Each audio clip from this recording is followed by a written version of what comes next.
Welcome, young wizard, to a tale of rebellion and loyalty, of choices that echo through generations like thunder across ancient halls. Tonight, we follow the extraordinary life of Sirius Black, a man who chose love over blood, freedom over family,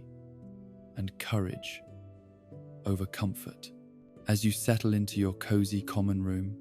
let these words carry you through the story of perhaps the most noble heart to ever beat within a cursed lineage. Close your eyes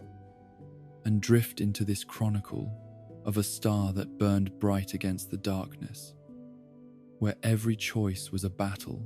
and every friendship was worth dying for. Welcome to the ancient and most noble House of Black, where portraits whisper secrets in forgotten tongues, and the very walls seem to pulse with centuries of accumulated magic and malice. In the heart of London, at number 12, Grimold Place, stands a mansion that has witnessed the rise and fall of pure-blood dynasties, where tapestries record bloodlines like sacred texts, and every room echoes with the weight of tradition that demands absolute obedience to beliefs carved in darkness and sealed with ancient oaths. The house itself was a monument to supremacy, its black door bearing no number save the one that appeared only to those who belonged or were summoned. Inside,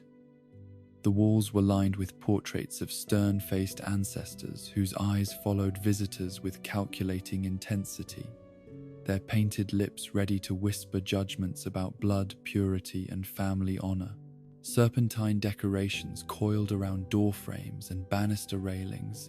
while the Black family crest dominated every room like a watchful guardian, ensuring that no member would forget their heritage or their obligations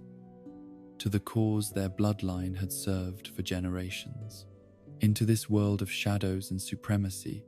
on the 3rd of November in 1959, was born Sirius Black, third son of his name in a lineage that stretched back through centuries of magical aristocracy. The night of his birth brought omens that the family chose to ignore. A shooting star that blazed across London's sky, just as his first cry echoed through the ancient halls, and house elves reporting that several family portraits had turned their faces away from the cradle, as if refusing to acknowledge what they sensed in the child's magical signature. His parents, Orion and Walburga Black,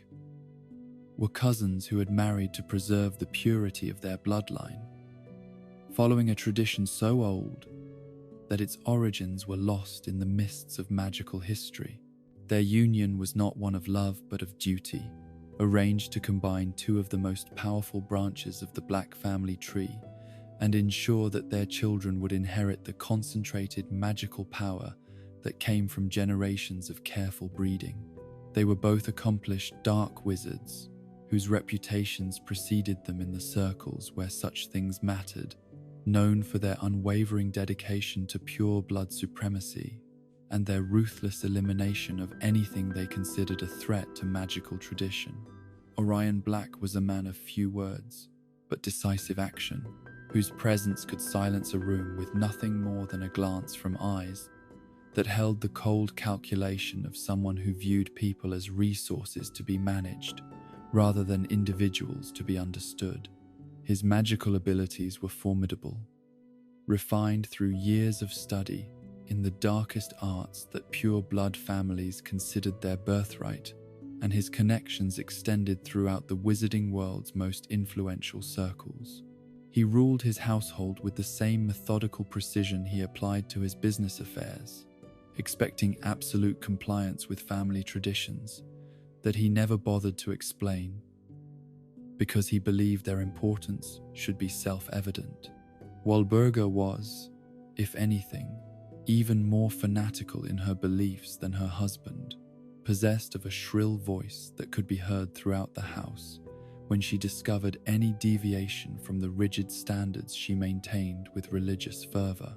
Her magical signature carried the particular intensity that came from channeling years of anger and disappointment into spells designed to enforce compliance rather than create beauty. She had been raised to believe that the Black family name carried responsibilities that superseded individual desires, and she approached motherhood as another duty to be performed with the same relentless dedication she brought to maintaining the family's social position and political influence. The Black family's commitment to pureblood supremacy went far beyond simple preference for magical lineage. It was a comprehensive worldview that shaped every aspect of their existence, from the books they read to the friends they acknowledged to the very air they breathed within their carefully warded sanctuary. They refused all contact with Muggles, except when necessity demanded interaction that could be conducted through intermediaries, considering non-magical humans to be barely above animals in the natural hierarchy they believed governed all existence. Muggleborns were viewed as thieves who had somehow stolen magic that rightfully belonged to proper wizarding families, while squibs were seen as genetic failures who shamed their bloodlines through their very existence. The family's marriage practices reflected these beliefs with a ruthless consistency that had shaped their lineage for centuries. Black children were expected to marry within the sacred 28 families that comprised pure-blood aristocracy, and preferably within their own extended family, to ensure that no dilution of their magical heritage could occur through contact with inferior bloodlines. Cousins. Marrying cousins was not just acceptable but encouraged, creating a complex web of relationships that meant every family gathering was simultaneously a reunion of siblings, cousins, and in-laws whose connections went back generations through carefully documented genealogies that were maintained with the same precision that other families might reserve for financial records. This inbreeding, while preserving magical power, also created psychological instabilities that manifested in different ways throughout the family tree. Some Blacks became obsessed with blood purity to the point of madness, spending their lives researching genealogies and hunting down distant relatives who might have contaminated the family line through inappropriate marriages. Others developed magical abilities that bordered on the dangerous, their enhanced power lacking the stability that came from diverse genetic heritage. Still others, like Bellatrix, embraced darkness with such enthusiasm that they became more weapon than human, their sanity sacrificed on the altar of absolute dedication to causes that consumed everything else in their personalities. The dark arts held a position of reverence within the Black household that other families might reserve for religious observance or cultural tradition. The library at Grimmauld Place contained books that would have sent ministry officials into fits of panic, tomes that pulsed with malevolent energy and whispered secrets to readers brave or foolish enough to open their covers. Children were taught to brew poisons before they learned healing draughts, to cast curses before they mastered protective charms, to think of magic as a weapon to be wielded against enemies, rather than a gift to be shared with those in need. Into this environment of calculated hatred and proud isolation came Sirius Black, a child whose magical signature seemed somehow different from birth, carrying currents that didn't quite match the family pattern. Despite his undeniably pure bloodline, his first magical manifestation came not through destructive outbursts like his cousins, but through what appeared to be empathetic responses to the emotions of others. House elves reported that baby Sirius would cry when they were punished, that he seemed to sense pain and fear in ways that troubled the adults who expected him to display the cold indifference that marked proper Black children. As he grew from infant to toddler, these troubling tendencies became more pronounced, rather than fading as his parents hoped they would. Where other Black children learned to ignore the distress of house elves and view their suffering as proof of natural hierarchy, Sirius seemed drawn to comfort those who were hurt, displaying a compassion that his parents found deeply disturbing. His magical responses were protective rather than aggressive, shields rather than strikes, defense rather than offense. all completely contrary to the family tradition that viewed such instincts as weakness to be eliminated through proper training. His relationship with his younger brother Regulus was complicated by the expectations that surrounded both boys from their earliest years. Regulus, born 2 years after Sirius, seemed to embody everything the family hoped for in an heir: cold where Sirius was warm, calculating where Sirius was impulsive, naturally drawn to the dark magic that Sirius instinctively avoided. The contrast between them was evident from childhood, creating a dynamic where Regulus was praised for behaviors that earned Sirius punishment, where one brother's success highlighted the other's failure to meet family standards. Yet beneath the surface competition encouraged by their parents, there existed a genuine affection between the brothers that both tried to hide for different reasons. Sirius loved Regulus despite their differences, seeing in his younger brother someone who was trapped by the same expectations that tormented him, but who lacked either the strength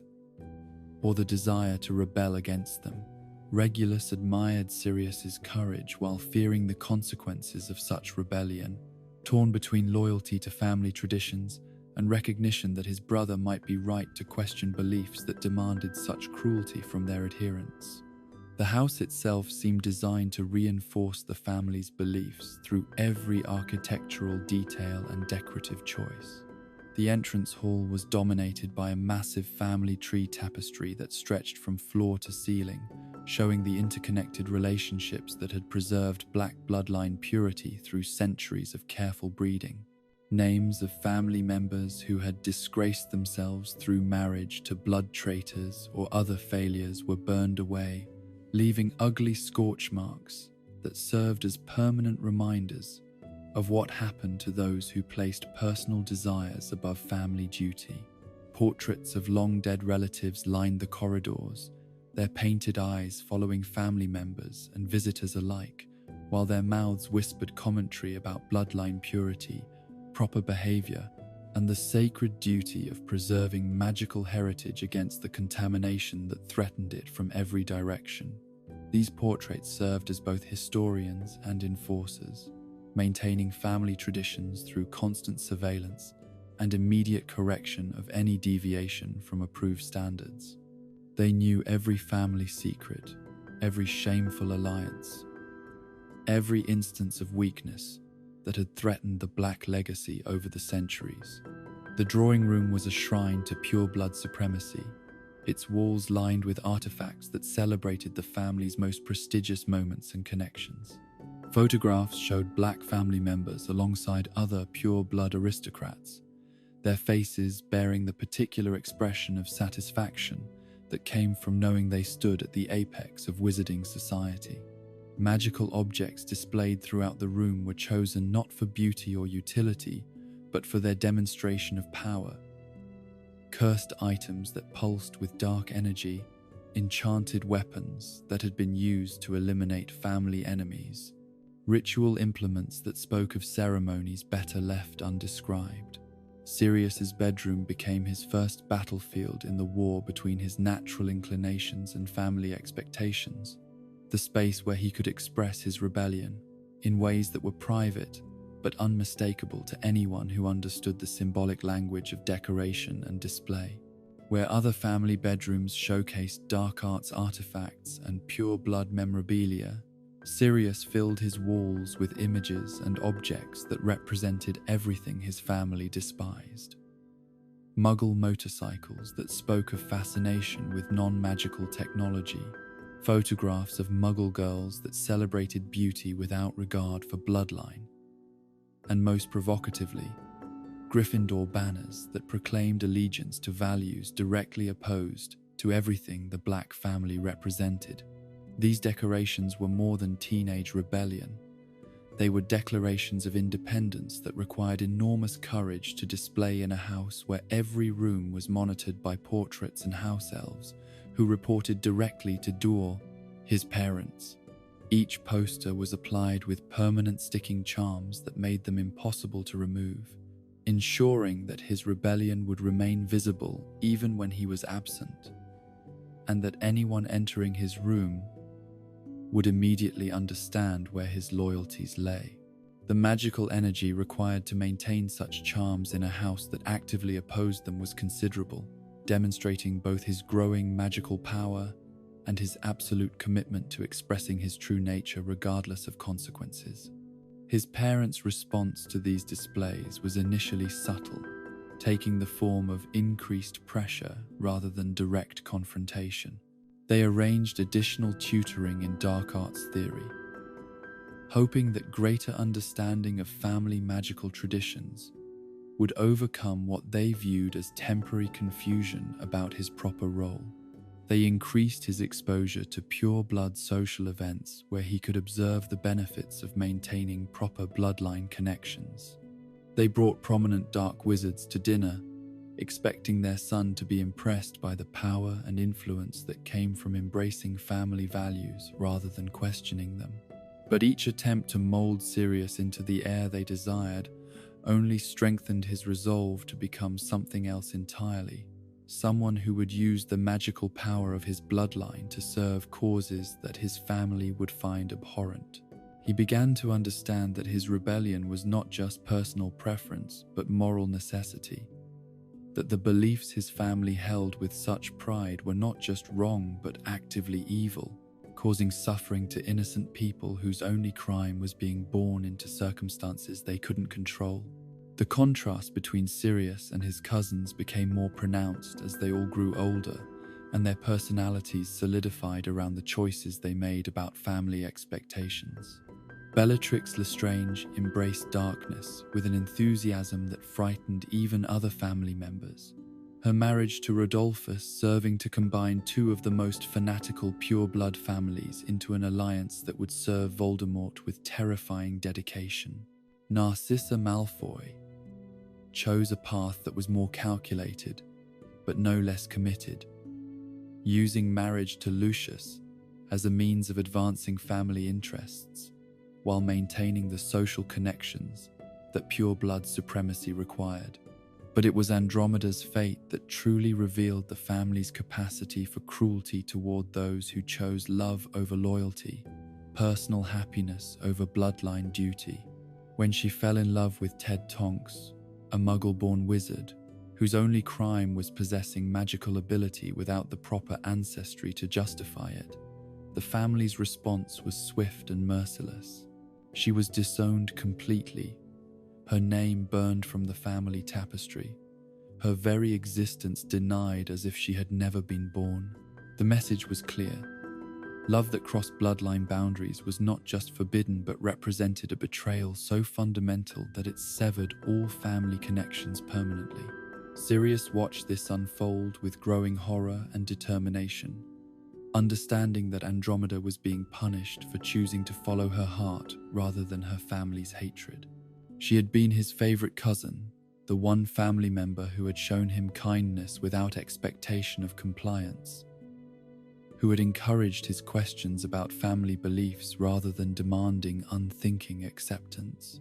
Her exile represented everything wrong with the pure blood system, demonstrating that families who claimed to value blood above all else would sacrifice their own blood the moment it failed to serve their political purposes. The psychological pressure of growing up in such an environment would have broken many children, forcing them into compliance through sheer exhaustion, or driving them to madness through the impossibility of reconciling natural human empathy with family expectations of cruelty. But Sirius possessed something that his parents had not anticipated and could not understand: an inner strength that came not from magical power or family pride, but from an intuitive understanding that some things were more important than safety, comfort, or family approval. His unhappiness was evident to anyone who looked beyond the surface rebellions to see the pain that drove them, the loneliness of a child who had been born into a family that could not or would not love him as he was. House elves whispered among themselves about the young master who thanked them for their service, who apologized when family traditions required their punishment, who seemed to carry the weight of family sins as if they were his personal responsibility. They recognized in him something that his own parents could not see, a nobility that had nothing to do with bloodline and everything to do with character. The magical signature that had troubled his parents from birth continued to develop in ways that defied family expectations, manifesting as protective instincts rather than aggressive impulses, healing rather than harming, building rather than destroying. His spells, even when cast with the same words and gestures his cousins used, seemed to carry different intentions, as if his magic refused to serve purposes that his conscience couldn't accept. This created additional tension within the household, as his parents struggled to understand how someone with such perfect bloodline could produce magic that felt so fundamentally different from the family tradition. But perhaps the most telling aspect of his childhood was his reaction to the house itself. The way he seemed to recognize that the very walls were steeped in centuries of accumulated hatred and pain. Other family members found comfort in the familiar darkness, the weight of tradition that surrounded them like a protective shield against the outside world that they viewed with such suspicion. Sirius felt trapped by the same atmosphere, as if the house itself was trying to poison his thoughts and corrupt his natural inclinations toward compassion and justice. His escape would come through education, through exposure to ideas and people that his family had tried so hard to keep from him. But even before Hogwarts opened new worlds to his understanding, he had already made the fundamental choice that would define his life: to be someone other than what his family expected, to use his magical gifts in service of causes they would despise, to find his own definition of honor and nobility, rather than accepting the poisoned version that had been passed down through generations of accumulated hatred and fear. The boy who would become the first Black to be sorted into Gryffindor was already forming in the crucible of Grimmauld Place, tempered by opposition into someone who would choose love over blood, friendship over family, and courage over comfort when the time came to make decisions that would echo through the wizarding world for generations to come. The morning of September 1st, 1971, dawned grey and misty over London, but for 11-year-old Sirius Black, it carried the promise of transformation that had sustained him through months of increasing tension at Grimmauld Place. His trunk stood packed in the entrance hall, its contents representing a careful balance between family expectations and personal rebellion. The required textbooks and robes that marked him as a proper pure-blood heir, but also the hidden photographs and Muggle artifacts that spoke of dreams his parents would never understand or approve. The journey to King's Cross Station was conducted in the rigid silence that had become characteristic of Black family interactions, Orion and Walburga maintaining the icy disapproval that marked their response to any deviation from accepted behavior, while Sirius sat between them like a prisoner being transported to trial. The magical taxi that carried them through London's streets might as well have been a hearse for all the joy it contained. 3 people sharing physical space, while occupying entirely different emotional worlds that seemed incapable of intersection or understanding. Platform 9 3/4 revealed itself with the same casual magic that had marked every aspect of wizarding life. But for Sirius, it represented something unprecedented in his experience.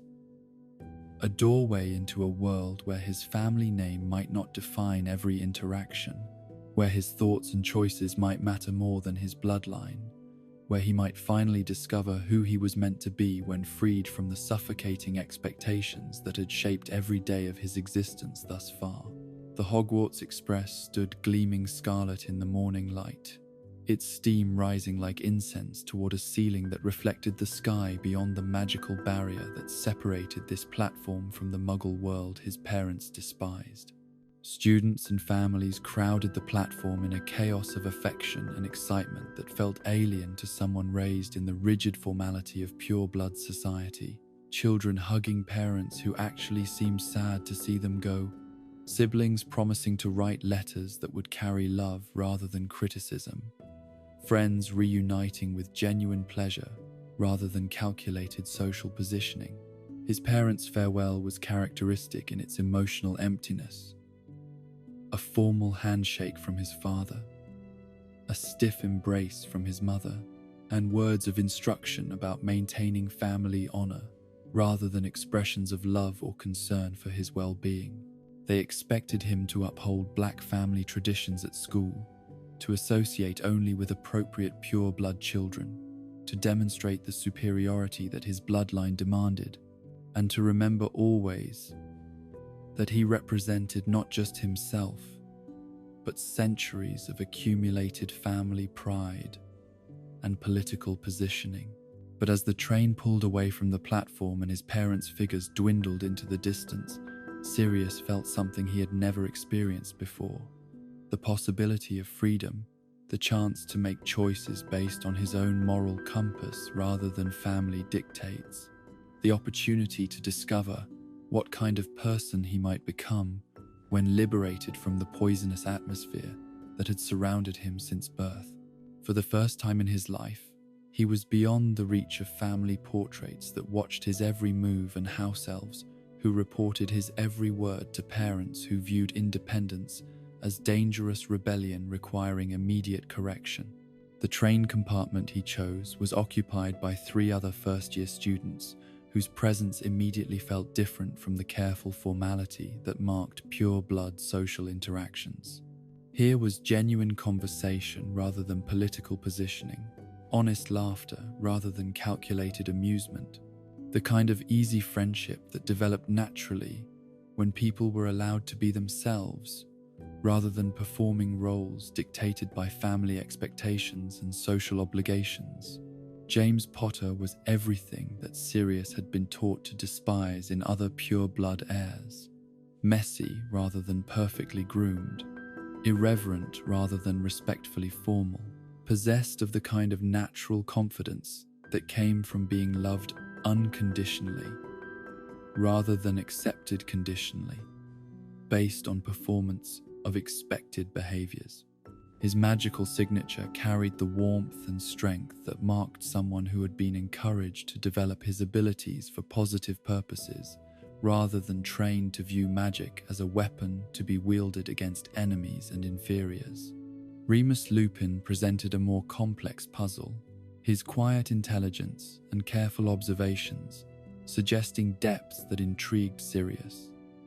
Despite the obvious signs of economic disadvantage that his family would have viewed as proof of inferior breeding, his robes were clean but clearly second-hand. His books showed the careful maintenance that spoke of someone who couldn't afford replacements. Yet his magical knowledge and analytical abilities far exceeded what Sirius had encountered among pure-blood children, whose education had been comprehensive but focused primarily on maintaining social position rather than genuine learning. Peter Pettigrew seemed almost invisible beside his more dynamic companions, a round-faced boy whose eager desire to please and obvious admiration for the others created a different dynamic within their developing friendship. Where James commanded attention through charisma and Remus earned respect through intelligence, Peter sought acceptance through devotion, offering loyalty that seemed absolute in exchange for inclusion in a group that represented everything he aspired to become, but feared he might never achieve through his own merits. The conversation that developed during their journey to Hogwarts revealed worlds that Sirius had never imagined, despite his comprehensive pure-blood education. James spoke casually of Muggle inventions that fascinated him, displaying none of the contempt that Black family tradition demanded toward non-magical innovation. Remus mentioned books that had been banned from the Grimmauld Place library, not because they contained dark arts,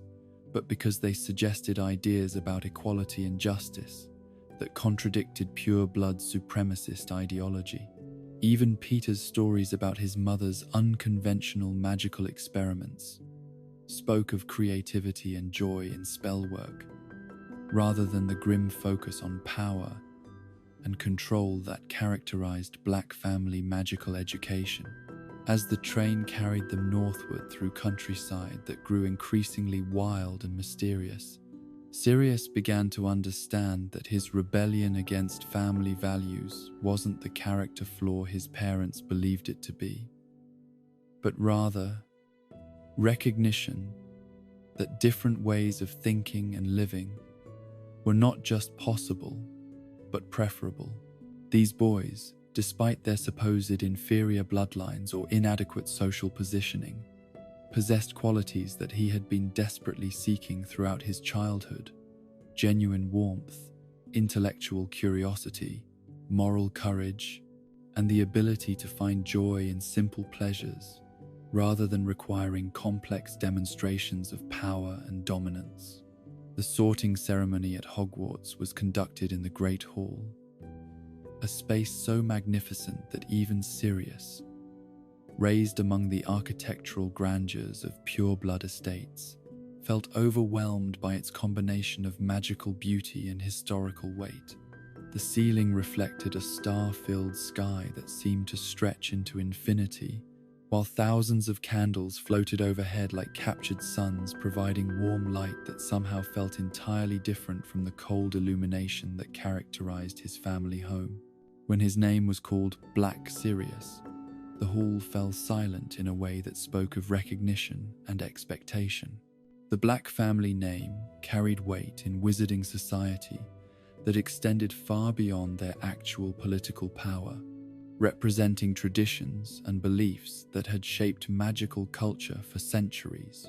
through careful cultivation of influence and ruthless elimination of opposition. Every person in that hall knew what it meant to be a Black, what house they expected him to represent, what values his presence would bring to whichever table claimed him. The sorting hat settled on his head with a weight that seemed to extend beyond its physical mass, and Sirius found himself in mental conversation with an intelligence so ancient and comprehensive that it made him feel like a child seeking wisdom from someone who had witnessed the rise and fall of civilizations. The hat's consciousness touched his own with gentle curiosity, exploring not just his conscious thoughts, but the deeper currents of belief and desire that shaped his fundamental character. Interesting, came the hat's voice inside his mind, carrying undertones of surprise that suggested this sorting was not proceeding as expected. Very interesting indeed. I see great courage here, but also great pain, loyalty that runs deeper than bloodline, wisdom beyond your years,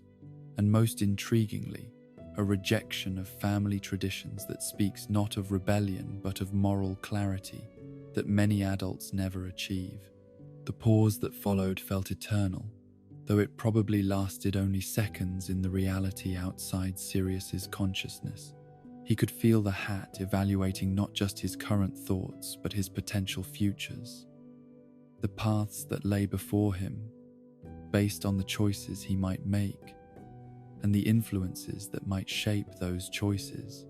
Every house offered different possibilities, different challenges, different opportunities for growth or failure. You could be great in Slytherin, the hat continued,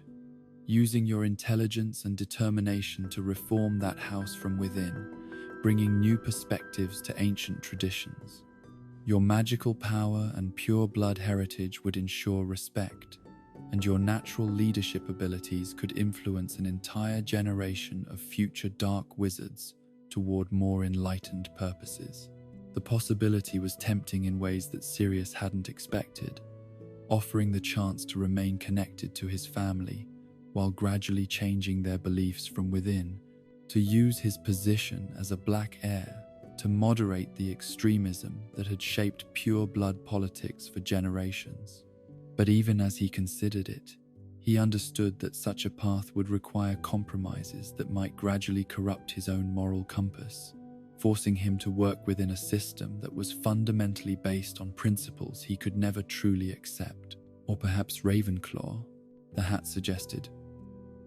where your intellectual curiosity and analytical abilities would flourish, where you could study the theoretical foundations of the beliefs you question and develop logical arguments to counter the prejudices that have shaped your family for so long. Knowledge is power, and the power of knowledge might serve your purposes better than the power of direct confrontation. This too held appeal, offering the chance to develop weapons of logic and evidence that might prove more effective than emotional arguments in changing minds that had been closed by generations of indoctrination. But Sirius recognized that he was not fundamentally a scholar or theorist, but someone who needed to act on his beliefs rather than simply understanding them. Someone whose character demanded direct engagement with the world, rather than detached observation of its problems. But I think the hat concluded with a note of satisfaction that suggested it had found the answer it had been seeking. That you belong with those who share your courage to stand against darkness, regardless of personal cost, who understand that some fights are worth having even when victory seems impossible, who believe that doing what is right matters more than doing what is safe or profitable or socially acceptable. The word that echoed through the great hall, Gryffindor, created a moment of stunned silence before exploding into cheers from one table and shocked whispers from the rest. For the first time in recorded Black family history, one of their heirs had been sorted into the house that represented everything they opposed: courage over cunning, justice over power, protection of the innocent over preservation of privilege. It was a declaration of independence more complete than any rebellion Sirius could have planned, a magical recognition that his true nature was fundamentally incompatible with his family's expectations. The Gryffindor table welcomed him with the kind of genuine enthusiasm that he had never experienced in pure-blood social circles, where acceptance was always conditional on proper behavior and useful connections. Here were older students who judged him not by his family name but by the courage it had taken to be sorted away from family expectations, who understood that his presence at their table represented a choice that would have profound consequences for his relationship with the most powerful dark arts family in magical Britain. James Potter's grin was particularly wide as Sirius took his seat beside his new friends, and the relief Sirius felt at finding himself among people who had already accepted him was overwhelming in its intensity. These were not just schoolmates but allies in a war against the darkness that his family represented, people who would stand with him against the inevitable consequences of his sorting, who understood that friendship sometimes required defending each other against forces that neither friendship nor individual courage could defeat alone. The feast that followed was a revelation of plenty and joy that contrasted sharply with the formal dinners at Grimmauld Place, where every course was served according to ancient protocols, and every conversation was carefully monitored for signs of inappropriate thinking or dangerous innovation. Here was abundance offered freely, conversation that ranged across subjects without regard for political implications, laughter that required no justification beyond the pleasure it provided to those who shared it. But even in the midst of celebration, Sirius was aware of the hostile attention his sorting had attracted from the Slytherin table, where his cousins and family allies sat in a cluster of pure blood privilege that seemed to radiate disapproval like heat from a furnace. Their stares carried the weight of centuries of family tradition violated, promises broken, expectations shattered in ways that could never be repaired or forgotten. He had not just chosen a different house, but had publicly rejected everything his bloodline represented, marking himself as a traitor whose betrayal would demand response. The first letter from home arrived within days of his sorting, carried by a magnificent eagle owl whose dark plumage and predatory eyes spoke of the Black family's preference for creatures that embodied their own characteristics. The parchment was heavy with official seals and written in his mother's angular script, each word carefully chosen to convey maximum disappointment and threat while maintaining the formal dignity that pure-blood families cultivated even in their most emotional moments. The contents were as predictable as they were painful. Expressions of shock at his betrayal of family values, demands for explanation of how someone with his bloodline could have made such a catastrophic error in judgment, and detailed instructions for correcting his mistake through transfer to Slytherin House, or, at minimum, through careful association only with pure-blood Gryffindors who understood their proper place in Wizarding Society's hierarchy. The letter concluded with threats both subtle and explicit about the consequences of continued defiance, written in language that left no doubt about his parents' capacity for making his life unbearable if he persisted in his current path. His response was brief and to the point, written in his own careful script on Gryffindor stationery that made his allegiance unmistakably clear. He would not be transferring to Slytherin, would not be limiting his friendships based on blood status, and would not be apologizing for a sorting that reflected his true nature rather than his family's expectations. The letter was sealed with red wax bearing the Gryffindor lion, a symbol that he knew would infuriate his parents while making his position absolutely unambiguous. The weeks that followed brought a series of increasingly threatening communications from home, each one escalating the pressure while revealing the depth of his family's fury at his public rejection of their values. They cut off his allowance, recalled gifts they had given him, and began spreading word through pure-blood social circles that he was no longer considered a reliable representative of Black family interests. The campaign was designed to isolate him socially while demonstrating that defiance of family expectations carried costs that extended far beyond simple parental disapproval. But what they hadn't anticipated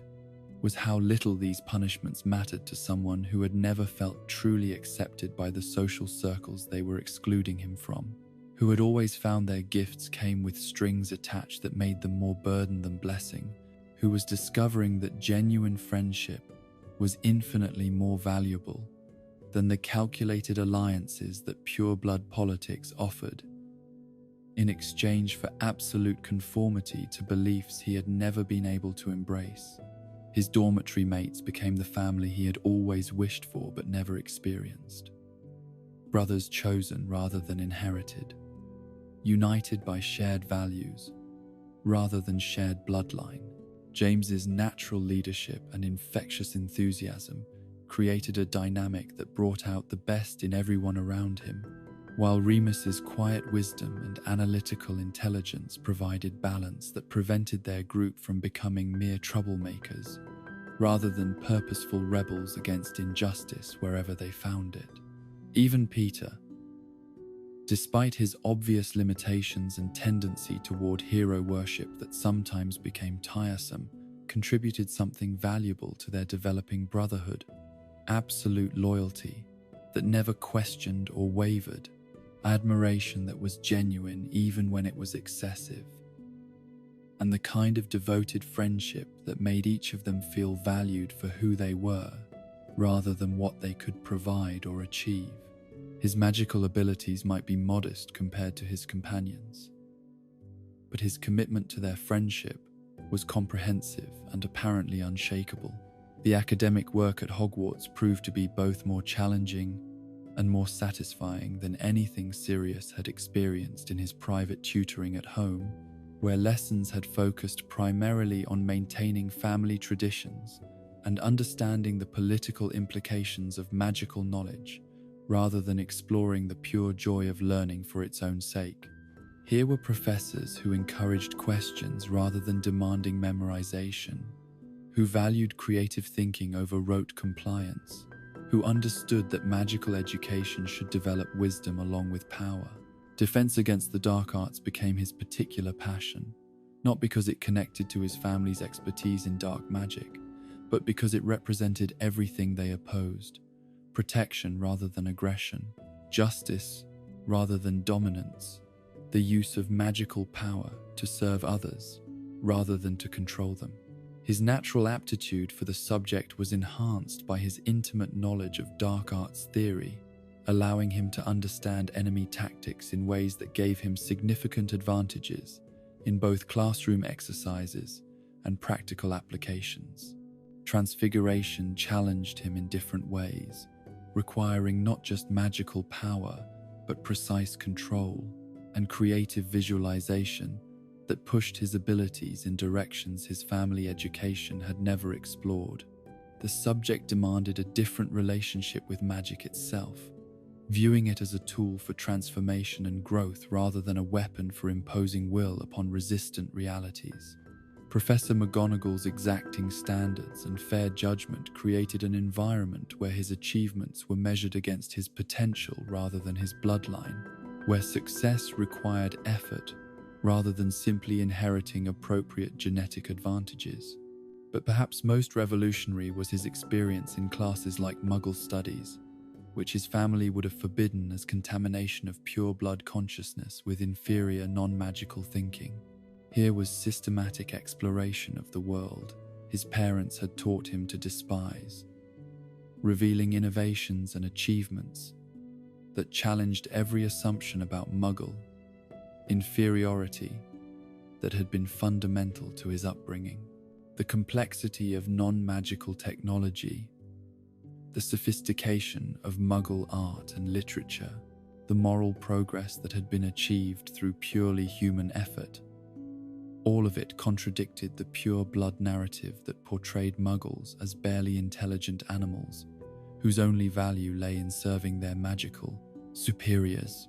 His growing reputation among the student body was complex and sometimes contradictory, reflecting the unusual position he occupied as both rebel against dark arts tradition and heir to one of the most powerful dark families in magical history. Some students viewed him with suspicion,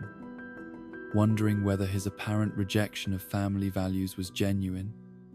or simply a more sophisticated form of infiltration designed to serve Black family interests through different methods. Others saw him as a hero who had chosen courage over comfort, principle over privilege, friendship over family obligation. The attention from female students was particularly intense, drawn not just by his undeniable physical attractiveness, but by the romantic appeal of someone who had sacrificed everything for his beliefs, who carried the dangerous glamour of rebellion against established authority,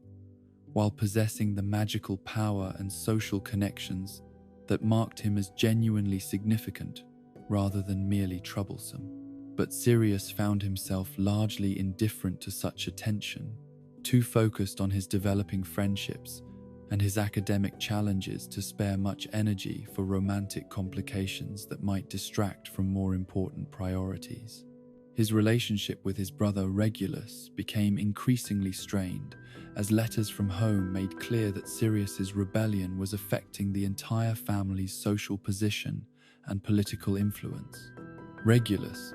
still trapped within the family system and desperately trying to maintain their parents' approval, sent carefully worded messages that revealed his own confusion and pain while maintaining loyalty to beliefs that his older brother had so publicly abandoned.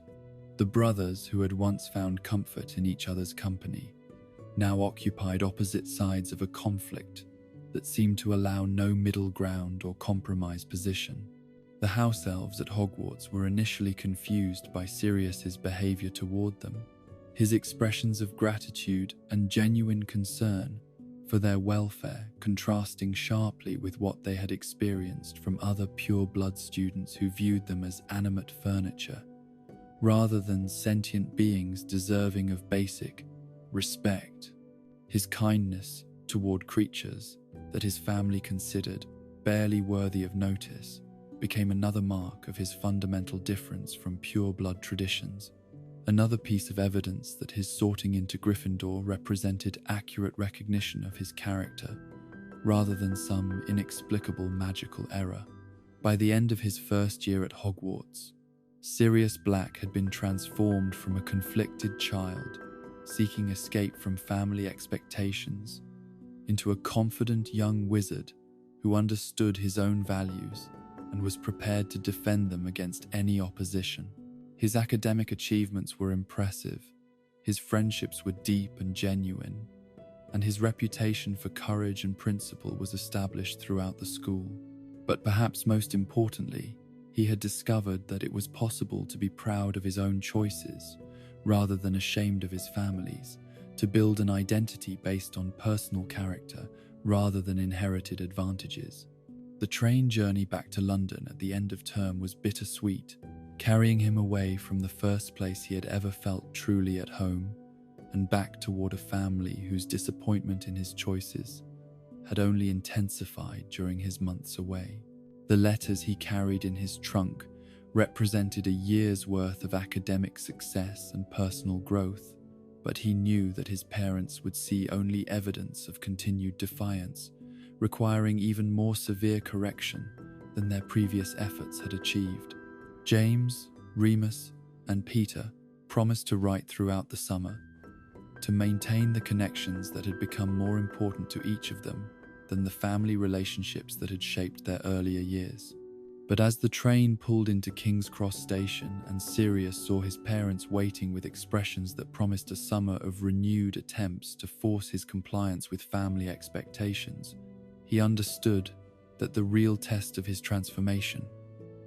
was just beginning. The boy who stepped off the Hogwarts Express was no longer the conflicted child who had left Grimmauld Place 9 months earlier. In his place stood someone who had chosen his own path despite enormous pressure to conform, who had found family among friends when his birth family had proven incapable of accepting his true nature, who was prepared to fight for his beliefs regardless of personal cost. The sorting that had placed him in Gryffindor had been vindicated by a year of choices that proved the Hat's judgment accurate, and the friendships he had formed would provide strength for battles that lay ahead. The war between Sirius Black and the House of Black was no longer a possibility but an established reality, and his first year at Hogwarts had armed him with weapons more powerful than any dark arts his family might deploy against him. The knowledge that he was not alone, the confidence that his choices were morally correct, and the understanding that some things were indeed worth sacrificing everything to preserve. The discovery that would forever bind the four marauders in brotherhood deeper than blood came during the autumn of their second year, when careful observation and growing concern revealed the truth behind Remus Lupin's monthly disappearances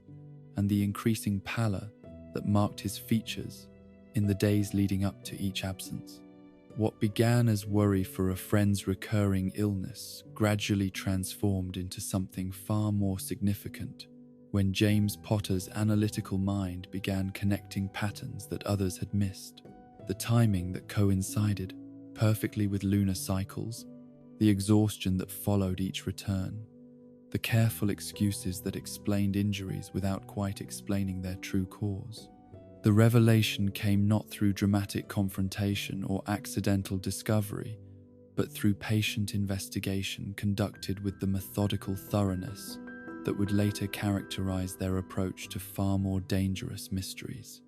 Sirius, whose family education had included comprehensive instruction in recognizing various forms of dark magic contamination and cursed conditions, was the first to voice what they had all begun to suspect, but none had been willing to say aloud, that their quiet, brilliant friend was carrying a burden that wizarding society considered among the most shameful and dangerous conditions that could afflict a magical person. The conversation took place in their dormitory on a night when rain lashed against the windows, and the common room below buzzed with the comfortable sounds of students completing homework and sharing gossip that seemed suddenly trivial compared to the weight of what they were discussing. Peter sat wide-eyed and frightened, his usual eagerness to please replaced by genuine terror at the implications of what they were suggesting. James paced between the beds with barely contained energy, his natural protective instincts warring with the social conditioning that taught all wizarding children to fear and shun those afflicted with lycanthropy. But it was Sirius who surprised them all with the steadiness of his response, drawing upon reserves of moral courage that his family had tried so hard to suppress, but which emerged now with crystalline clarity. His upbringing among dark arts practitioners had given him intimate knowledge of exactly what lycanthropy meant, the physical agony of monthly transformations, the social isolation that marked those known to be infected, the legal restrictions that made normal life nearly impossible for those whose condition was discovered by authorities who viewed werewolves as dangerous animals rather than cursed human beings deserving of sympathy and support. The transformation that Remus underwent each month was not the romanticized version that appeared in adventure stories or the sanitized description found in Defense Against the Dark Arts textbooks, but a process of such excruciating pain that many werewolves chose suicide rather than enduring it repeatedly throughout lives that stretched ahead with no hope of cure or relief. Every bone in his body broke and reformed into new configurations. Every muscle tore and regrew, according to patterns that violated human anatomy. Every sense was overwhelmed by inputs that human consciousness was not designed to process while retaining sanity. Worse than the physical agony was the complete loss of human consciousness during the transformed state, leaving behind a creature driven by predatory instincts that recognized no friendship or moral restraint in their pursuit of prey that moved and bled and screamed in ways that the wolf mind found irresistibly compelling. The knowledge that he became a monster capable of killing and consuming people he loved was perhaps the cruelest aspect of Remus's curse, forcing him to live with the constant fear that inadequate precautions might someday result in innocent blood on his hands and the destruction of everything that made his existence bearable. The social consequences of lycanthropy were equally devastating, as wizarding lore classified werewolves as dangerous creatures rather than cursed humans, denying them most forms of employment while subjecting them to registration requirements and movement restrictions that made normal life impossible. Children known to be werewolves were typically barred from magical education, their condition considered too dangerous to risk exposure to other students, despite the fact that infection could only occur through werewolf bites during transformed states. The fact that Remus was allowed to attend Hogwarts represented extraordinary accommodation by Dumbledore, who understood that education was the only hope for a life that might transcend the limitations that lycanthropy typically imposed. The discussion that followed Remus's tearful confirmation of their suspicions revealed depths of character in all four boys that would define their friendship for the rest of their lives. Peter's initial fear gave way to fierce loyalty once he understood that their friend was still the same person despite carrying a curse that was not his fault or choice. James's protective instincts crystallized into determination that no one under his care would face their burdens alone. That friendship meant sharing dangers as well as pleasures, that being a marauder required courage to stand beside those who needed protection regardless of the risks such protection might entail. But it was Sirius whose response most clearly demonstrated how completely he had rejected the values of his upbringing in favor of principles that would guide him throughout his life.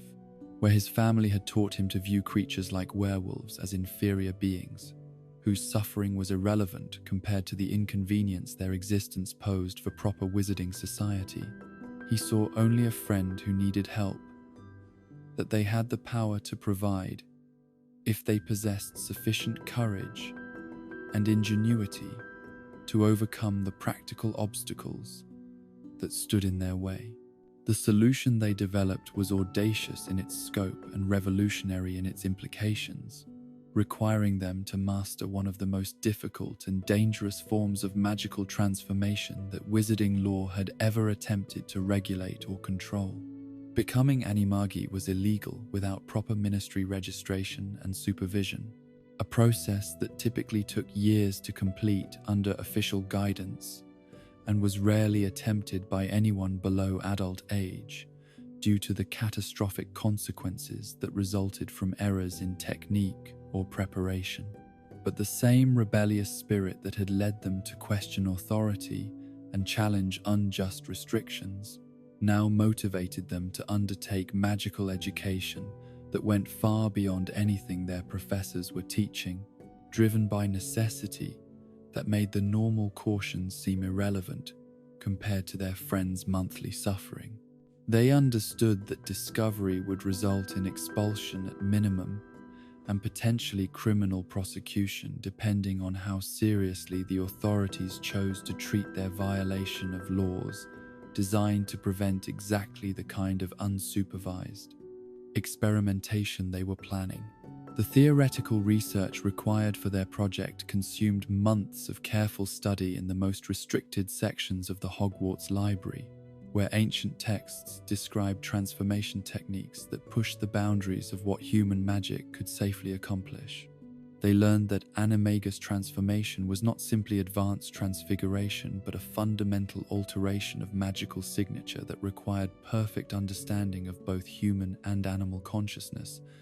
that errors in the process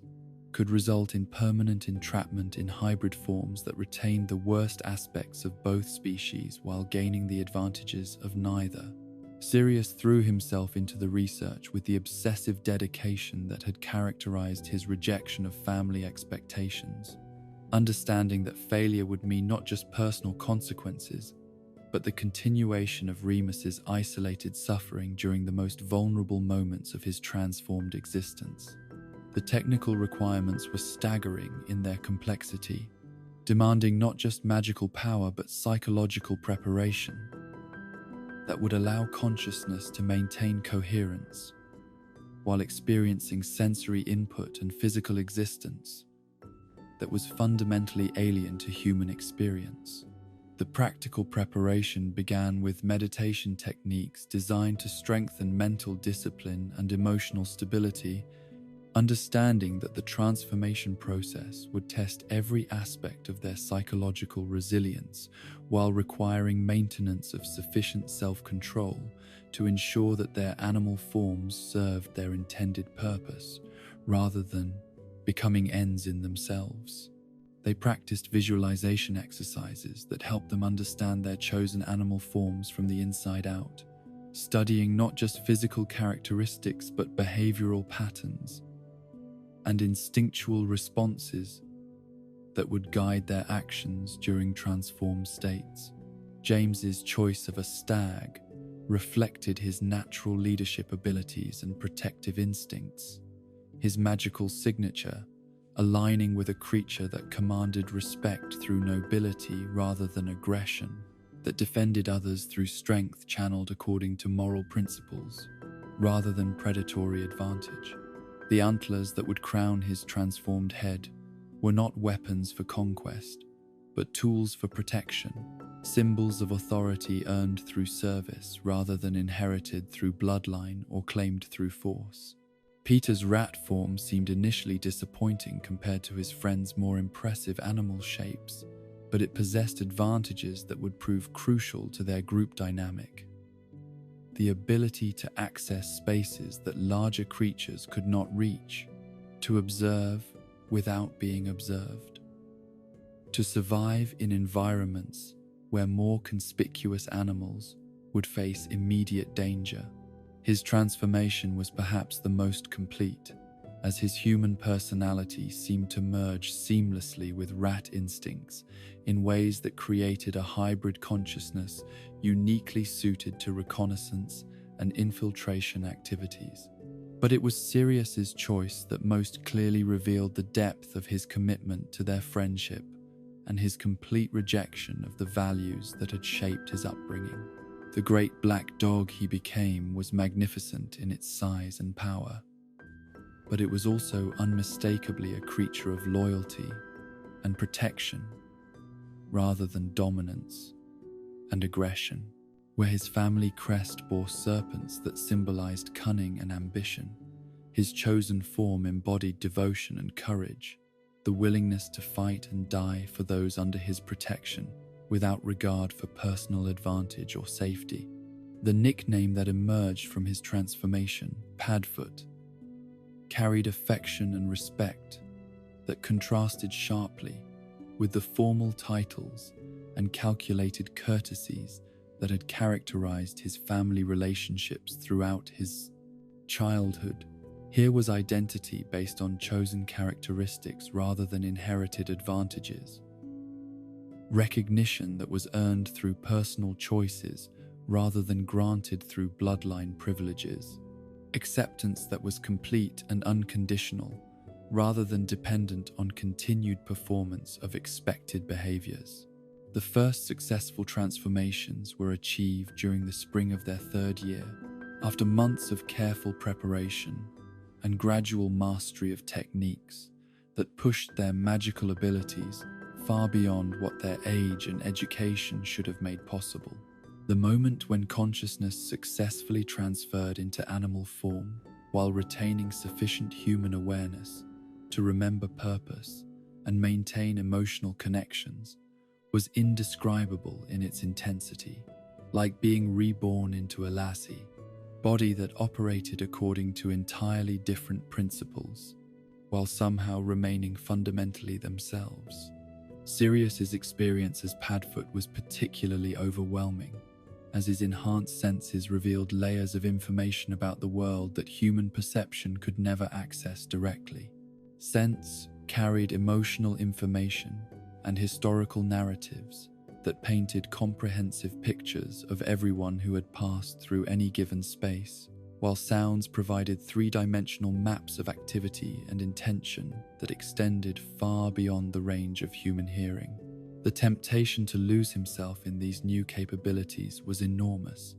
requiring constant effort to maintain the human consciousness that gave meaning to the transformation.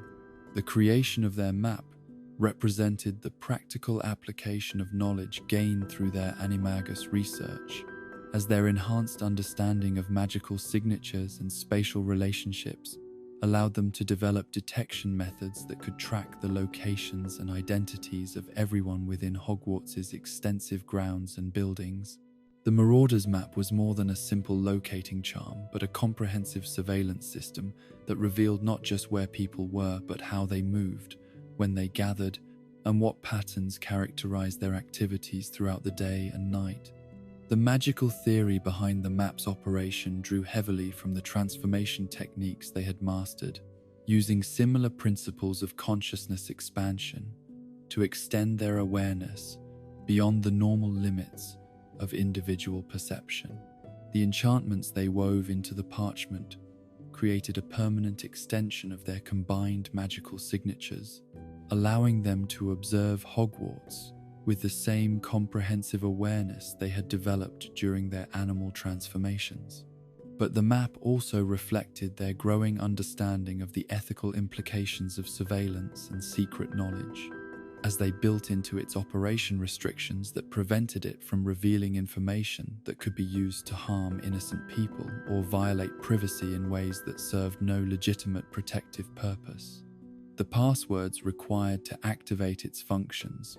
were designed to ensure that only those who understood its true purpose could access its capabilities, while the magical protections they embedded would destroy it rather than allow it to be used against the people it was meant to protect. Their first expedition to accompany Remus during his transformation was both triumph and terror, as they discovered that their animal forms could indeed provide the companionship and control that made his monthly ordeal bearable, while learning firsthand why lycanthropy was considered among the most dangerous magical conditions that could affect human beings. The werewolf that Remus became was magnificent in its power and terrible in its complete separation from the gentle soul they knew and loved. A creature driven by instincts that recognized no friendship or moral restraint in their pursuit of whatever prey might be available. As Padfoot, Sirius found that he could match the werewolf's physical capabilities while retaining sufficient human consciousness to guide their activities away from populated areas and toward the Forbidden Forest, where they could run and hunt without risk of encountering innocent victims who might trigger the predatory responses that made werewolves so dangerous to wizarding society. The great dog's size and strength allowed him to control the werewolf when necessary, using physical dominance to establish pack hierarchy that the wolf mind could understand and respect. The psychological bond that developed between them during these transformed states was deeper than normal friendship, approaching the kind of connection that existed between packmates who had shared life and death struggles and learned to trust each other with absolute faith. Sirius discovered that his dog form could provide emotional stability for the werewolf that no human presence could match, offering companionship that was accepted rather than feared, interaction that satisfied social needs without triggering aggressive responses. James's stag form proved equally valuable, but in different ways, as his natural authority commanded respect from the werewolf, while his speed and agility allowed him to guide their movements across the extensive grounds that surrounded Hogwarts. The antlers that crowned his transformed head were never used as weapons but as symbols of leadership that the werewolf acknowledged, creating pack dynamics that channeled potentially destructive energies toward harmless activities like racing through moonlit forests and hunting small game that posed no moral complications. Peter's contribution was perhaps less dramatic but no less important, as his rat form could access areas that larger creatures could not reach while providing early warning of approaching dangers that might require them to alter their plans or guide the werewolf away from potential conflicts with other creatures or human observers who might discover activities that were supposed to remain completely secret. The development of their nicknames reflected both affection and practical necessity, as they needed ways to refer to each other that would be meaningless to outside observers while carrying deep significance for those who understood the sacrifices and risks that had created their brotherhood. Mooney's nickname acknowledged Remus's condition while stripping it of the shame and fear that wizarding society typically associated with lycanthropy, transforming a source of isolation into a badge of honor that marked him as someone whose friends had chosen to share his burden rather than abandon him to face it alone. Wormtail might have seemed unflattering compared to the more impressive animal forms of his friends, but Peter wore the name with pride that reflected his understanding of how much his contributions mattered to their group's success and his friends' well-being. The reconnaissance capabilities of his rat form were irreplaceable, while his absolute loyalty provided emotional stability that helped maintain group cohesion during the stressful periods surrounding each transformation. Prongs captured both James's natural nobility and his protective instincts, while Padfoot spoke to Sirius's complete transformation from privileged pure-blood heir into someone whose identity was defined by service to others rather than expectations of service from them. The names they gave each other became more real than their given names, representing who they had chosen to become rather than who their families expected them to be. The secrecy required by their activities created additional bonds of trust and mutual dependence that went far beyond normal teenage friendship, as each of them possessed knowledge that could destroy the others if revealed to authorities who viewed their illegal transformations as serious crimes requiring severe punishment. They became conspirators in the most positive sense, united by shared purpose that transcended individual interests while requiring them to place absolute faith in each other's discretion and loyalty. But perhaps the most profound impact of their shared experience was the understanding it gave them about the arbitrary nature of the prejudices that shaped wizarding society's treatment of those who were different through no choice of their own. Remus's lycanthropy was not a character flaw or moral failing, but a medical condition that required management rather than punishment, compassion rather than condemnation, support rather than social exile. Their friendship with him demonstrated that difference did not equal danger, that understanding could overcome fear, that loyalty could transcend the legal and social barriers that others used to justify cruelty disguised as caution. The practical education they gained through their illegal research and dangerous experimentation far exceeded anything their regular classes could provide, giving them advanced understanding of magical theory and practical skills that would prove invaluable throughout their lives. But more than technical knowledge, they developed wisdom about the nature of friendship, loyalty, and moral courage that would guide their choices through much darker challenges that lay ahead. Their success in helping Remus also gave them confidence that they could accomplish seemingly impossible things when they worked together toward worthy goals. That combination of their individual strengths could overcome obstacles that would defeat any of them working alone. This understanding would prove crucial when they faced enemies whose power and resources far exceeded anything that normal magical education could prepare them to confront, when their friendship would be tested by forces designed to destroy everything they valued most. The transformation of 4 teenage boys into the Marauders represented more than successful mastery of advanced magic or development of close friendship. It was the forging of bonds that would endure through war, betrayal, imprisonment, and death, creating connections that transcended normal human relationships to become something approaching mystical unity. They had learned to trust each other with secrets that could destroy them, to risk everything for each other's well-being,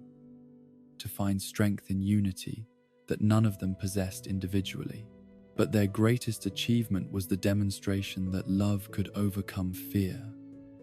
that friendship could transcend social barriers, that courage could transform seemingly impossible challenges into opportunities for growth and connection. They had taken someone whom wizarding society considered irredeemably damaged and proven that with proper support and unconditional acceptance, he could not only function normally, but contribute something valuable to the world that conventional wisdom said he could never safely inhabit. The 4 Marauders who emerged from this crucible were no longer simply students attending magical school, but brothers in arms who had proven their dedication to each other through actions that required genuine sacrifice and carried real risks. They had created something unprecedented in the history of Hogwarts, a friendship so deep and comprehensive that it would influence everyone around them while providing a model for what magical education could accomplish when it was guided by love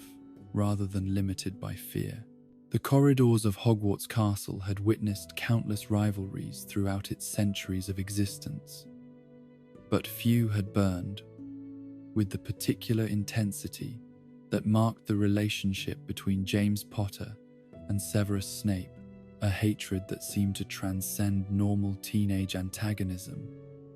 to become something approaching elemental opposition between forces that could never coexist peacefully within the same space. What began as casual dislike between boys from different houses had evolved into active warfare that drew battle lines throughout the school, forcing other students to choose sides in a conflict that neither combatant seemed capable of ending through any means short of total victory. The origins of their mutual animosity could be traced to their very first encounter on the Hogwarts Express, when 11-year-old James had made casual comments about Slytherin House that Severus had taken as personal attacks on his ambitions and carefully planned future. But beneath the surface, disagreement about house loyalties lay deeper philosophical differences that made their conflict inevitable. James represented everything that Severus both envied and despised about pure blood, privilege, while Severus embodied the kind of dark arts fascination that James's moral instincts found genuinely threatening. Sirius's entry into this established dynamic had been both natural and catastrophic. His own rebellious nature and fierce loyalty to James, making him an enthusiastic participant in activities that might have remained isolated incidents if left to develop between 2 individuals rather than becoming organized campaigns, conducted by a group whose combined creativity and magical abilities made them far more dangerous than their individual components suggested. Where James might have been content with occasional confrontations, Sirius brought a systematic approach to harassment that reflected both his superior understanding of psychological warfare and his family background in conducting sustained campaigns against designated enemies. Their collaboration in tormenting Severus became something approaching artistic expression, elaborate pranks and public humiliations that demonstrated not just magical skill, but comprehensive understanding of their victims' psychological vulnerabilities and social insecurities. They targeted his appearance with spells that highlighted the greasy hair and sallow complexion that made him socially awkward.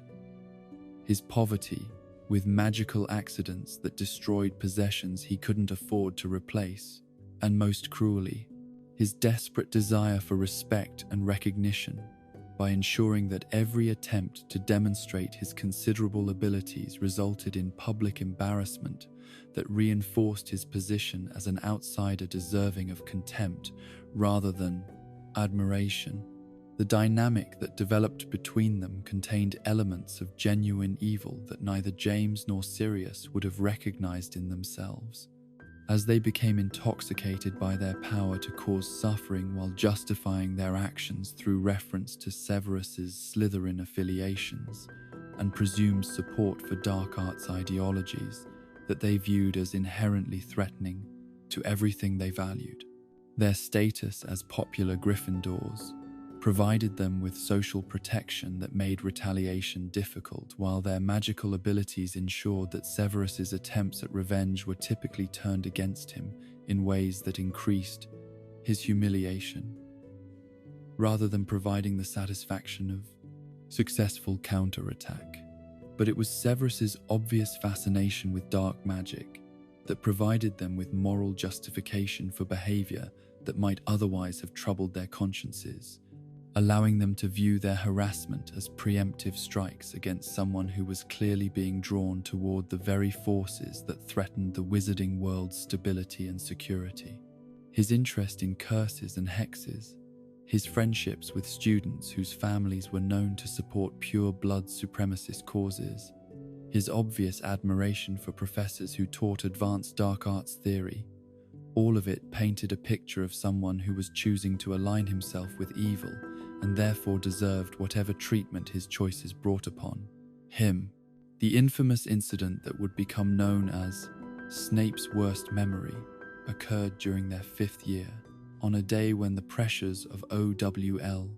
examinations had created an atmosphere of tension and competitiveness that made everyone more volatile than usual. The defense against the dark arts practical examination had gone particularly well for James and Sirius. Their magical abilities and confident personalities, allowing them to demonstrate advanced techniques that impressed examiners while reinforcing their positions as among the most talented students in their year. The mood that followed their successful examination was one of celebration mixed with restless energy that sought outlet in activities more exciting than returning to their dormitory to await the next day's challenges. The sight of Severus sitting alone by the lake, apparently studying while other students relaxed after their own examinations, presented an opportunity that James and Sirius found irresistible. Here was their favorite target, isolated and vulnerable, providing the perfect chance to demonstrate their magical superiority while entertaining the crowd of students who had gathered to enjoy the afternoon sunshine. What began as casual harassment quickly escalated into something more serious as Severus's attempts to defend himself proved inadequate against their combined assault. His own considerable magical abilities, neutralized by the tactical advantages that came from fighting two opponents who had learned to coordinate their attacks through years of practice and shared experience. The crowd that gathered to watch the confrontation provided an audience that transformed what might have been a brief encounter into an extended performance, each participant playing to spectators whose reactions encouraged increasingly dramatic displays of power and humiliation. The spell that lifted Severus into the air and suspended him upside down before the assembled crowd was not particularly difficult or dangerous, but its psychological impact was devastating in ways that James and Sirius either didn't understand or didn't care to consider. Here was someone whose entire sense of self-worth was built around intellectual superiority, and magical competence being reduced to a helpless object of ridicule, his robes falling around his head to reveal undergarments that spoke of poverty and neglect, while his furious struggles only increased the entertainment value for spectators who found his humiliation amusing rather than disturbing. The exposure of his undergarments was perhaps the cruelest aspect of the entire incident,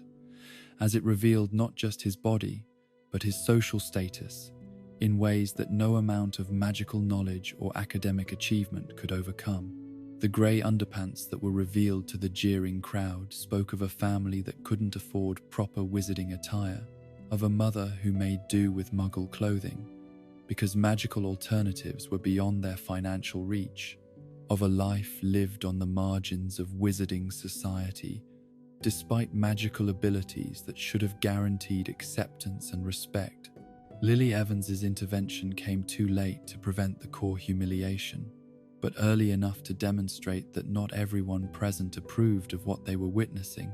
Her moral courage in confronting popular students who had the power to make her own life difficult, providing a counterpoint to the crowd's casual cruelty that highlighted the ethical dimensions of what might otherwise have been dismissed as harmless pranking between rival students. Her defense of Severus carried particular weight because it came from someone who had no obligation to protect him, who belonged to the same house as his tormentors, and could have remained safely silent rather than risking social consequences for the sake of someone she barely knew. But Severus's response to her intervention revealed the depth of his psychological damage and the extent to which years of harassment had corrupted his ability to recognize genuine kindness when it was offered without expectation of reward or reciprocation. The word that erupted from his lips, mudblood, carried centuries of pure blood prejudice and contempt, transforming the person who had tried to help him into another target for the rage and humiliation that he couldn't safely direct toward those who actually deserved his anger. The silence that followed his outburst was more damaging than any physical assault could have been, as every witness understood that they had just seen someone destroy his only chance for genuine friendship with someone whose moral courage and intellectual abilities matched his own. Lily's expression of shock and hurt revealed that his attack had found its mark, while the satisfied smirks on James and Sirius's faces showed that they recognized how completely their victim had defeated himself through his own moral failure. James's reaction to Severus's use of the slur was complex and revealing, showing both genuine outrage at the insult directed towards someone he was already beginning to care about, and satisfied vindication that his treatment of Severus had been justified by evidence of the dark arts sympathies he had always suspected.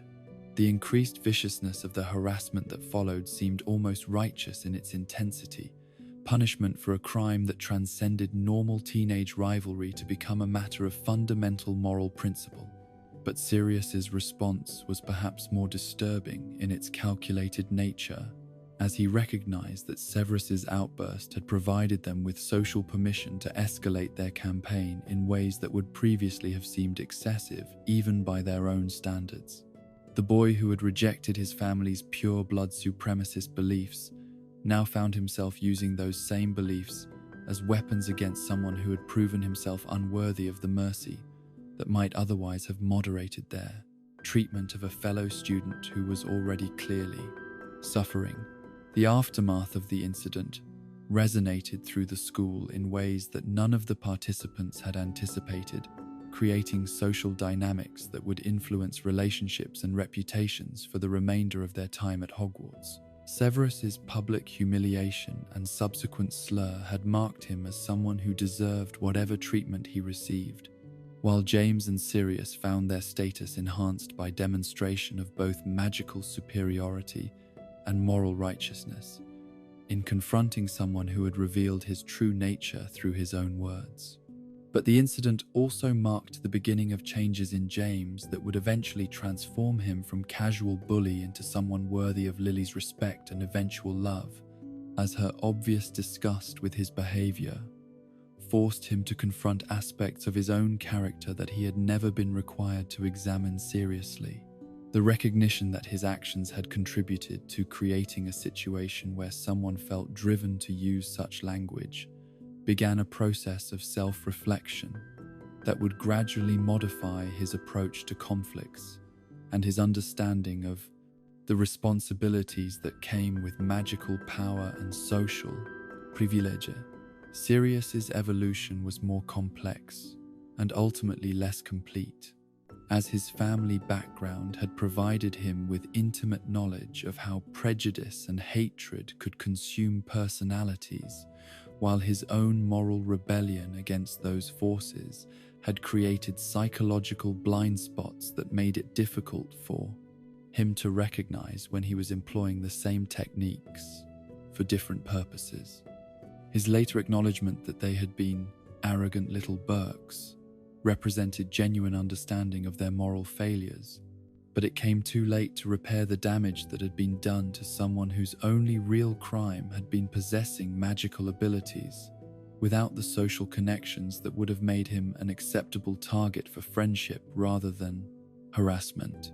The escalation of their campaign against Severus continued throughout their 5th and 6th years, taking on characteristics that bordered on systematic persecution as their growing magical abilities allowed them to devise increasingly sophisticated methods of torment that went far beyond simple pranks to become exercises in psychological warfare. They perfected techniques for public humiliation that left no magical traces, developed methods of interference with his academic work that couldn't be proven or prevented, and created an atmosphere of constant threat that made normal social interaction impossible for someone who never knew when the next attack might come. The other students' reaction to this ongoing persecution revealed uncomfortable truths about human nature and social dynamics that none of them were mature enough to process properly, as witnesses who might have intervened in individual incidents found themselves desensitized to continuous low-level cruelty that became part of the background noise of daily life, rather than shocking violations of decent behavior, requiring immediate response. The normalization of Severus's suffering allowed it to continue and escalate while providing moral cover for those who might otherwise have felt obligated to take action against behavior they recognized as fundamentally wrong. But perhaps the most tragic aspect of the entire dynamic was the way it corrupted everyone involved, turning victims into perpetrators and witnesses into collaborators, while creating psychological patterns that would influence their behavior and relationships for the rest of their lives. James's eventual growth beyond his bullying phase represented genuine moral development, but it couldn't undo the damage that had been done to someone whose formative years had been poisoned by systematic cruelty, justified through reference to political differences that were themselves products of the social conditions that had made such cruelty possible. The incident that nearly cost Severus his life represented the nadir of Sirius's moral development, when his desire for revenge against someone who had repeatedly attempted retaliation against their harassment led him to exploit knowledge that should have remained absolutely protected, regardless of personal animosity or political disagreement. The decision to inform Severus about the method for bypassing the Whomping Willow's defenses was made in a moment of anger that temporarily overwhelmed the moral constraints that normally prevented him from using truly dangerous bypassing methods against fellow students. But the psychological factors that made such a decision possible had been building for years through a process of gradual dehumanization that transformed Severus from a person deserving of basic human consideration into an enemy whose suffering was not just acceptable, but desirable as punishment for his presumed political alignment and demonstrated character flaws. The same mental mechanisms that his family had used to justify cruelty toward muggles and blood traitors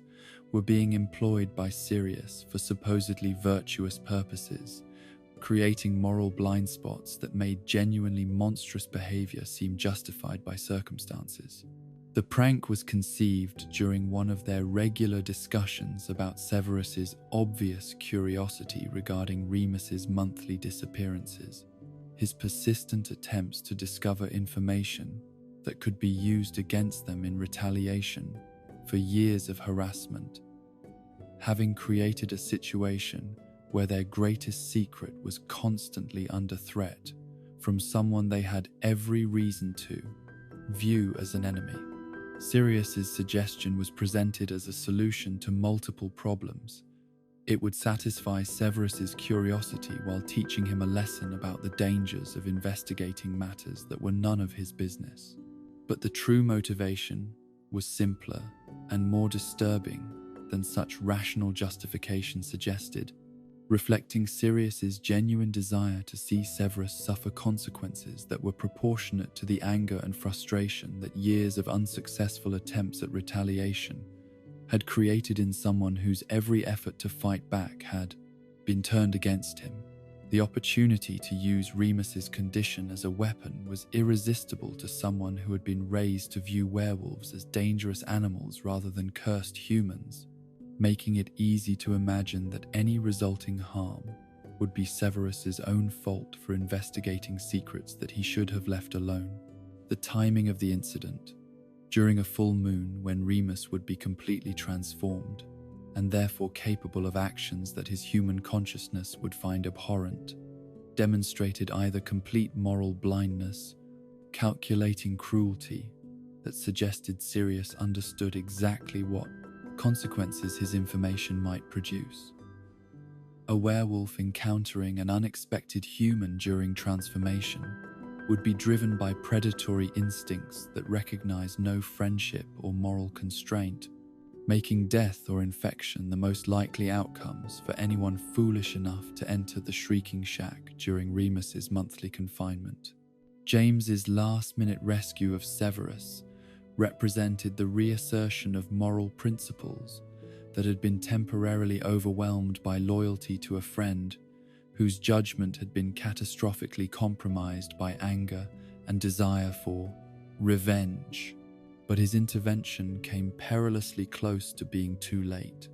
as Severus had already seen enough to understand the truth about Remus's condition, while coming close enough to genuine danger that the encounter would haunt him for the rest of his life, with images of what lycanthropy actually meant for its victims. The aftermath of the incident created consequences that extended far beyond the immediate participants, as Dumbledore's investigation revealed not just the specific circumstances that had nearly resulted in tragedy, but the entire pattern of harassment and retaliation that had made such an escalation inevitable. The headmaster's response was calibrated to address not just individual responsibility, but the systemic failures that had allowed such dangerous dynamics to develop within his school without adequate intervention from adult authorities who should have recognized and addressed the problem before it reached crisis proportions. Severus's forced silence about what he had witnessed represented another form of victimization, as he was denied even the satisfaction of exposing his tormentors' secrets in retaliation for their attempt to destroy him. The magical oath that bound him to secrecy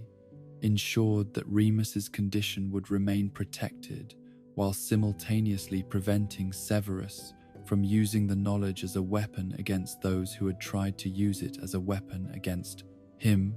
creating a situation where the victim was forced to protect his would-be murderers from consequences they richly deserved. But the psychological impact on all participants was profound and lasting, creating guilt, resentment, and fear that would influence their relationships and choices for the rest of their lives. Remus's horror at learning that his condition had been weaponized against another student deepened his sense of isolation and self-loathing, while James's recognition of how close they had come to becoming accessories to murder forced him to confront the reality of what their harassment campaign had become under his leadership and with his enthusiastic participation. The permanent damage to any possibility of reconciliation between Severus and his tormentors was perhaps the most tragic, long-term consequence, as the incident had crossed lines that made forgiveness impossible, regardless of subsequent remorse or attempts at restitution. The knowledge that they had been willing to risk his life for the sake of a practical joke transformed their relationship from antagonistic but essentially harmless rivalry into something approaching blood feud that would influence major historical events through its impact on choices made during the war that was already casting shadows across the wizarding world. Sirius's later admission that they had been arrogant little Burks represented genuine moral growth and recognition of the harm they had caused through behavior that had seemed justified at the time but revealed itself as unconscionable when viewed with the perspective that maturity and experience provided. But such acknowledgement came too late to repair relationships that had been poisoned beyond any possibility of healing, too late to undo psychological damage that had shaped personalities and life choices in ways that would echo through decades of continued conflict. The incident also revealed disturbing parallels between Sirius's behavior and the family values he claimed to have rejected, demonstrating how difficult it was to escape psychological patterns that had been established during formative years, even when conscious mind recognized them as morally objectionable. The same capacity for cruelty that marked his relatives' treatment of those they considered inferior had manifested in his own behavior towards someone he viewed as an enemy, suggesting that rebellion against specific beliefs might be insufficient to overcome deeper psychological structures that had been shaped by years of exposure to systematic hatred and violence. But perhaps the most troubling aspect of the entire dynamic was the way it demonstrated how easily moral people could become complicit in evil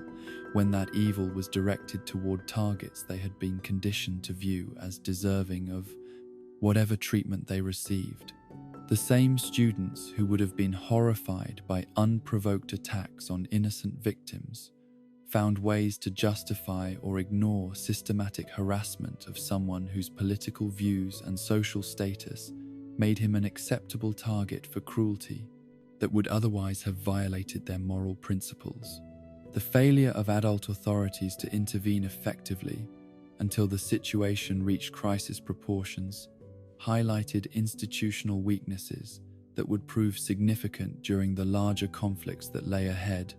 as patterns of ignored harassment and normalized cruelty created environments where more serious forms of persecution could develop without triggering the alarm responses that should have protected vulnerable individuals from systematic targeting by those with superior power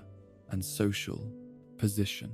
The legacy of these school years dynamics would extend far beyond Hogwarts to influence the war that was already beginning to reshape wizarding society. As personal animosities and unresolved conflicts became entangled with larger political struggles in ways that made rational resolution increasingly difficult, the failure to address bullying and persecution in educational environments created psychological wounds that would never heal, personal vendettas that would influence strategic decisions, and moral blind spots that would prove catastrophic when applied to conflicts where the stakes extended far beyond individual reputation or social status. The confrontation that would finally sever Sirius Black from his family forever came during the summer following his 5th year at Hogwarts, when months of simmering tension over his continued defiance of pure-blood traditions finally erupted into open warfare that made continued coexistence under the same roof impossible for all concerned parties. The incident that triggered the final break was seemingly minor: Sirius's refusal to attend a dinner party where his parents planned to introduce him to Bellatrix Lestrange's younger sister, a girl whose family connections and pure bloodline made her an ideal candidate for the kind of arranged marriage that had preserved Black family genetic superiority for centuries. But beneath this surface disagreement lay fundamental incompatibilities that had been building since his sorting into Gryffindor. Philosophical differences that made compromise impossible when each side viewed the other's position as not merely wrong, but actively threatening to everything they held most dear.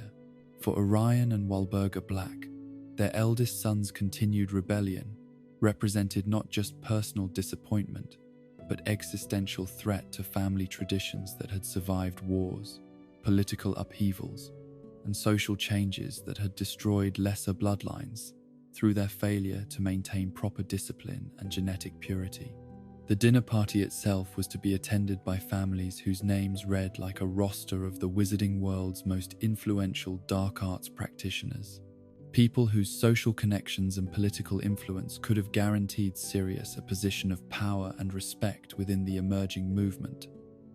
that was already beginning to coalesce around a charismatic young wizard whose promises of pure blood supremacy were attracting support from exactly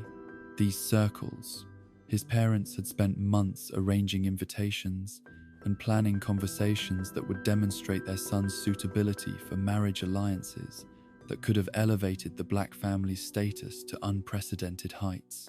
Sirius's flat refusal to participate was delivered with a directness that left no room for negotiation or compromise. His words chosen specifically to make clear that he would never willingly associate with people whose beliefs he found morally repugnant, regardless of the social advantages such associations might provide. The statement that he would rather marry a Muggle than contribute to the preservation of pure-blood genetic superiority was calculated to cause maximum offense, while demonstrating how completely he had rejected everything his basic upbringing had been designed to instill in him. The explosion of rage that followed his declaration was unlike anything Grimmauld Place had witnessed in generations, as Walburga's shrieking voice echoed through rooms that had heard centuries of family arguments,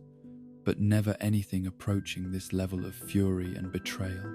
Her magical signature pulsed with the kind of barely controlled power that made ancient artifacts throughout the house resonate in sympathy, while portrait after portrait awakened to add their own voices to a chorus of condemnation that transformed the mansion into a cacophony of pure blood outrage. Orion's response was more controlled, but no less devastating, delivered in the cold tones that marked someone who had moved beyond anger to the kind of calculated determination that preceded irreversible action. His son had not merely disagreed with family expectations, but had publicly repudiated values that represented centuries of accumulated wisdom about magical superiority and the proper relationships between different classes of wizarding society. Such betrayal could not be forgiven or overlooked, but required responses that would demonstrate to their social circle that the Black family would not tolerate such fundamental challenges to their authority. The ultimatum that followed was presented with the formal precision that characterized all significant Black family decisions, offering Sirius one final opportunity to demonstrate proper respect for traditions that had made their bloodline among the most respected and feared in magical Britain. He could apologize for his inappropriate statements, agree to participate in social events that would demonstrate his commitment to family values, and begin the courtship process that would result in marriage to a suitable pure-blood witch whose children would continue the genetic legacy that his ancestors had died to preserve. Or he could leave Grimmauld Place immediately and permanently, forfeiting all claim to family resources, social connections, and magical protections that had been built through generations of careful planning and substantial sacrifice. The choice was presented as simple and final: complete submission to family authority or complete severance of all family relationships, with no middle ground permitted, and no possibility of future reconciliation regardless of circumstances that might develop. Sirius's response was delivered without hesitation or apparent regret, his voice carrying the same kind of absolute certainty that had marked his parents' ultimatum while directing it toward completely opposite conclusions. He would not be apologizing for moral positions that he considered correct, would not be attending social events designed to celebrate beliefs he found abhorrent, and would not be participating in arranged marriages that treated human beings as breeding stock for genetic experiments disguised as family tradition. The packing that followed was conducted in silence, heavy with 15 years of accumulated disappointment and mutual incomprehension, as Sirius gathered possessions that represented his entire life while his parents watched from doorways like guards, ensuring that no family property would be stolen during his departure. The books he had been given were reclaimed as belonging to the family library. The magical artifacts that had been presented as gifts were revealed to have been loans rather than transfers of ownership, and even his clothing was scrutinized to ensure that nothing bearing the Black family crest would leave the house with someone who had forfeited the right to display such symbols. But the most painful aspect of the process was the complete absence of any suggestion that the decision might be reconsidered, any indication that family love might overcome political disagreement, if sufficient time were allowed for emotions to cool and compromises to be discovered. The mechanical precision with which his parents supervised his departure made clear that they viewed him not as a wayward son requiring correction, but as a stranger who had somehow infiltrated their home and was now being expelled after leave. His true nature had been revealed.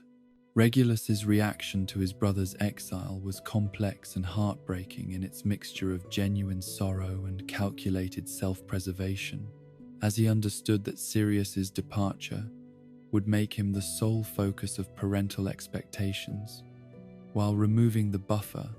that had previously allowed him to remain somewhat in his older brother's shadow. His attempts to mediate the conflict were half-hearted at best,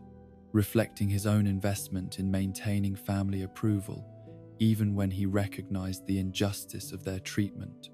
of someone whose only crime had been refusing to abandon moral principles that any decent person should have supported. The trunk that contained Sirius's worldly possessions was pathetically small for someone who had lived 16 years in luxury, its contents representing only those items that were indisputably his personal property rather than family resources that had been made available for his use while he remained in good standing. The contrast between what he was leaving behind and what he was taking with him provided a stark illustration of how much his rebellion would cost in material terms. Though he seemed completely indifferent to luxuries that had never held much appeal for someone whose deepest desires could not be satisfied through wealth or social position. The Black family tapestry that dominated the entrance hall had already been prepared for his departure. The ancient magic that recorded family relationships responding to formal disownment procedures with efficiency that suggested such measures had been employed many times throughout the centuries. The threads that had connected his name to the elaborate genealogical web were dissolved with ceremonial burning, creating a space where his existence had been completely erased, as if he had never been born to parents who now refused to acknowledge any biological connection. The symbolism of this erasure extended far beyond simple record-keeping to represent the complete rejection of shared history, mutual responsibility,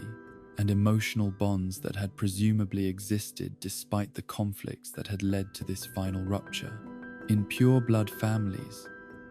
the tapestry served as more than decoration but as sacred text that recorded the genetic heritage which justified their claims to superior status,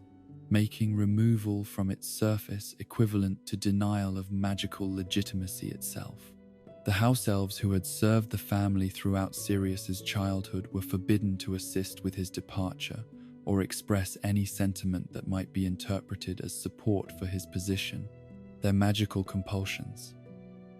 preventing them from offering comfort to someone who had been designated as enemy rather than family member. But their expressions of genuine sorrow provided some indication that his treatment of them had been appreciated, even when it violated the protocols that governed relationships between pure-blood wizards. and their magical servants. The moment of actual departure was conducted with the same formal precision that had characterized the entire process. Orion opening the front door while Walburga stood behind him like a guardian, ensuring that no weakness would compromise their resolution to sever all connections with someone who had proven himself unworthy of the Black family name. No farewells were exchanged, no expressions of residual affection or hope for future reconciliation offered. No acknowledgement that 16 years of shared life had created bonds that transcended political disagreement. But as Sirius stepped across the threshold and heard the door close behind him with the finality of a coffin lid sealing, he felt not despair, but liberation from burdens that had been crushing his spirit since childhood. For the first time in his life, he was free to make decisions based on his own moral compass, rather than family expectations, to associate with people he respected, rather than those whose bloodlines met arbitrary purity standards, to use his magical abilities in service of causes he believed in, rather than maintaining social positions he found meaningless. The journey to the Potter house in Godric's Hollow was conducted through night bus transportation that deposited him on a doorstep where he stood uncertain whether his friendship with James extended to the kind of major imposition that permanent residency would represent. His knocking was tentative,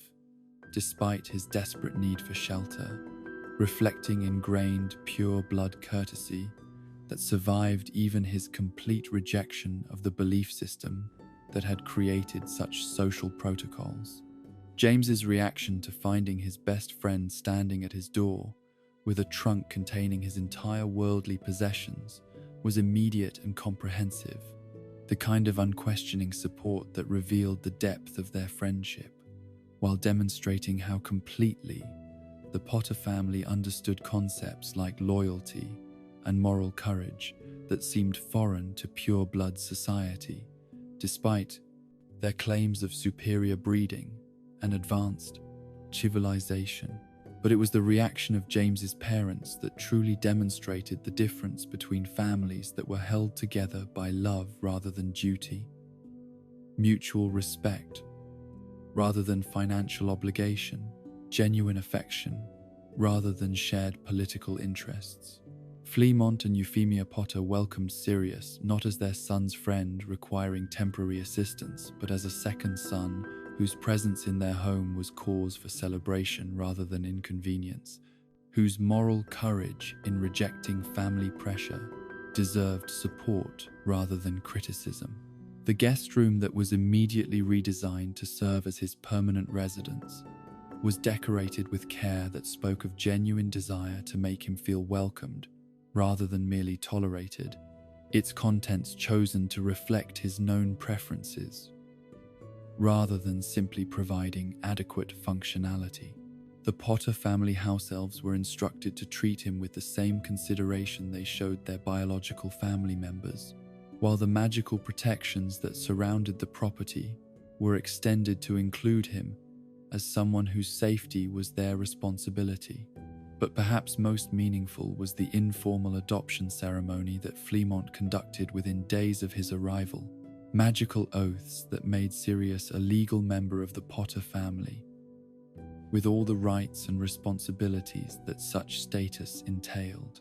The contrast between this willing acceptance and the painful rejection he had experienced at Grimmauld Place highlighted the fundamental differences between families that were united by choice rather than accident, love rather than obligation, shared values rather than shared genetics. The psychological adjustment to his new circumstances required weeks of careful emotional processing, as Sirius gradually came to understand that his childhood had been spent in an environment that was genuinely abusive, despite the material privileges and social advantages that had disguised its essential cruelty. The Potter family's casual affection and unconditional support provided a baseline for normal human relationships that made his previous experiences seem even more distorted and damaging than he had recognized while living through them. The freedom to express his own opinions without fear of punishment, to pursue friendships based on personal compatibility rather than political utility, to read books that had been banned from the Black family library because they contained dangerous ideas about equality and justice. All of it represented liberation from psychological chains that had been so much a part of his daily existence that their removal felt disorienting even when it was obviously beneficial. Letters from Hogwarts friends who had heard about his family's situation provided additional support while revealing how his courage in standing up to pure blood pressure had enhanced his reputation among students who respected moral principle over social convenience. But they also brought news of increasing tensions throughout wizarding society, as the political forces that his family supported were growing bolder in their attacks on Muggleborns and blood traitors, while recruiting followers through promises of restored pure blood dominance. The war that was developing around them made Sirius's personal situation seem both more and less significant, as individual family conflicts were overshadowed by larger struggles that would determine the future of wizarding civilization, while simultaneously being revealed as connected to those larger struggles in ways that made personal choices into political statements, with consequences extending far beyond individual lives. His integration into the Potter family coincided with James's own emotional maturation, as the responsibilities of serving as older brother to someone who had sacrificed everything for moral principles forced him to examine his own character and choices in ways that accelerated his development from talented but arrogant teenager into someone worthy of the leadership role that circumstances were already beginning to thrust upon him. The summer months spent in genuine family environment provided Sirius with his first experience of unconditional love and acceptance, relationships that were not contingent on performance of expected behaviors or adherence to prescribed beliefs, but were offered freely to someone whose presence was valued for its own sake rather than for advantages it might provide. The psychological healing that resulted from such treatment was profound but incomplete, as years of emotional abuse had created deep wounds that would never fully heal, regardless of how much love and support were subsequently provided. The return to Hogwarts for their 6th year was triumphant rather than shameful, as Sirius's courage in choosing homelessness over moral compromise had become legendary throughout the school, while providing inspiration for other students who were struggling with their own family pressures and conflicted loyalties. His example demonstrated that it was possible to survive rejection by families whose values were fundamentally corrupt, that personal integrity was worth whatever material sacrifices it might require, that chosen family could be stronger and more supportive than biological relationships that were poisoned by hatred and fear. But the price of his moral courage continued to accumulate as news reached him of his parents' campaigns to destroy his reputation throughout pure-blood society, their systematic efforts to ensure that no family would welcome someone who had proven himself capable of such fundamental betrayal of blood loyalty. The social networks that had once been available to him were permanently closed, while the political influence that his family name had provided was transformed into active hostility from people who viewed his very existence as threat to the belief systems that justified their own privileged positions. The death of his father during their 7th year came not as occasion for grief, but as relief that one source of active hostility had been eliminated, though Orion's passing also meant that family headship passed to Walburga, whose fanaticism exceeded even her late husband's commitment to pure-blood supremacist ideology. The inheritance that should have been his was redirected to Regulus, whose continued loyalty to family traditions was being rewarded through early assumption of responsibilities and privileges that had been designed to prepare him for leadership of one of Wizarding Britain's most influential political families. But Regulus's own fate was already being shaped by forces beyond his control, as the war that was consuming their society demanded increasingly extreme demonstrations of loyalty from families who wanted to maintain their positions within emerging power structures. The dark mark that appeared on his left arm during what should have been his final year at Hogwarts marked him as someone who had moved beyond theoretical support for pure blood supremacy to active participation in activities that would have horrified even his extremist parents if they had fully understood their implications. The graduation from Hogwarts that should have marked the beginning of adult independence instead represented entry into a world where neutrality was becoming impossible, where the political beliefs that Sirius had rejected and his brother had embraced were dividing wizarding society into camps that viewed each other not as fellow citizens with different opinions, but as enemies whose very existence threatened everything they valued most deeply. The job offers that came to Sirius, despite his family's efforts at sabotage, reflected both his demonstrated magical abilities and the respect his moral courage had earned among people who understood that the coming conflict would require fighters whose loyalty could not be purchased or coerced, but was freely given to causes they believed were worth dying for.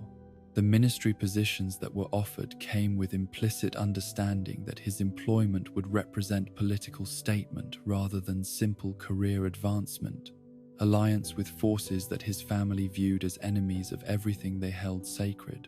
But perhaps the most significant offer came not from official sources but from Albus Dumbledore himself, whose private network was already beginning to organize resistance to the dark arts movement that was gaining influence throughout wizarding society. The Order of the Phoenix represented exactly the kind of cause that Sirius had been preparing for throughout his years of moral development, an organization dedicated to protecting innocent people from forces that viewed human lives as expendable resources in their pursuit of political dominance. The decision to join the Order required no deliberation,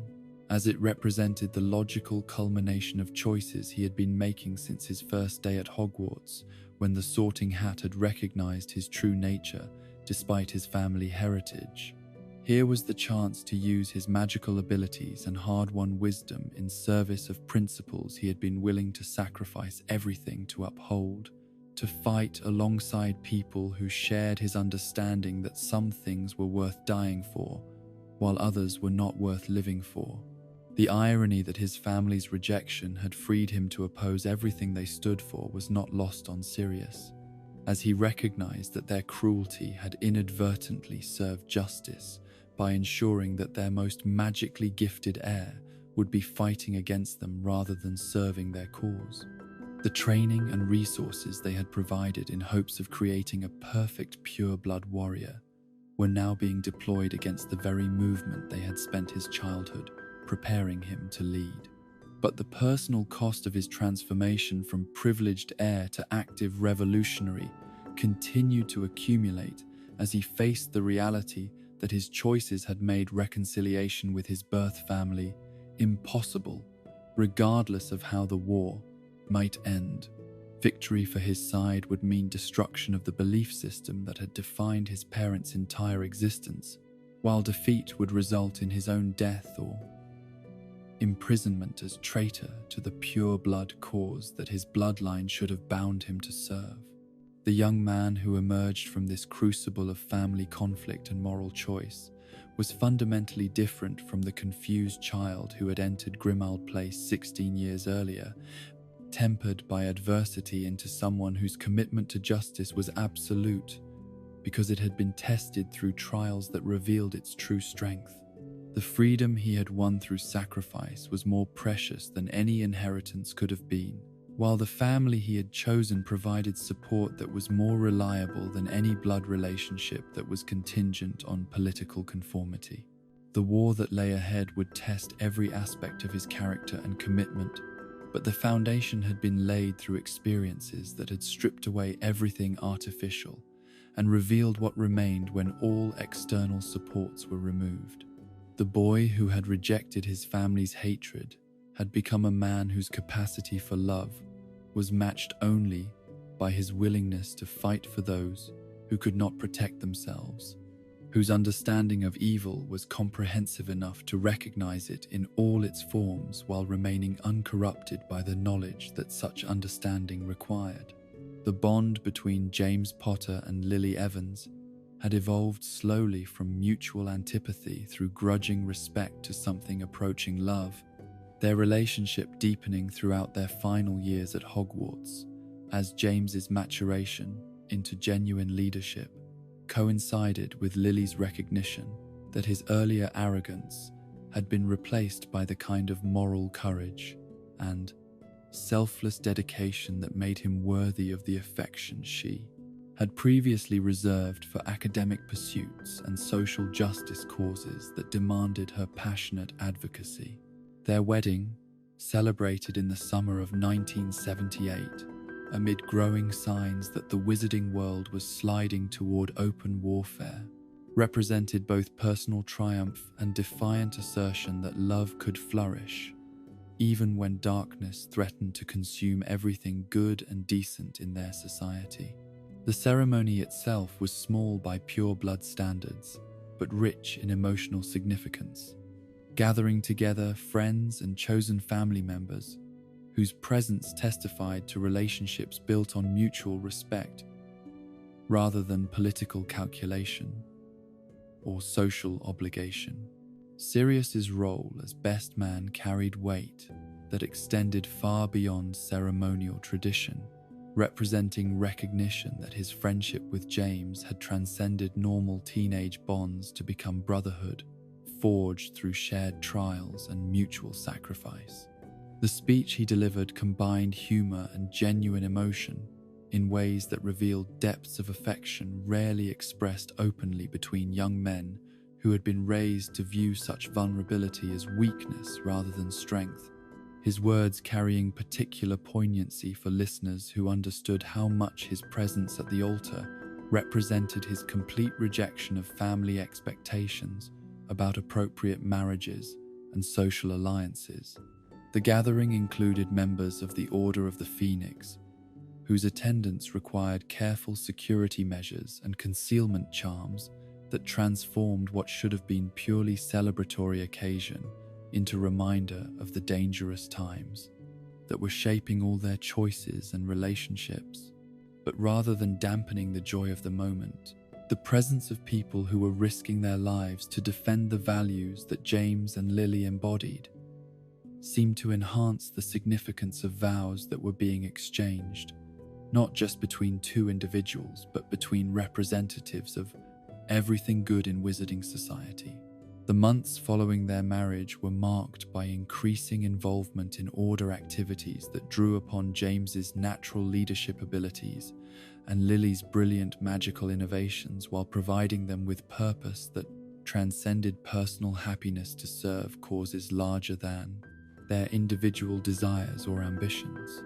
Their flat became unofficial headquarters for planning missions that grew increasingly dangerous as Voldemort's followers became more organized and ruthless in their attacks on anyone who opposed their vision of pure blood, supremacy restored through systematic elimination of Muggle-born wizards and their supporters. But it was the news of Lily's pregnancy that transformed their understanding of what they were fighting for, changing abstract principles about justice and equality into intensely personal commitment to creating a world where their child could grow up free from the hatred and violence that were consuming the society they had inherited from previous generations. The baby that would be born into this chaos represented hope for the future, while simultaneously becoming target for enemies who understood that destroying the next generation was more effective than merely defeating current opposition. The prophecy that Sybil Trelawney delivered to Albus Dumbledore during a job interview at the Hogshead Inn was overheard by a Death Eater, whose report to Voldemort would shape the remainder of the war through its identification of a child who would possess power to defeat the Dark Lord when existing resistance had proven inadequate to stop his advance toward complete domination of magical Britain. The words that spoke of one born as the seventh month died, whose parents had thrice defied Voldemort, would echo through history as the moment when individual fate became entangled with collective destiny. Harry James Potter entered the world on July 31st, 1980,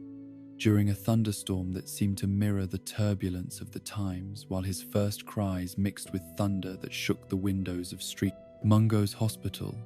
and caused the lights to flicker in ways that suggested his magical signature was already powerful enough to affect his immediate environment. The joy that filled his parents' faces as they held their son was tempered by knowledge that his birth had made him a target for forces that would stop at nothing to eliminate anyone who threatened their vision of pure blood supremacy.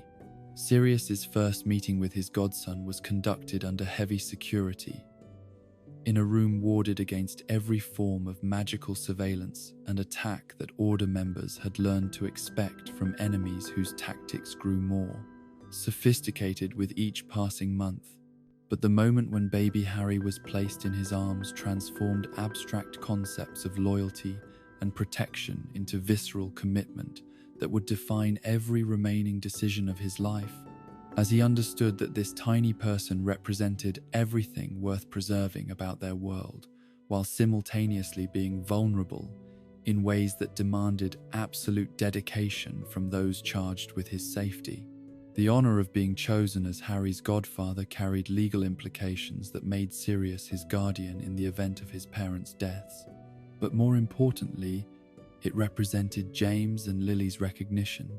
that their closest friend could be trusted with the most precious thing in their lives.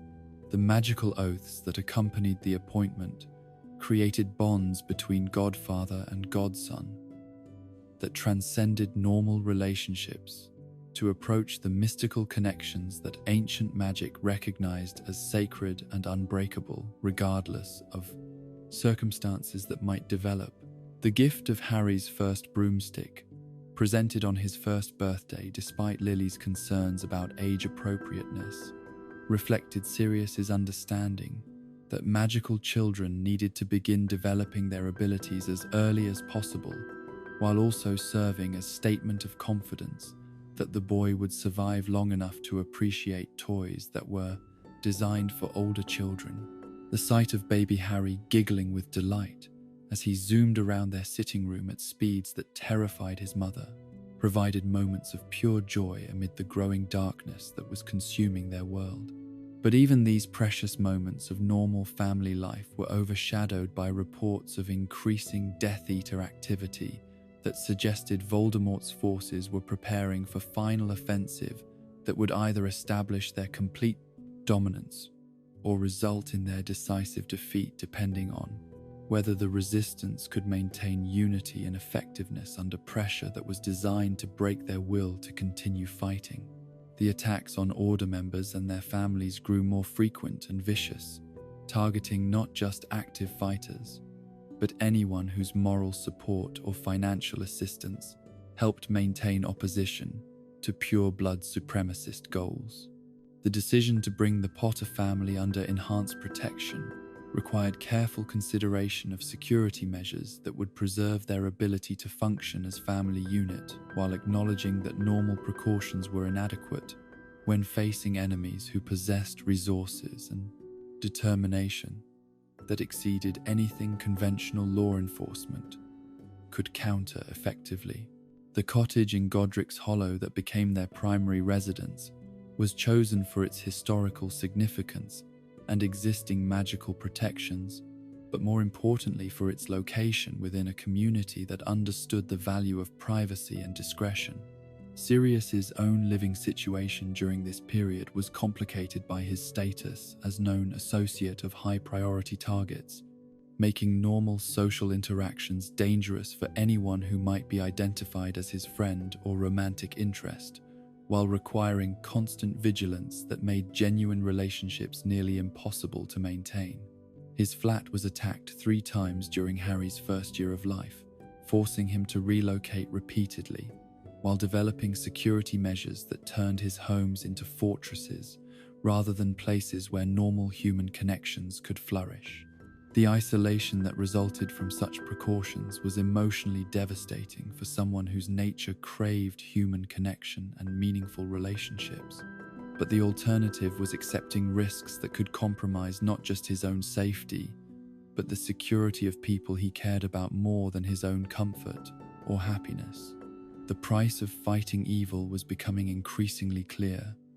It required sacrifices that went beyond simple physical danger to encompass everything that made life worth living for people who were not willing to purchase safety through moral compromise. The intelligence network that Sirius helped maintain provided disturbing information about Voldemort's growing obsession with the Potter family and their infant son, suggesting that the prophecy's implications had been understood by someone whose response was characteristically direct and ruthless. Rather than attempting to prevent the child from developing into a threat, the Dark Lord had apparently decided that elimination was preferable to risk, making Harry the youngest person ever to be targeted for assassination by forces that typically focused their attention on adult opponents. The protective measures that surrounded the Potter household were enhanced repeatedly, as new threats were identified and countered through magical innovations that pushed the boundaries of defensive magic while requiring constant maintenance and adjustment to remain effective against enemies who were equally committed to finding weaknesses that could be exploited. The house itself became a laboratory for security techniques that would influence magical law enforcement for generations to come, while serving as sanctuary where a young family could experience moments of normalcy amid chaos that threatened to destroy everything they valued. But the most significant protection came not from magical wards or physical barriers, but from the network of friends and allies who understood that some people were worth dying for, while recognizing that effective protection required coordination and mutual support rather than individual heroism that might achieve short-term success while failing to address larger threats. The Order of the Phoenix had evolved from idealistic organization into military unit whose members were bound together by shared understanding that defeat was not an option when the stakes included the future of magical civilization itself. The motorcycle chase that Sirius and James experienced during this period provided both adventure and sobering reminder of how completely their lives had been transformed by the war that was consuming their society. What began as casual evening flight through the countryside became deadly encounter with Death Eaters, whose coordination and magical abilities suggested that chance meetings were becoming less likely as enemy surveillance and intelligence gathering became more sophisticated and comprehensive. The three men on broomsticks who attacked them were using techniques that indicated professional training rather than amateur enthusiasm. Their spells coordinated in ways that suggested tactical education and practical experience in magical combat that exceeded what most Order members had acquired through necessity rather than formal instruction. The battle that followed was brief but vicious, demonstrating how quickly normal activities could become life or death struggles when enemies were actively hunting anyone associated with resistance activities. Sirius's decision to use magic to lift the Muggle police car that had been pursuing them for minor traffic violations served multiple purposes. It provided weapon that their attackers had not anticipated, while also protecting innocent Muggles who would have been caught in crossfire if the battle had continued at ground level. But the incident also highlighted the increasingly complex moral calculations that were required when magical conflicts intersected with non-magical world in ways that threatened to expose the hidden society that both sides of the war had interests in preserving. The deaths of family members that marked this period created additional emotional burdens for everyone involved in the conflict, as personal grief became entangled with political struggle in ways that made normal mourning processes impossible. when survival required continued focus on immediate threats rather than reflection on losses that could not be recovered or undone through any amount of anger or sorrow. Orion Black's death from unknown causes was met with indifference from Sirius, whose emotional connection to his father had been severed years earlier, when family loyalty proved incompatible with moral principles that demanded opposition to everything the Black family represented. But Regulus's fate was more complicated and painful, representing loss of someone who had been trapped by circumstances and family expectations, rather than choosing evil through personal conviction or calculated advantage. The younger Black brother's involvement with Death Eater activities had been reluctant rather than enthusiastic, motivated more by desire to maintain family approval and social position than by genuine commitment to pure-blood supremacist ideology that he was too intelligent to accept completely, but too weak to reject decisively. His death in circumstances that remained mysterious to family members created additional complications for Sirius's already complex relationship with his past and the responsibilities that came with being sole surviving heir to traditions he had spent years rejecting. But perhaps the most significant development during this period was the gradual recognition that the war they were fighting was not temporary aberration that could be resolved through decisive military action, but fundamental struggle between incompatible worldviews that would continue until one side achieved total victory or was completely destroyed. The compromise and reconciliation that had ended previous conflicts were impossible when the stakes included the basic human rights of entire populations whose existence was viewed as threat to pure-blood genetic superiority. The psychological pressure of understanding that they were engaged in fight to the death rather than political disagreement that could be resolved through negotiation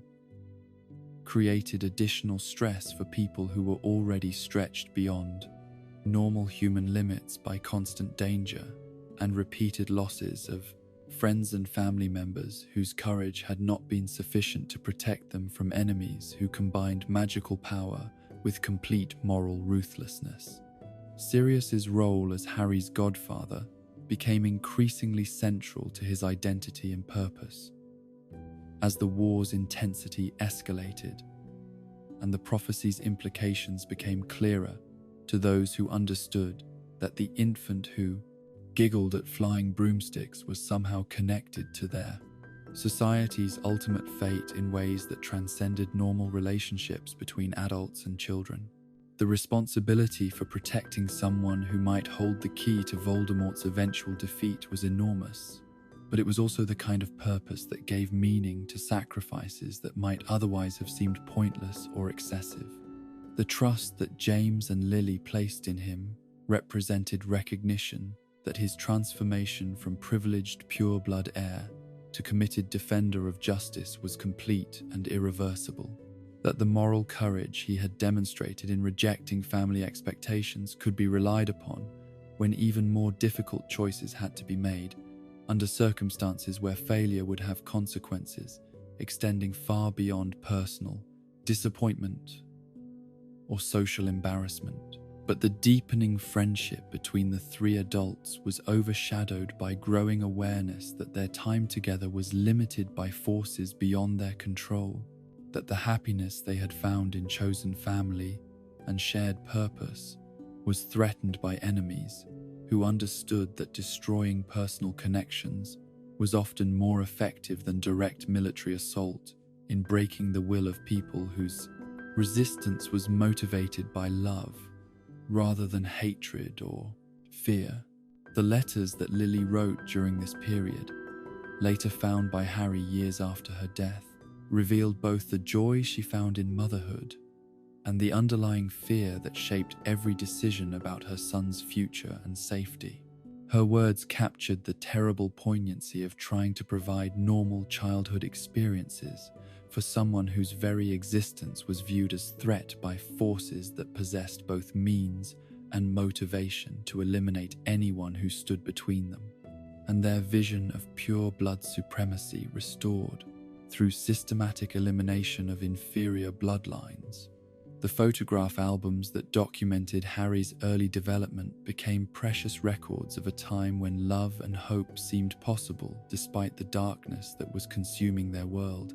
Images of ordinary family moments that gained extraordinary significance through their contrast with the violence and hatred that surrounded the small sanctuary where parents and godfather could pretend for brief moments that their child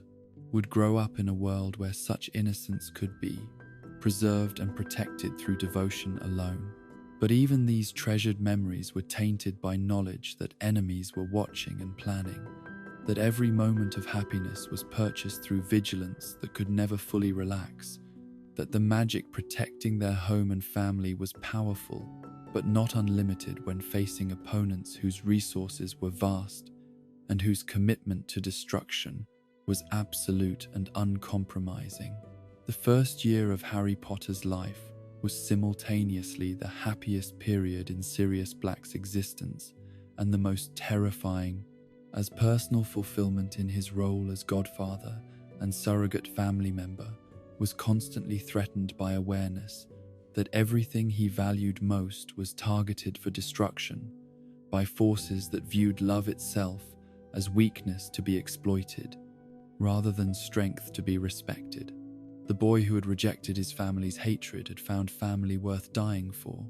but the cost of protecting that family would prove higher than anyone could have imagined when the prophecy that had marked Harry's birth began moving toward its tragic fulfillment through events that would test every bond of friendship and loyalty that had been forged in the crucible of war against ultimate evil. The October evening that would shatter the wizarding world began with an unease that settled over Sirius Black like a shroud, his every instinct screaming warnings that something fundamental was wrong despite the absence of any specific threat that his enhanced paranoia could identify or prepare to counter. The feeling had been building for days, a creeping certainty that the careful balance they had maintained between protection and normal life was about to collapse under pressures that no amount of preparation could successfully resist. Peter Pettigrew's hiding place, when Sirius finally located it after hours of searching through the labyrinthine network of safe houses and secondary locations that the Order had established for members whose roles required absolute secrecy, was empty in ways that went beyond simple absence. The magical signature that should have indicated recent habitation was completely absent, while protective charms that should have required his personal presence to maintain had failed in ways that suggested either voluntary abandonment or something far more sinister than temporary relocation. The cottage itself bore signs of hasty departure that troubled Sirius more than evidence of struggle would have, as personal possessions remained scattered about in configurations that suggested their owner had left with intentions of returning, but had been prevented from doing so by circumstances that remained frustratingly unclear. The lack of magical violence or obvious coercion made the situation more ominous rather than less, implying planning and deception that exceeded the crude force typically employed by Death Eaters when eliminating enemies or recruiting unwilling allies. His examination of the premises revealed disturbing anomalies that suggested Peter's disappearance had not been the result of Death Eater action, but of something more complex and ultimately more threatening to Order security and the Potter family's continued safety. The protective spells that surrounded the cottage had been dismantled from within rather than overcome through external assault, while the communication devices that should have allowed emergency contact with other Order members had been deliberately destroyed rather than simply damaged through combat or hasty flight. The growing certainty that Peter had not been captured but had chosen to leave created psychological turmoil that Sirius struggled to process while maintaining the focus necessary for immediate action. The possibility that their closest friend and most trusted ally had betrayed them was so fundamentally incompatible with everything he thought he knew about loyalty and friendship that his mind initially refused to accept evidence that pointed toward conclusions too terrible to acknowledge. But the magical traces that remained in the cottage told a story that became increasingly difficult to deny, as his investigation revealed layer upon layer of deception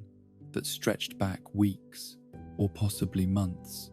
suggesting that Peter's betrayal was not recent development born of desperation or coercion, but calculated campaign of espionage that had been conducted with patience and skill that exceeded anything his supposed friends had given him credit for possessing. The discovery of dark magic residue in areas where it should never have existed provided final confirmation that the man they had trusted with their most vital secrets had been serving different masters while maintaining facades of loyalty and friendship that had fooled even Sirius's enhanced paranoia and James's intuitive understanding of human nature. The evidence suggested that every order meeting Peter had attended, every plan he had helped develop, every secret location he had been given access to, had been reported to Voldemort with systematic thoroughness that explained the Death Eater's recent tactical advantages and intelligence breakthroughs. The race to Godric's Hollow was conducted in a state of panic that overwhelmed every rational thought process, as Sirius understood that if Peter had indeed betrayed the Fidelius Charm's protection, then James and Lily were already facing dangers that their considerable magical abilities might not be sufficient to overcome when confronted without warning by forces that had been specifically prepared to counter their known capabilities and defensive strategies. His motorcycle roared through the night at speeds that pushed both machine and rider beyond safe operational limits. Magical enhancements that he had added over months of tinkering, allowing performance that would have been impossible for purely mechanical transportation, while his own magical signature helped guide him through landscapes that seemed to blur together into a continuous stream of darkness, punctuated by distant lights that might have been stars, or might have been the glow of spells being cast in battles. He was too far away to influence or assist. The village of Godric's Hollow appeared peaceful as he approached, its cottages and gardens showing no signs of the magical warfare that he had feared to find already in progress. But this apparent normalcy only deepened his anxiety,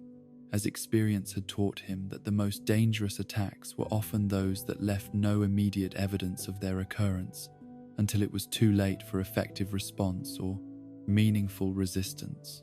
The Potter Cottage, when it finally came into view through trees that should have been protected by concealment charms but were somehow visible to his searching eyes, was a ruin that spoke of magical forces, so powerful they had overwhelmed defensive spells that should have been impregnable when properly maintained and actively defended by wizards of James and Lily's proven abilities and desperate motivation to protect their home and child. The roof had been blown completely away, its timbers scattered across the garden, like the bones of some massive creature that had been torn apart by predators, whose appetite for destruction exceeded any reasonable tactical objective, while walls that had stood for centuries were reduced to rubble that pulsed with residual magical energy of types that Sirius recognized from his childhood exposure to the darkest forms of pure-blood family magic. The front door, or what remained of it, hung askew on hinges that had been twisted by forces that defied normal understanding of how magic and matter interacted, while the very air around the destruction seemed thick with magical residue that made breathing difficult and spellcasting uncertain for anyone who attempted to approach the scene without proper protective measures and extensive preparation. But it was the quality of silence that surrounded the devastation that truly communicated the magnitude of what had occurred. an absence of sound that went beyond normal quiet to suggest that even the natural world had been traumatized by exposure to magical forces that violated fundamental principles about how life and death, creation and destruction, love and hatred were supposed to interact within the cosmic order that governed all existence. Sirius's approach to the ruined cottage was conducted with the caution that years of warfare had ingrained in his responses to potentially dangerous situations. His wand-drawn and magical senses extended to their maximum range, while his mind catalogued threats and escape routes with the automatic precision that had kept him alive through dozens of previous encounters with scenes that might contain either enemies or delayed activation curses designed to eliminate anyone who attempted investigation or rescue. The devastation he found inside exceeded even his worst fears, as the home where he had spent so many happy hours watching Harry grow and develop into the bright, curious child who represented hope for their world's future had been transformed into a monument to the kind of evil that consumed everything it touched, while leaving behind only emptiness and pain that would echo through generations of those who survived to remember what had been lost. James Potter lay at the foot of the stairs, his wand still clutched in his hand despite the obvious futility of his final battle, his face bearing an expression of surprise and determination that suggested he had fought to the very end, while understanding that his magic was insufficient to protect the people he loved most from enemies who possessed power and ruthlessness that exceeded anything he had been prepared to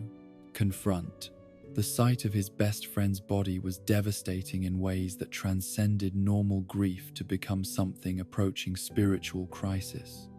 as Sirius understood that the person who had been closer to him than any brother, who had provided the love and acceptance that his birth family had never offered,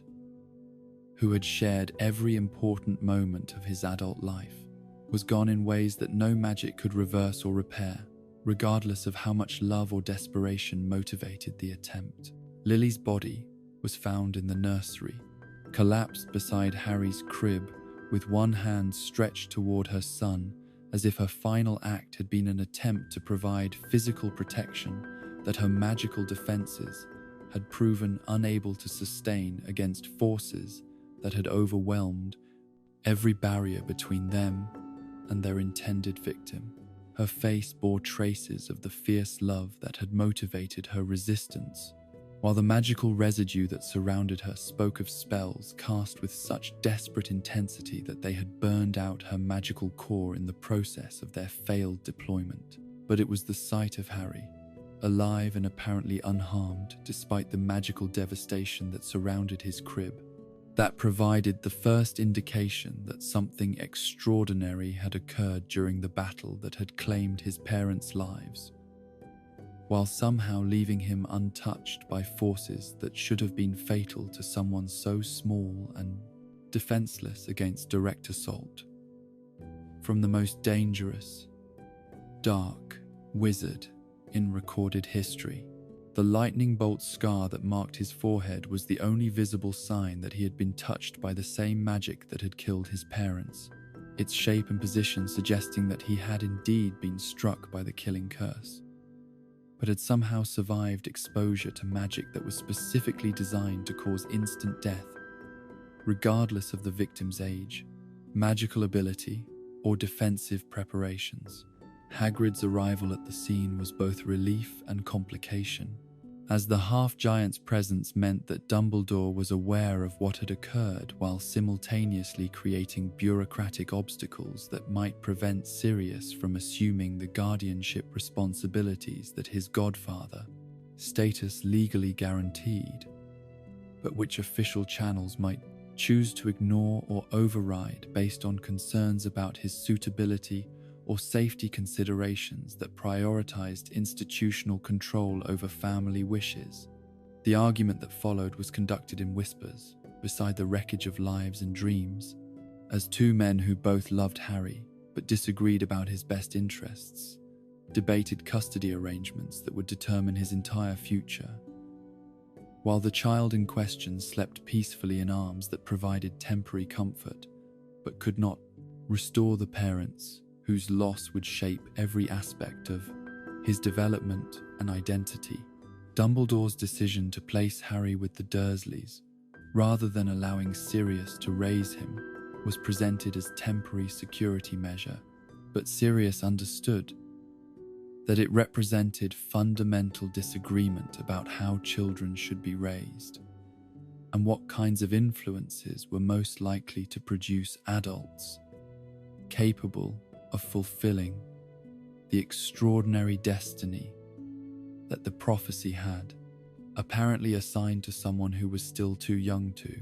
understand that he had survived something that should have been impossible. The flying motorcycle that Sirius gave to Hagrid was more than transportation, but symbol of the normal life he was surrendering in recognition that his role as godfather would now be conducted from distance rather than through daily involvement in Harry's growth and education,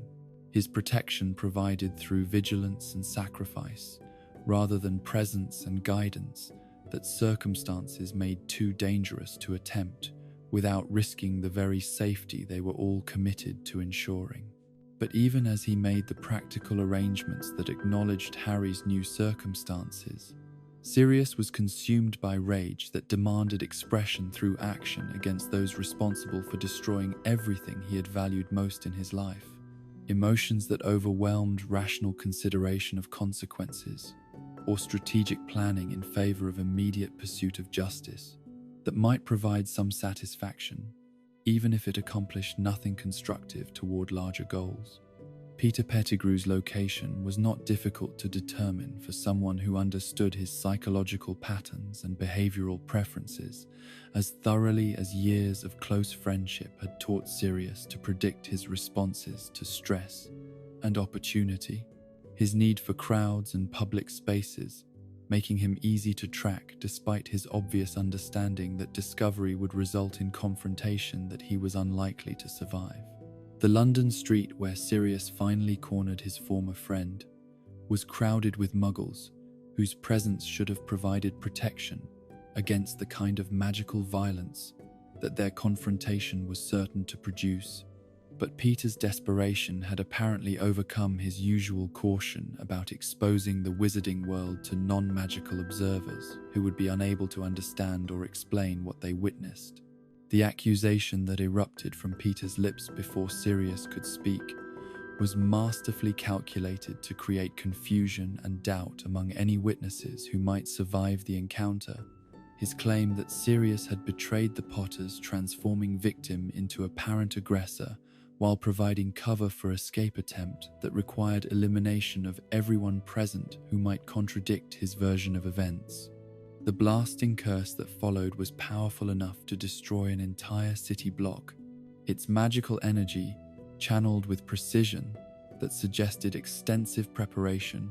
and practice in techniques that exceeded anything Peter had demonstrated during their school years or order service, revealing magical abilities that he had apparently been concealing, while cultivating his image as the weakest and least threatening member of their group. The explosion that killed 12 muggles and devastated the surrounding neighborhood was designed to accomplish multiple objectives simultaneously, eliminating witnesses who might have testified to the truth about what had actually occurred, providing Peter with cover for his escape in rat form,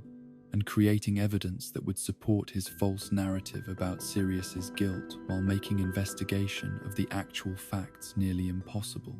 The finger that was left behind as evidence of Peter's supposed death was a particularly clever touch, providing physical proof that supported the story he had constructed while eliminating the possibility that his survival might be discovered through magical means or mundane investigation by authorities who lacked the knowledge or resources to recognize Animagus transformation as explanation for his apparent demise. Sirius's laughter, witnessed by Cornelius Fudge, and later used as evidence of his guilt and psychological instability, was the sound of someone whose sanity had been shattered by the recognition that his closest friends were dead,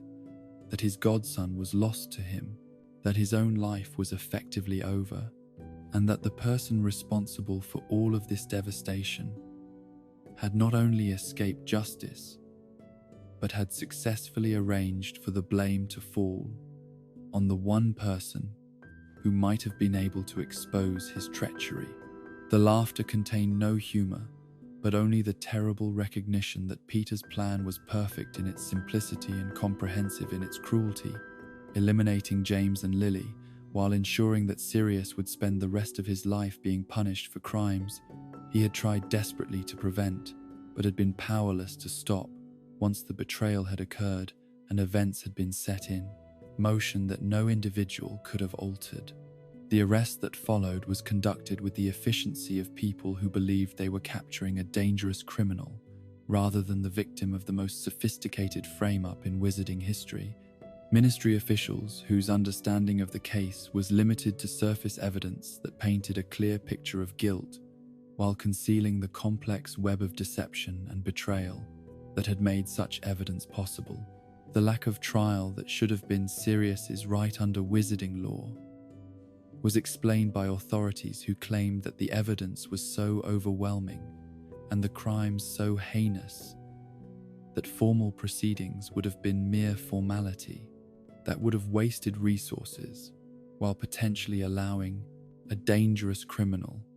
additional opportunities to escape justice or harm additional innocent victims. But the real reason for bypassing normal legal procedures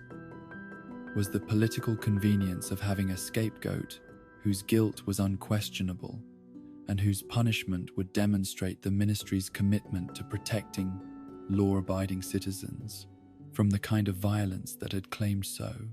many lives during the war that was supposedly ending with Voldemort's defeat and the restoration of normal social order. The charges that were filed against Sirius Black included 13 counts of murder, betrayal of the Potter family to forces that had sought their destruction, and service to Lord Voldemort in capacities that had contributed to the deaths of countless other innocent victims whose blood was on his hands, even if his specific responsibility could not be proven through conventional evidence or witness testimony. Peter Pettigrew's posthumous award of the Order of Merlin, First Class, was the final insult in a campaign of character assassination that transformed the victim of betrayal into its perpetrator while elevating the actual traitor to heroic status that would protect his memory even if his survival was somehow discovered by authorities who might otherwise have been motivated to investigate inconsistencies in the official narrative.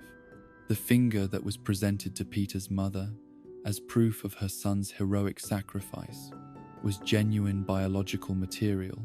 but its source was carefully concealed from investigators who lacked the magical expertise or investigative resources to determine whether it had been severed post-mortem or removed through other means that would not have required the death of its original owner. But for Sirius, locked in a prison cell that had been designed to break the spirits of the strongest wizards while they waited for insanity or death, to provide release from sufferings that exceeded human capacity, to endure indefinitely, the political implications of his persecution were less important than the personal tragedy of being separated from Harry, while unable to provide protection or guidance that his godfather responsibilities demanded he provide. The knowledge that somewhere in the world, his godson was growing up without understanding who his parents had been or why they had died, without knowing that he had someone who loved him enough to spend eternity in hell rather than allow harm to come to him, was torture that exceeded any physical suffering the Dementors could inflict through their systematic destruction of hope and happiness. The laughter that had sealed his fate continued to echo in his memory as reminder of the moment when everything he had valued had been destroyed through treachery so complete and devastating that even his legendary paranoia had proven inadequate to detect or prevent it, leaving him with nothing but rage and grief that would sustain him through years of imprisonment while he planned revenge against the person who had stolen everything that had made his life worth living. The night of October 31st, 1981, had begun with friendship and trust and hope for the future, but it ended with betrayal and death, and the understanding that sometimes the people you love most are the ones who possess both opportunity and motivation to destroy everything you hold dear, while making certain that you will be blamed for the devastation they have wrought. The fortress prison of Azkaban rose from the North Sea like a monument to despair, its black stone walls seeming to absorb light and hope with equal efficiency, while the creatures that served as its guards drifted through corridors that echoed with the screams and sobs of prisoners whose sanity had been systematically destroyed through exposure to magic that fed on human happiness until nothing remained but empty shells that breathed but no longer lived in any meaningful sense of the word. The cell that became Sirius Black's home for 12 years was a stone box barely large enough for a grown man to lie down, its walls weeping with moisture that carried the psychic residue of previous occupants, whose despair had soaked into the very rock itself, creating an atmosphere so thick with accumulated misery that breathing required conscious effort while sleeping brought nightmares that were often preferable to the waking reality of absolute isolation and hopelessness. The Dementors that glided through the prison's corridors were creatures of such pure malevolence that their very presence drained warmth and joy from the air itself, leaving behind only the kind of cold that penetrated to the soul and the certainty that nothing good had ever existed or ever would exist in a universe that contained such manifestations of absolute evil. Their feeding was not merely physical but spiritual, as they consumed the very essence of what made life worth living while leaving their victims technically alive, but emotionally and psychologically destroyed. But Sirius possessed something that proved more resilient than the Dementors had expected: the knowledge of his own innocence, a truth so fundamental to his identity that it existed beyond the reach of creatures whose power lay in corrupting memory and distorting perception until victims believed themselves deserving of whatever punishment they received. His innocence was not merely legal technicality, but spiritual reality that created a core of resistance around which his sanity could coalesce despite exposure to forces designed to destroy all sense of self and purpose. The irony that saved him was the same quality that had made him effective against dark arts practitioners throughout his adult life: his ability to think like his enemies while maintaining moral clarity about the differences between necessary action and evil indulgence. The Dementors fed on guilt and despair, emotions that required belief in one's own complicity in the suffering they were experiencing. But Sirius felt no guilt for crimes he had not committed, and no despair about punishment that he did not deserve. Instead, his predominant emotion was rage, pure, focused anger, directed at Peter Pettigrew for his betrayal, at the ministry officials who had condemned him without trial, at the circumstances that had separated him from Harry, when his godson needed protection and guidance that only someone who understood the full complexity of his situation could provide.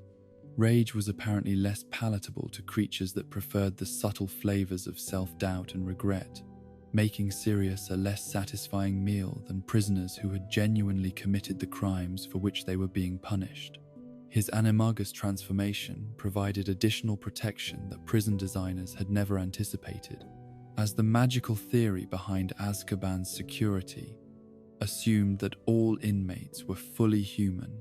and therefore vulnerable to the psychological warfare that Dementors employed with such devastating effectiveness against normal wizard consciousness. But animal minds operated according to different principles, their emotions simpler and more immediate, their thoughts focused on survival,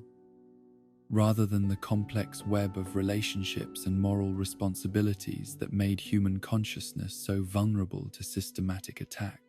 As Padfoot, Sirius could experience the prison environment without the layers of meaning and interpretation that made human perception so susceptible to Dementor influence. His dog-form consciousness, processing cold as simple physical discomfort rather than existential threat, while treating isolation as temporary inconvenience rather than permanent separation from everything that gave life meaning, purpose. The transformation also provided physical advantages that proved crucial to his long-term survival in an environment designed to break prisoners through systematic deprivation of everything that made existence bearable. His dog form was better adapted to the cold and damp that characterized Azkaban's atmosphere, while his enhanced senses allowed him to detect approaching Dementors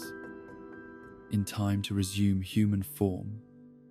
and thereby avoid the worst effects of their presence. But perhaps most importantly, the transformation allowed him to maintain connection to memories and emotions that the Dementors were constantly trying to drain away, as his dog consciousness could access happy experiences in ways that bypassed the cognitive filters that made human memory so vulnerable to systematic corruption. The joy he had felt running through Hogwarts corridors with his friends, the satisfaction of successful pranks and shared adventures, the love he felt for Harry, and the determination to someday resume his role as godfather, all of it remained accessible through animal consciousness that was too simple to be easily corrupted. The guards who administered the prison were so accustomed to dealing with broken shells of former human beings that they barely noticed one prisoner whose behavior patterns differed from the established norm. Their attention focused on preventing escapes and maintaining basic life support, rather than monitoring the psychological states of inmates who were expected to deteriorate according to predictable schedules that made individual variation irrelevant to operational procedures. The other prisoners provided a constant reminder of what Azkaban was designed to accomplish, their progression from desperate defiance through resigned acceptance to final surrender, offering a preview of the fate that awaited anyone who failed to maintain sufficient psychological resistance to the systematic assault on human dignity and hope that characterized every aspect of the prison's operation. Some inmates retained enough coherent speech to share fragments of their stories during the early years of their imprisonment, but these conversations gradually became less frequent as the speakers lost the ability to maintain logical thought processes or remember the events that had brought them to this place of punishment and despair. The silence that eventually replaced these attempts at human connection was more terrifying than their confused rambling had been, representing the complete victory of institutional cruelty over individual identity. But the stories Sirius heard during those first years provided crucial intelligence about the wizarding world beyond prison walls, fragments of information about political developments and social changes that helped him maintain some connection to the reality he had been separated from through false imprisonment. The knowledge that Voldemort had indeed been defeated and that the war was officially over was bittersweet, representing victory for causes he had fought for while highlighting his own exclusion from the peace that his sacrifices had helped to purchase. News of deaths and marriages and births filtered into the prison through new arrivals whose crimes had occurred after his own imprisonment, creating a patchwork understanding of how the world was changing while he remained frozen in time, unable to participate in the recovery and rebuilding that should have been his right. As someone who had risked everything to defend innocent people against forces that threatened their freedom and lives. The death of his mother, Walburga, in 1985 was reported to him through official channels, along with information about inheritance procedures and property transfers that would have been relevant if he had retained any legal standing as member of the Black family. But his disownment and subsequent criminal conviction had severed all connections to family resources, leaving the ancestral home and accumulated wealth to Regulus or other relatives whose loyalty to pure blood traditions had never wavered. The irony that his brother's death in service to Voldemort had been more honorable than his own supposed betrayal of the Potter family was not lost on Sirius, as he understood that Regulus had at least died fighting for beliefs he genuinely held, rather than being destroyed through association with causes he had never supported. The complexities of family loyalty and political conviction created moral puzzles that provided intellectual stimulation during long hours when physical activity was impossible and sleep was prevented by cold and discomfort that made rest elusive. But it was the gradual accumulation of information about Harry's life and circumstances that provided both comfort and torment throughout his years of imprisonment, as fragments of news about his godson's development reached him through sources that were often unreliable, but always precious as connections to the person whose welfare mattered more than his own survival or eventual vindication. The knowledge that Harry was being raised by Lily's sister rather than by wizarding families who might have understood his heritage and provided appropriate magical education was troubling in ways that Sirius could do nothing to address from his current circumstances. The Dursleys' reputation for conventional respectability might have satisfied ministry officials who prioritized stability over understanding, but Sirius knew enough about Petunia's relationship with her sister to doubt whether Harry was receiving the love and acceptance that every child deserved, regardless of their magical abilities or prophetic significance. Reports of Harry's accidental magic incidents, filtered through ministry records and prisoner gossip, suggested that he was developing normally, despite whatever limitations his Muggle relatives might be placing on his magical education. But they also indicated that he was not receiving proper guidance about controlling and channeling abilities that would only become more powerful and potentially dangerous as he matured. The anticipation of Harry's 11th birthday and inevitable Hogwarts letter provided focus for hopes and plans that helped Sirius maintain psychological stability during the darkest periods of his imprisonment, when the accumulated weight of years in solitary confinement threatened to overwhelm even his exceptional resistance to Dementor influence and institutional cruelty. But the knowledge that Harry would be attending Hogwarts while his godfather remained imprisoned for crimes he had not committed was also a source of intense frustration and guilt, as Sirius understood that he should have been available to provide guidance and support during the crucial years when Harry would be learning to understand his magical heritage and developing the skills and knowledge that would determine his future options and life choices. The Daily Prophet, when copies occasionally found their way into the prison through various channels, provided windows into a wizarding world that was recovering from war, while struggling to address the underlying social problems that had made such conflict possible in the first place.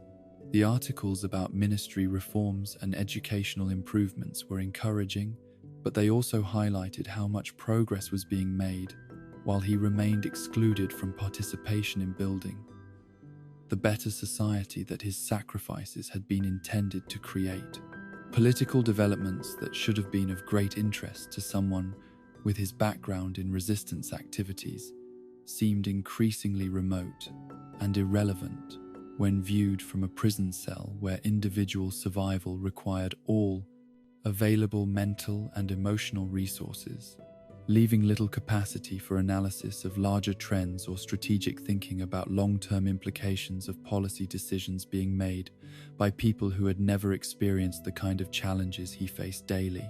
But it was the gradual realization that Peter Pettigrew was not only alive but living comfortably under protection of the very authorities who had condemned his former friend for Peter's crimes that transformed passive endurance into active planning for escape and revenge that would restore justice while protecting Harry from threats that others might not recognize or be prepared to counter effectively. The intelligence that reached him about Peter's circumstances came through sources that were often indirect and unreliable, but the pattern that emerged was consistent enough to provide reasonable confidence that his former friend had indeed survived the explosion that was supposed to have killed him, while successfully maintaining his false identity as heroic victim rather than treacherous perpetrator. The discovery that Peter was living as a pet rat in a wizarding household was both shocking and perfectly logical, as it explained how he had managed to remain hidden for so many years while staying close enough to magical society to monitor developments that might threaten his continued safety and freedom. The choice of the Weasley family as unwitting protectors was particularly clever, as their reputation for integrity and kindness made them unlikely to suspect that their pet might be something other than what he appeared to be. But the knowledge that Peter was within reach, while remaining protected by people who would be harmed by any attempt to expose him, created moral complications that Sirius had to resolve before he could take action to reclaim his freedom and reputation. The Weasley children who had grown attached to their pet rat did not deserve to be traumatized by discovering that they had been living with someone whose crimes exceeded their ability to understand or forgive. The planning that occupied his thoughts during the final years of his imprisonment was necessarily complex, as any escape attempt would have to overcome security measures that had been designed by the most skilled magical practitioners, while accomplishing objectives that went far beyond simple personal freedom, to include exposure of Peter's, deception, and protection of Harry from threats that might not become apparent until it was too late to counter them effectively. The physical challenges of escaping from Azkaban were formidable, but not insurmountable. For someone with his animagus abilities and intimate knowledge of prison routines that had remained essentially unchanged throughout his years of observation and analysis, but the more difficult problems involved timing and coordination that would allow him to accomplish his goals without creating additional dangers for innocent people who might be caught in conflicts they had not chosen and could not understand.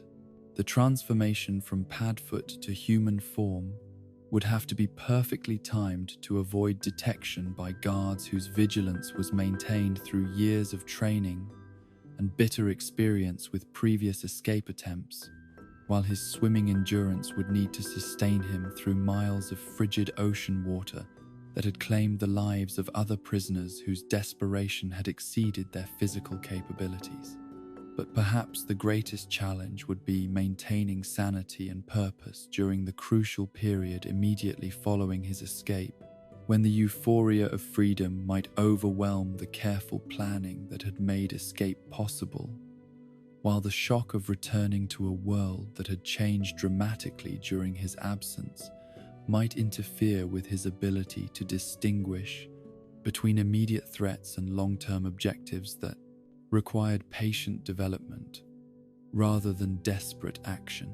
The man who had entered Azkaban as a young adult emerged after 12 years as someone whose understanding of human nature and institutional injustice had been refined through experiences that few people could survive without permanent psychological damage. His innocence had protected him from the worst effects of Dementor influence, but his education in the realities of power and corruption had been comprehensive and brutal in ways that would influence every decision he made for the remainder of his life. The rage that had sustained him through years of false imprisonment had evolved from personal anger into something approaching cosmic fury at the injustices that plagued their society and the individuals who profited from systematic oppression of people who lacked the resources or connections to defend themselves against accusations that were politically convenient, regardless of their relationship to actual truth. But beneath the anger lay something even more powerful and enduring. Love for Harry that had been deepened rather than diminished by separation, determination to fulfill his responsibilities as godfather, despite obstacles that had seemed insurmountable,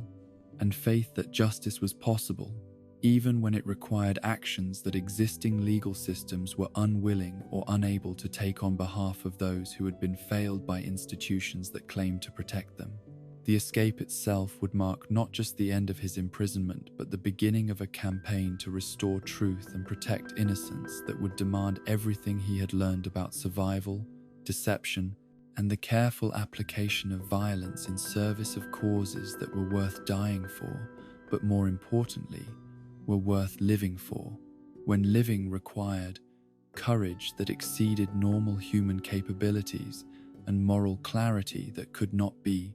corrupted by pragmatic considerations or temporary advantages. The transformation from Azkaban's most securely held prisoner to its first successful escapee required timing so precise and preparation so meticulous that a single miscalculation would have resulted in recapture and security,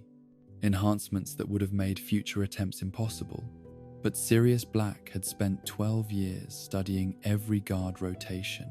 every structural weakness, every routine procedure that might create the momentary opportunity his plan demanded. The catalyst for action came through the Daily Prophet photograph that Cornelius Fudge had brought during one of his inspection tours, a seemingly innocent family portrait of the Weasley clan, celebrating their Egyptian vacation, that contained information more valuable than any escape tool or detailed floor plan could have provided to someone who possessed the knowledge and motivation to interpret its deeper significance. The rat perched on young Ron Weasley's shoulder was unremarkable to casual observation. Just another pet accompanying a magical family on their holiday adventures. But Sirius's enhanced vision and years of intimate friendship allowed him to recognize features that no amount of animagus transformation could completely disguise, on the particular tilt of the head that spoke of nervous alertness, the way light fell across markings that corresponded to scars Peter had acquired during their school years, most tellingly the missing toe that matched perfectly with the finger that had been used as evidence of his supposed heroic death. The shock of discovering that Peter Pettigrew was not only alive but living in comfort and safety while his innocent friend rotted in the most terrible prison ever conceived was almost overwhelming in its intensity. But beneath the initial emotional turmoil lay the cold satisfaction of finally possessing confirmation that vindication was possible if he could survive long enough to expose the truth and protect Harry from dangers that no one else understood or was prepared to address. The planning that had occupied theoretical consideration for years suddenly became urgent, practical necessity, as the knowledge that Peter was within reach but protected by his disguise and the unwitting loyalty of the family that had adopted him created a limited window of opportunity that might close at any moment if circumstances changed or suspicions were aroused by factors beyond Sirius's ability to control or predict. His escape began during the darkest hours of a winter night when reduced staffing and harsh weather conditions combined to create optimal circumstances for someone whose animagus abilities allowed him to function effectively in conditions that would have defeated normal human prisoners. The transformation to Padfoot was conducted with the same careful preparation that had sustained him through 12 years of captivity, his consciousness shifting smoothly into canine awareness that processed the prison environment in ways that bypassed many of its psychological defenses. The corridors that had contained him for so long became merely physical obstacles rather than symbols of hopelessness and institutional cruelty, while the dementors that drifted through their patrol routes registered as threats to be avoided rather than manifestations of absolute despair that could drain all meaning from existence. His dog-form consciousness was focused on immediate objectives: navigation, stealth, survival, rather than the complex emotional landscape that made human perception so vulnerable to systematic attack. The cell bars that had defined the boundaries of his world for over a decade proved inadequate to contain someone whose physical form could be altered according to need rather than limited by the original architectural assumptions that had governed the prison's design. The spaces between iron rods that were perfectly adequate to contain human prisoners became pathways for escape when approached by consciousness that thought in terms of canine capabilities rather than wizarding limitations. The journey through Azkaban's labyrinthine interior required navigation skills honed through years of careful observation and mental mapping, as every wrong turn could lead to dead ends or areas where guard presence was concentrated in ways that would make detection inevitable and recapture certain. But his years of patient study were vindicated as each corridor led exactly where his memory indicated it should, each stairway and doorway providing the access his carefully constructed route required. The Dementors that he encountered during his passage through the prison were less alert to his presence than they would have been to escaping human consciousness. Their feeding patterns optimized for the kind of despair and guilt that marked normal prisoners, rather than the focused determination and animal simplicity that characterized his current mental state. When detection seemed imminent, his ability to remain motionless and project the emotional neutrality of genuine animal consciousness allowed him to avoid the kind of investigation that would have revealed his true nature. But perhaps the most crucial aspect of his escape was the weather conditions that provided both cover and challenge, as the storm that raged across the North Sea created visibility problems for guards, while simultaneously making the swim to mainland Britain far more dangerous than it would have been under normal circumstances. The waves that crashed against Azkaban's foundations were powerful enough to kill an unprepared swimmer, but they also provided the kind of chaos and distraction that made undetected departure possible. The transformation back to human form for the swim required careful timing that balanced the need for human strength and endurance against the vulnerability that came with resuming full magical signature that Dementors could detect and track across considerable distance. But once committed to the water, there was no opportunity for second thoughts or tactical adjustments, only the grim necessity of swimming through conditions that would have challenged even experienced sailors, equipped with proper vessels and safety equipment.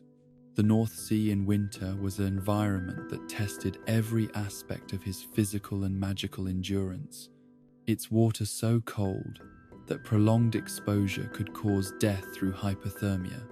while its currents were strong enough to carry swimmers far off course if they lacked the strength or navigational skills to maintain proper direction toward their intended destination. But Sirius had spent years preparing for this moment through exercises that built stamina and resistance to cold, while developing the kind of mental discipline that could maintain focus and determination, even when physical discomfort became nearly overwhelming. His magical core, strengthened through years of resistance to Dementor influence, provided internal warmth and energy that supplemented his natural capabilities, while his animagus training had enhanced his understanding of how consciousness could influence physical performance under extreme conditions. The swim lasted through hours that felt like days, each stroke requiring conscious decision to continue when every instinct demanded rest that would have meant death in waters that showed no mercy to weakness or hesitation. The mainland that had seemed reachable during planning stages proved to be farther than his calculations had suggested, while the currents that carried him toward his destination also threatened to sweep him past landing opportunities that might not be repeated if weather conditions continued to deteriorate. But eventually, exhausted and nearly frozen, he felt sand and rocks beneath his feet as he dragged himself onto a beach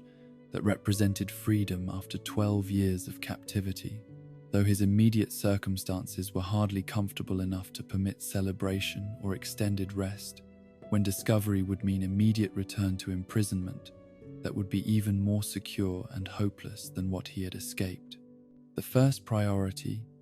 was warmth and shelter that could sustain him through the recovery period that his body demanded after the ordeal of swimming through winter storms.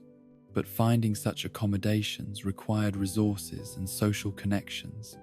that were no longer available to someone whose identity was associated with crimes that made him the most wanted fugitive in Wizarding Britain. His transformation to Padfoot provided both concealment and practical advantages, as a large black dog attracted less attention than a bedraggled human whose appearance and behavior would have aroused suspicions that could have led to identification and capture. The animal form also provided access to food sources and temporary shelter that would have been denied to his human identity, while allowing him to travel through areas where magical detection was concentrated without triggering the alarms that would have responded to escaping wizard. The journey toward Little Whinging and his first glimpse of Harry was conducted through a mixture of magical transportation and mundane travel that took advantage of his dual nature while avoiding the registration systems and identification procedures that monitored normal wizarding movement through official channels. As Padfoot, he could use night bus services without providing the identification that would have immediately betrayed his presence to authorities, while his human form could access magical transportation when necessary,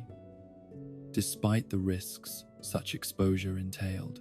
But perhaps the most challenging aspect of his newfound freedom was the psychological adjustment to a world that had changed dramatically during his imprisonment. Technological and social developments that made navigation through even familiar areas surprisingly difficult for someone whose knowledge was frozen at the moment of his incarceration 12 years earlier. The wizarding world's recovery from the war had produced new institutions and modified old procedures in ways that affected everything from transportation systems to communication protocols, requiring him to learn through observation and experimentation, rather than through the kind of systematic education that would have been available if his circumstances had permitted normal reintegration into magical society. His first sight of Harry Potter was both triumphant vindication of his escape and heartbreaking confirmation of how much he had missed during the years when he should have been available to provide guidance and support during his Godson's formative development. The 13-year-old who walked through Little Whinging's streets bore obvious resemblance to James, while showing signs of the kind of isolation and emotional damage that Sirius recognized from his own experiences with families that failed to provide appropriate love and acceptance. But the encounter was necessarily brief, as prolonged observation would have attracted attention that could have compromised his freedom while potentially endangering Harry through association with someone whose reputation made him dangerous company for anyone who valued their safety or social standing.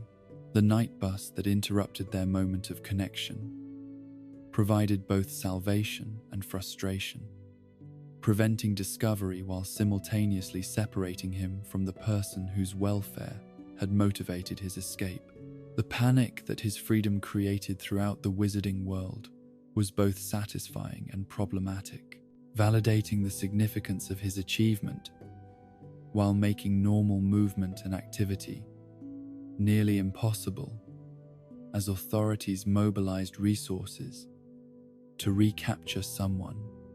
whose escape represented unprecedented security, failure,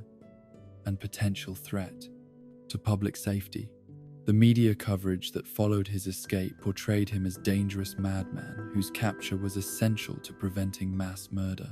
descriptions that were based on official accounts of his supposed crimes,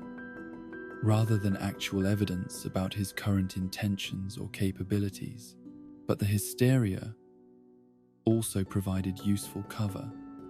as authorities who expected him to attempt dramatic acts of terrorism were less likely to detect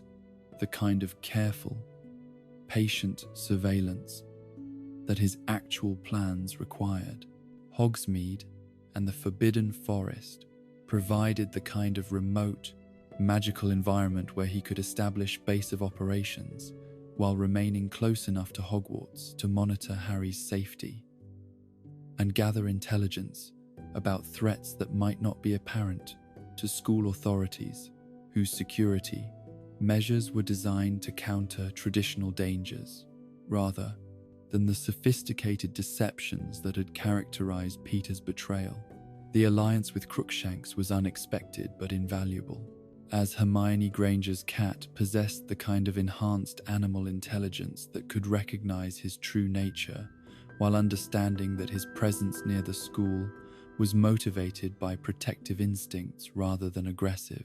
intentions. The cat's ability to distinguish between genuine animals and animagus transformations proved crucial to his efforts to locate and capture Peter, whose rat form was nearly perfect concealment, except to observers whose perceptions were not limited by human assumptions about animal behavior. But Crookshanks's attempts to bring Peter within reach were frustrated by Ron Weasley's protective instincts toward a pet that had been part of his family for years, creating situations where the truth was almost revealed, but remained hidden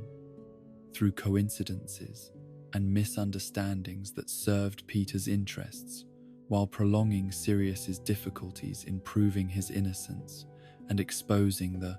real traitor. The Shrieking Shack became his primary headquarters, its reputation for supernatural danger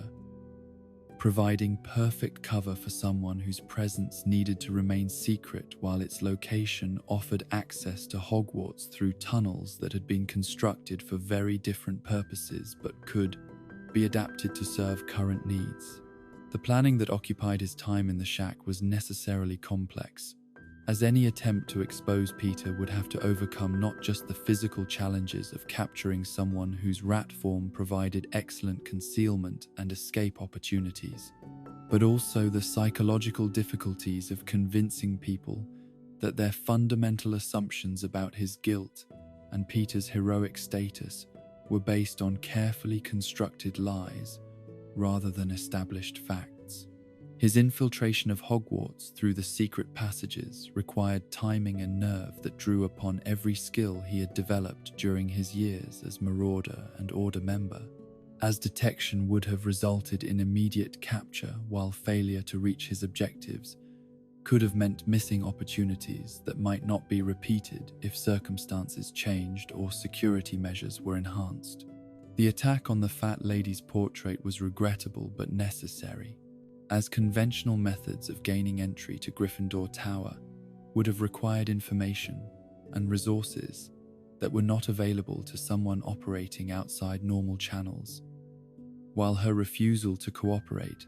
left no alternatives that would have served his purposes without creating even greater disruption.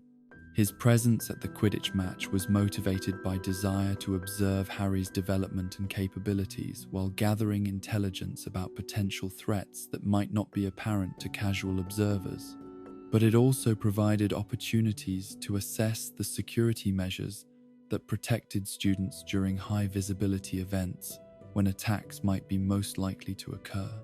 Watching Harry fly was both pride in his godson's abilities and painful reminder of James,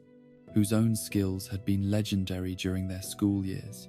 but who had been prevented from sharing them with his son through treachery that had robbed Harry of guidance and inspiration that only a father could have provided.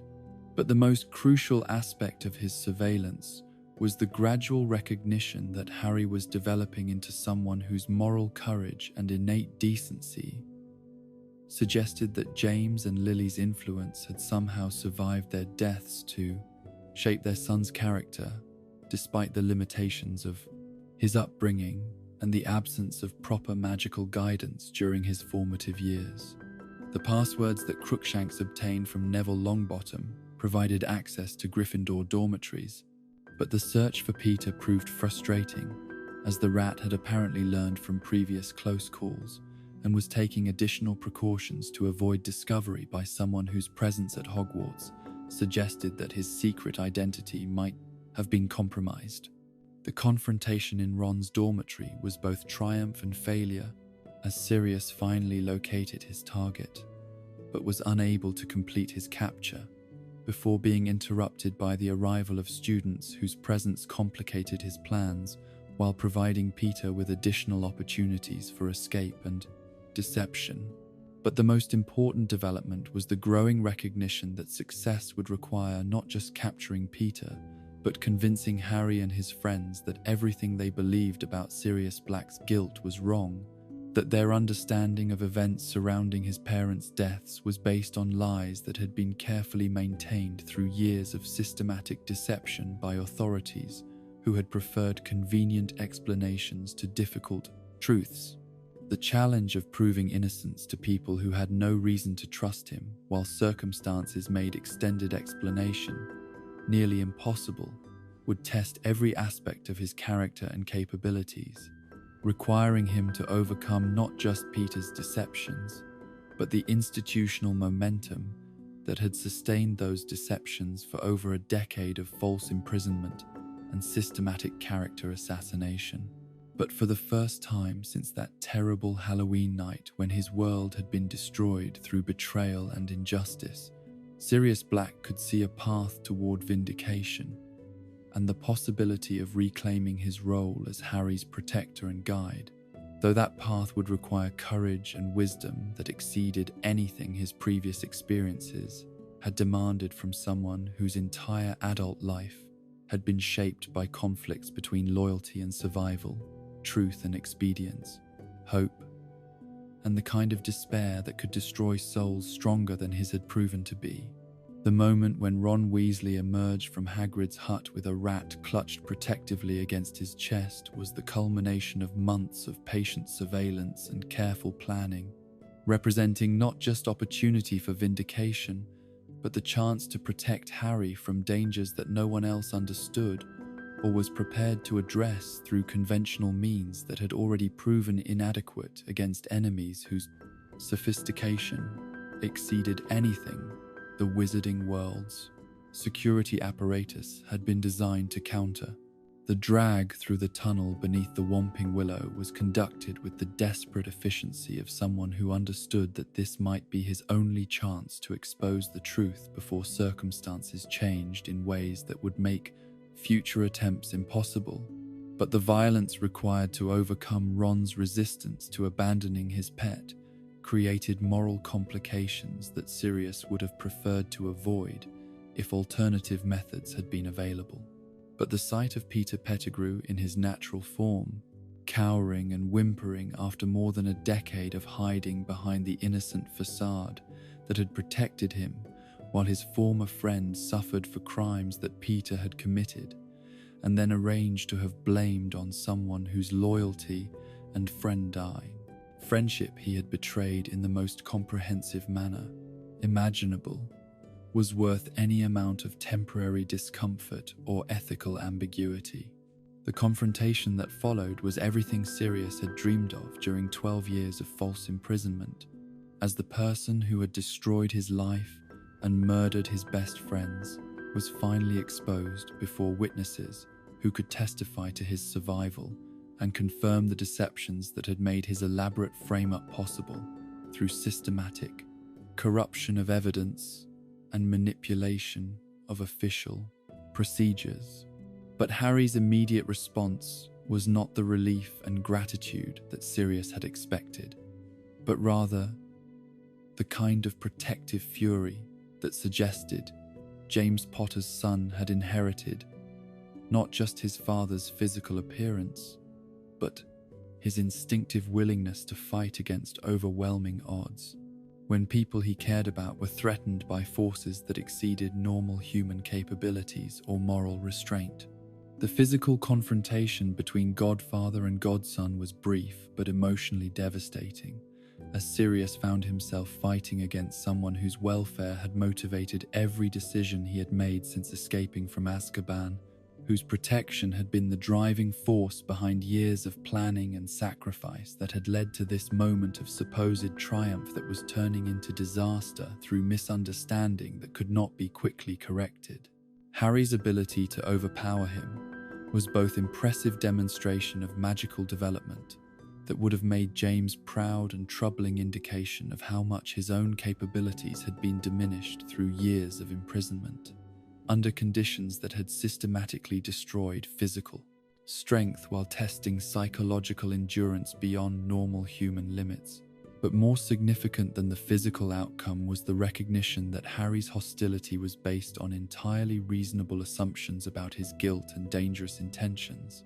beliefs that had been carefully cultivated through official narratives and media coverage that portrayed him as dangerous madman whose escape represented existential threat to anyone unfortunate enough to encounter him.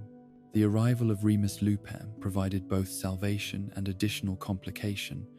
as his former friend's presence offered the possibility of corroboration for claims that would otherwise seem like desperate fabrications from someone whose credibility had been destroyed through association with crimes that the wizarding world considered among the most heinous ever committed by supposedly trusted individuals. But Remus's immediate disarming of Harry and warm greeting suggested that he either understood the truth about Peter's betrayal or was willing to suspend judgment long enough to hear explanations that might contradict official accounts of events that had shaped the post-war period's understanding of heroism, loyalty, and the prices that had been paid for victory against forces that had threatened everything decent in their society. The conversation that followed was the most important of Sirius's life,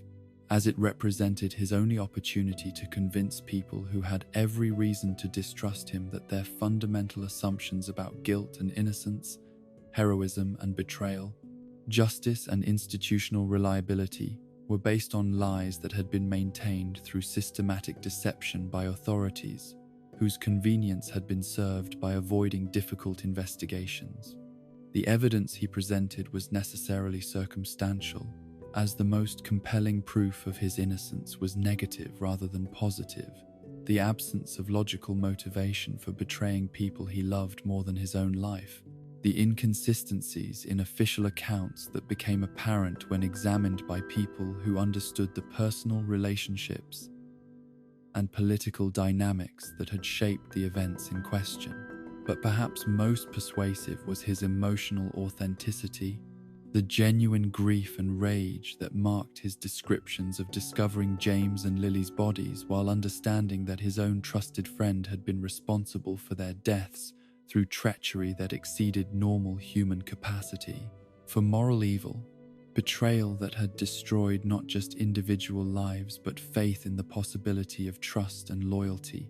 in a world where such fundamental values could be corrupted. Peter's transformation back to human form was conducted with theatrical reluctance that suggested years of practice in manipulating emotional responses through carefully calculated displays of fear and vulnerability,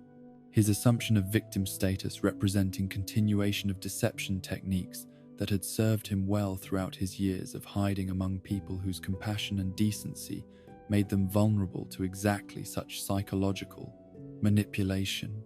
But the physical evidence of his survival was irrefutable, while his behavior patterns revealed characteristics that Harry and Hermione had never had reason to notice in a pet rat, but which became obvious when viewed through the lens of understanding that their supposed pet had actually been a fully conscious human being observing and potentially reporting on their activities and conversations. The revelation that Scabbers had been Peter Pettigrew created a cascade of realization about how completely they had been deceived, while simultaneously raising disturbing questions about what information he might have gathered during his years of intimate access to the Weasley family's private activities and order-related discussions that Arthur Weasley might have conducted in his presence, without understanding that every word was being processed by someone whose loyalties were entirely different from what they appeared. But it was Peter's immediate attempt to manipulate their emotions through appeals to past friendship and claims of coercion that most clearly revealed the calculating nature of his personality and the sophisticated understanding of human psychology that had made his deceptions possible. Throughout the years when he had successfully maintained his cover while his innocent friends suffered for Peter's crimes, his protestations of having been forced to serve Voldemort through threats and intimidation might have been convincing to people who hadn't spent years analyzing every aspect of the betrayal that had destroyed so many lives. But Sirius and Remus understood that such claims were contradicted by the timeline of events and the specific knowledge that Peter's espionage activities would have required. The desire for revenge that consumed both Sirius and Remus was entirely understandable given what Peter had cost them through his treachery, but Harry's intervention on behalf of someone who had murdered his parents represented the kind of moral courage that transcended normal human responses to personal injury and demonstrated character development that suggested he was indeed becoming worthy of the sacrifices that so many people had made for his welfare. But the practical wisdom of Harry's position was questionable, as Peter's survival created ongoing security risks that execution would have eliminated, while his testimony under Veritaserum might not have been believed by authorities whose political interests were served by maintaining existing narratives rather than acknowledging that their justice system had failed so catastrophically. The journey back toward the castle was conducted in an atmosphere of cautious optimism, as the exposure of Peter's deception seemed to promise resolution of injustices that had poisoned the post-war period, while creating opportunities for Harry to develop normal relationships with surviving members of his parents' generation who could provide guidance and support that his upbringing had lacked. Sirius's tentative suggestion that Harry might prefer living with his godfather rather than remaining with relatives who had never understood or appreciated his magical nature was offered with the kind of hopeful uncertainty that marked someone who had learned not to expect good things but couldn't quite abandon the possibility that justice might sometimes prevail despite institutional indifference and systematic corruption. But Harry's enthusiastic acceptance exceeded even Sirius's most optimistic expectations, suggesting that the emotional connection between Godfather and Godson had survived separation and false accusations, to create the foundation for relationships that could heal some of the damage that betrayal and abandonment had inflicted on both their lives.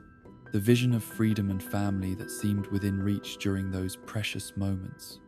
was everything that Sirius had dreamed of during his years of imprisonment.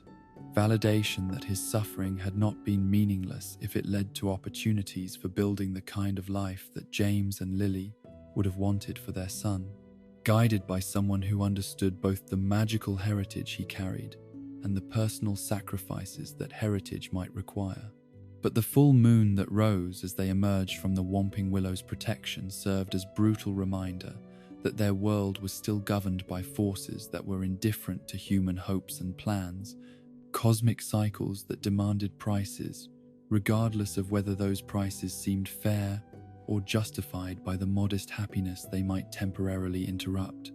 Remus's transformation into werewolf form was particularly tragic, because it occurred at the moment when his human consciousness was filled with hope for renewed friendship and restored reputation. The monthly curse, claiming him just when his life seemed to be moving toward resolution of conflicts that had poisoned his existence since the night when everything they valued had been destroyed through betrayal. The necessity of protecting the children from someone whose werewolf consciousness would recognize no moral constraints or emotional connections meant abandoning human form to resume the Padfoot identity that had sustained Sirius throughout his years of imprisonment. But the physical demands of controlling a full-grown werewolf proved far greater than his weakened condition could sustain indefinitely.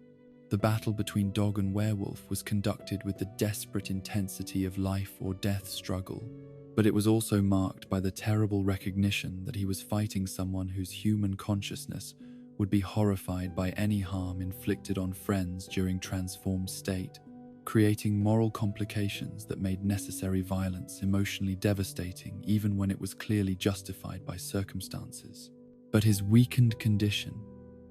the result of years of inadequate nutrition and systematic psychological torture, proved insufficient for the kind of sustained physical conflict that werewolf control required, leaving him vulnerable to the Dementors, whose presence near Hogwarts had been justified by the supposed threat he represented, but whose actual effect was to endanger everyone they were supposed to be protecting. The approach of hundreds of Dementors represented the kind of ironic justice that seemed to characterize his entire adult life, as the creatures who had tormented him for 12 years of false imprisonment had now arrived to deliver the coup de grace at the moment when vindication and freedom seemed within reach, their kiss representing not just death but the complete obliteration of consciousness and identity. But the Patronus that drove away the Dementors, taking the form of a stag that unmistakably recalled James Potter's animagus shape, provided final confirmation that some bonds transcended death, while some forms of love were powerful enough to overcome even the darkest magic that evil could devise against innocent people who deserved better than the fate that circumstances seemed determined to impose upon them. The rescue was both miraculous salvation and devastating irony, as Harry's magical abilities had proven sufficient to save his godfather's life, while the institutional forces that had created the need for such rescue remained unchanged and unopposed, ready to resume their systematic punishment of someone whose only crime had been trusting the wrong person at the worst possible moment. The recapture that followed was conducted with the efficiency of people who believed they were preventing dangerous criminal from completing whatever nefarious plans had motivated his escape from the most secure prison in the wizarding world, their satisfaction at having prevented potential tragedy, serving to justify methods that might have seemed excessive if applied to someone whose guilt was less certain or whose crimes were less heinous. But Snape's obvious pleasure in having captured the person who had nearly caused his death during their school years was personal rather than professional, representing the kind of individual vengeance that had no place in legitimate law enforcement, but which was enabled by institutional structures that prioritized results over justice and efficiency over accuracy when dealing with people whose guilt had been predetermined. The sentence of the Dementor's kiss was presented as appropriate punishment for someone whose crimes exceeded the boundaries of normal criminal behavior, while his escape had demonstrated that conventional imprisonment was inadequate to contain someone whose capabilities and connections made him ongoing threat to public safety and social stability. But the real motivation for such extreme measures was the political inconvenience that his vindication would represent to authorities whose credibility depended on maintaining narratives that served their interests, regardless of their relationship to actual truth or justice, making his permanent silence more valuable than any information he might provide about the real circumstances surrounding the Potter family's betrayal and deaths. The Time-Turner rescue that followed was the kind of miraculous intervention that seemed to validate faith in the possibility that justice might sometimes prevail, despite institutional indifference and systematic corruption. though it also demonstrated how much their society depended on individual heroism rather than reliable systems that could be trusted to protect innocent people from the kind of sophisticated persecution that had characterized his entire adult relationship with the wizarding world's legal system. But perhaps most significant was the recognition that his salvation had required Harry to violate rules and risk punishment in order to accomplish what official channels had proven unwilling or unable to achieve through conventional means, suggesting that the next generation would face the same kinds of moral complexity that had defined his own struggles against evil that disguised itself as legitimate authority. The freedom that he achieved through Hermione and Harry's intervention was necessarily limited, as official opinion about his guilt remained unchanged, while his legal status as escaped prisoner created ongoing dangers that would require constant vigilance and careful planning to avoid recapture by authorities who would be even less inclined toward mercy after his second escape from their custody. But the knowledge that his innocence had been recognized by people who mattered most to him provided the foundation for building a life that might eventually transcend the limitations that false accusations and institutional injustice had imposed upon someone whose only desire was to fulfill the responsibilities that James and Lily had entrusted to him when they named him Harry's godfather and protector. The letter he sent explaining the firebolt's true origin was both practical necessity and symbolic gesture, representing his determination to maintain connections with Harry despite circumstances that made direct contact dangerous, while demonstrating that his love and concern had survived everything that enemies and supposed allies had done to destroy his capacity for normal human relationships. But more than gift or explanation, the letter represented promise that their relationship would continue despite obstacles that seemed designed to prevent the kind of family connections that might provide Harry with the guidance and support he would need to navigate challenges that were certain to become more difficult as Voldemort's influence continued to grow throughout their society. The man who had entered the Shrieking Shack as desperate fugitive seeking vindication emerged as someone whose innocence had been established and whose relationship with Harry had been restored, though the price of achieving justice had been measured in suffering that could never be fully healed, regardless of how many wrongs were eventually made. Right through the efforts of people brave enough to challenge institutional power on behalf of truth, the reformed Order of the Phoenix that emerged from the ashes of Voldemort's return was both more desperate and more experienced than its predecessor, its membership drawn from survivors who understood that their first victory had been temporary reprieve rather than permanent solution to the fundamental conflicts that divided wizarding society along lines that no amount of wishful thinking could bridge or eliminate through conventional political processes. Sirius's return to active duty was complicated by his status as escaped prisoner whose legal vindication remained incomplete despite Harry's testimony and the mounting evidence that Peter Pettigrew's survival had created inconsistencies in official narratives that were becoming increasingly difficult to maintain or defend through bureaucratic obfuscation and institutional inertia that favored established procedures over inconvenient truths. But Dumbledore's decision to assign him the task of gathering the old crowd recognized both his unique connections to veterans of the previous war and his intimate understanding of the personalities and motivations that would determine whether former comrades could be persuaded to risk everything once again for causes that had already cost them more than most people could afford to sacrifice while achieving victory that had proven frustratingly temporary. The reunion conversations that followed were marked by the complex emotions that characterized relationships forged through shared trauma and mutual sacrifice. As people who had survived the First War's devastation struggled to process the reality that their children would now face similar dangers, while the peace they had fought to establish was revealed as illusion that had lasted barely long enough for the next generation to reach the age where they could be recruited into conflicts their parents had hoped to prevent through their own suffering and dedication. Some former Order members responded with immediate commitment that suggested their dedication to justice remained undiminished despite years of civilian life that had allowed them to rebuild careers and relationships that renewed warfare would once again place in jeopardy through association with resistance activities that authorities might choose to classify as treason rather than patriotism,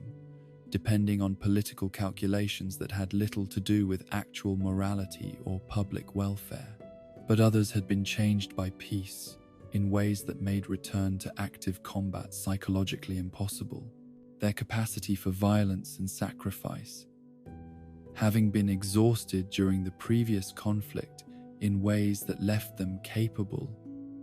of supporting the cause through financial contributions and intelligence gathering, but unwilling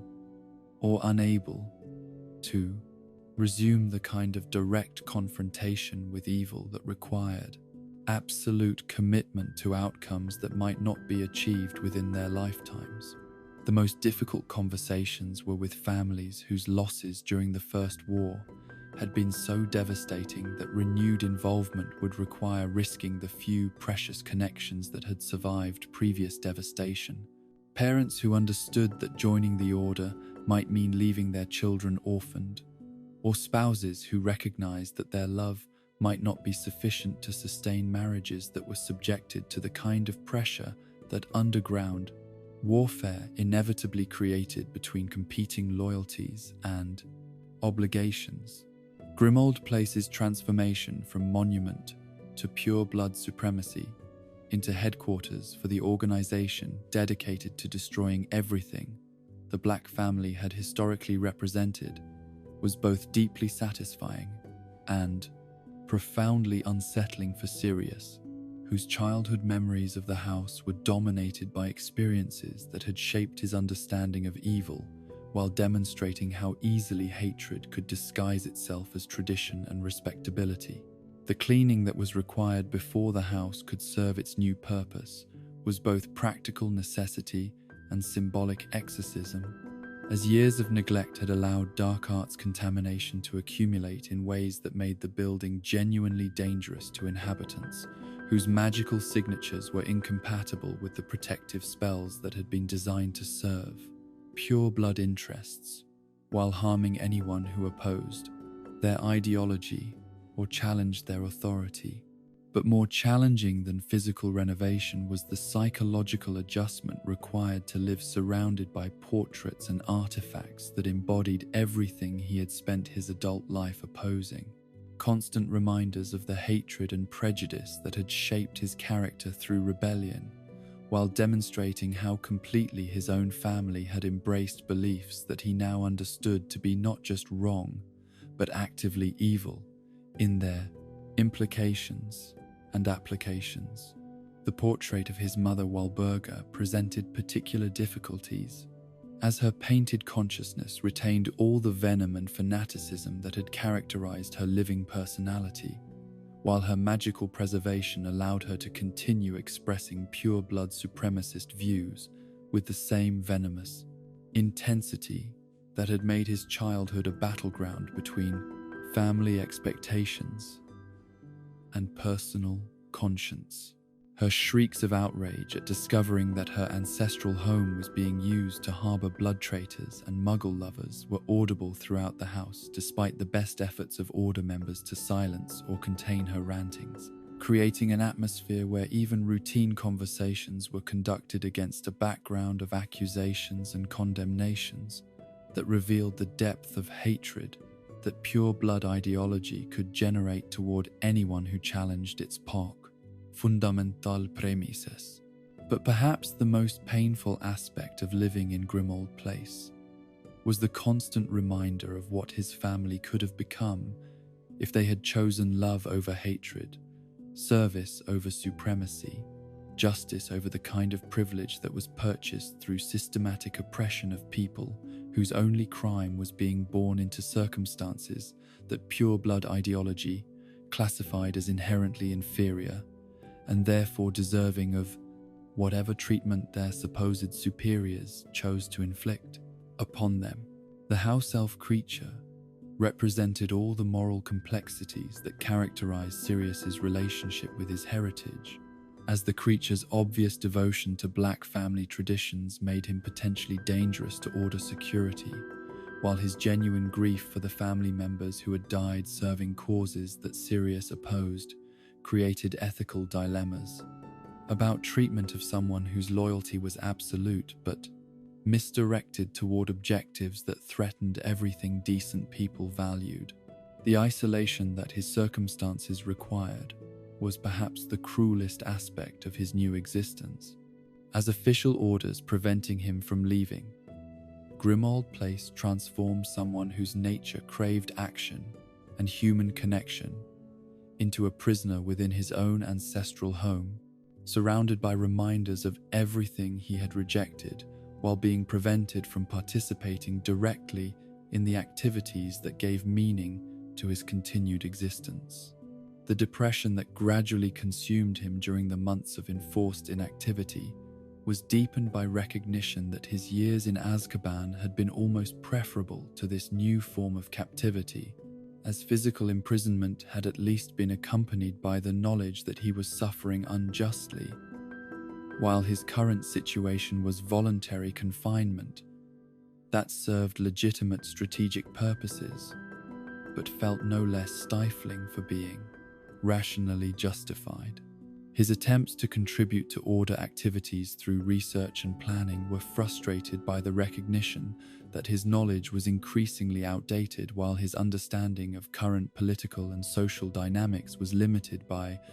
years of separation from the world that continued to evolve, according to patterns he could observe but not directly influence through the kind of personal engagement that effective leadership required. But perhaps most difficult was watching from a distance, as Harry faced challenges that should have been met with Godfather's guidance and support, educational and emotional needs that could have been addressed through the kind of mentoring relationship that James and Lily had intended when they named him guardian of their son's welfare and development into the kind of man they would have been proud to claim as their legacy.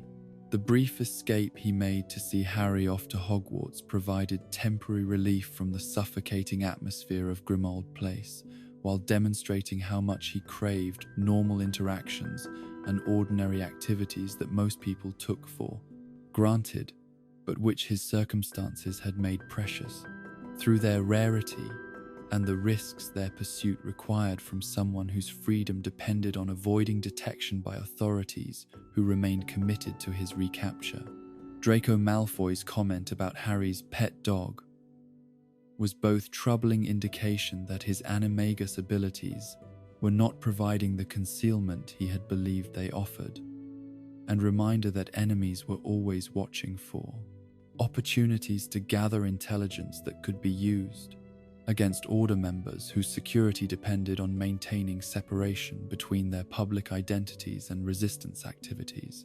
The Flu network communications that allowed him to maintain contact with Harry throughout the school year were lifelines that provided purpose and connection during the long months of isolation,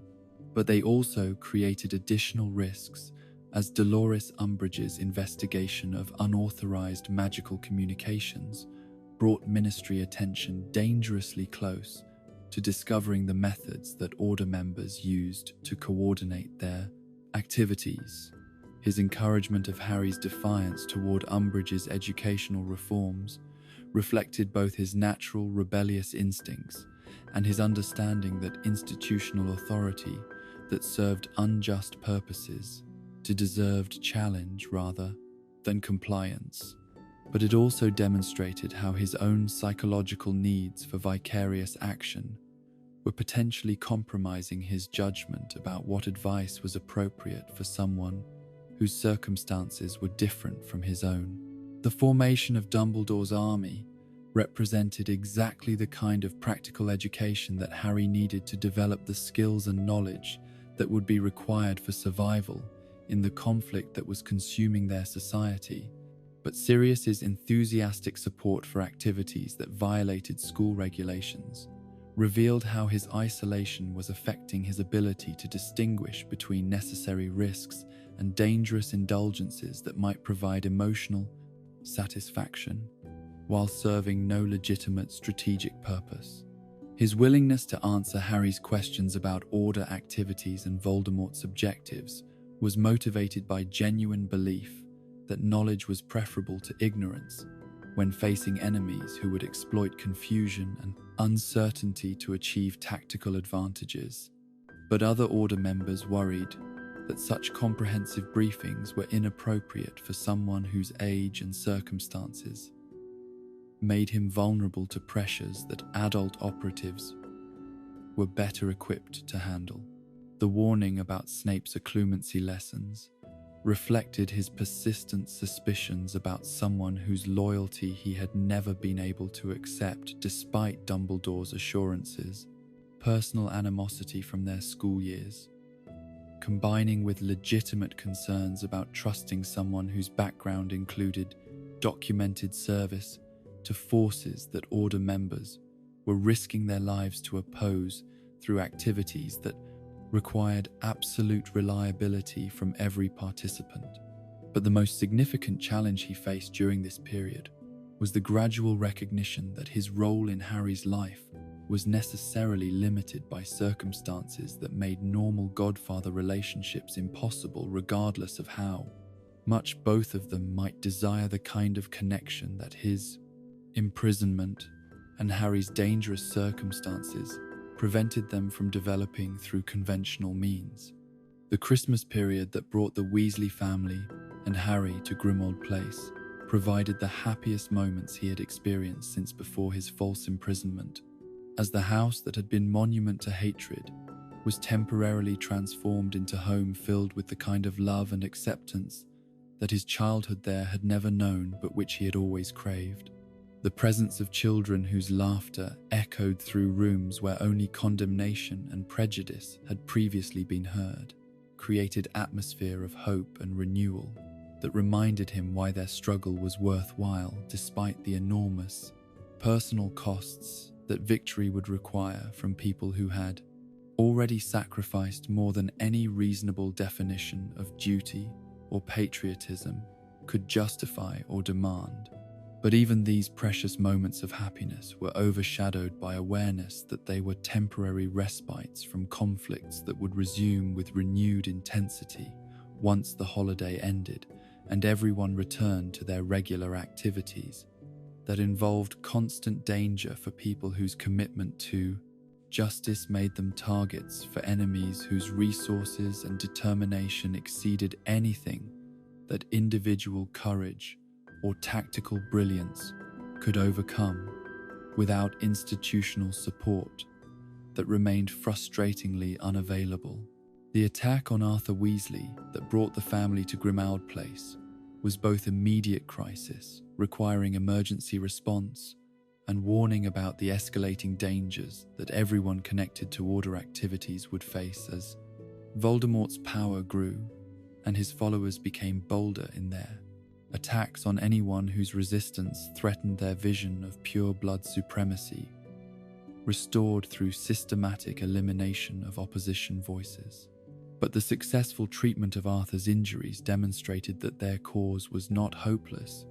that dedication and skill could overcome even the most sophisticated attacks when people worked together toward common objectives while supporting each other through challenges that no individual could have survived alone, providing inspiration that sustained morale during the difficult periods when victory seemed impossible and sacrifice seemed meaningless.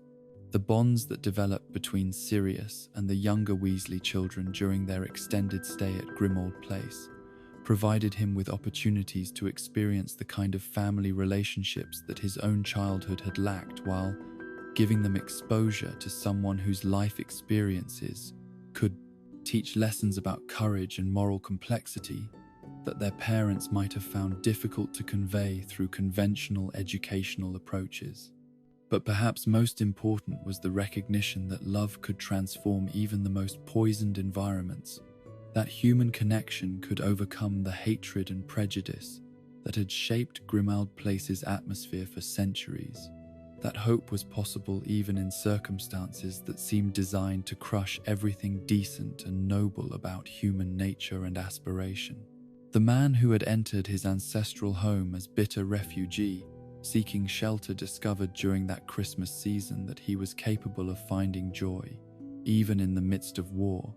that his capacity for love had survived everything that prison and betrayal and systematic persecution had done to destroy his faith in the possibility of happiness that was not purchased through others' suffering. But the happiness was fragile and temporary,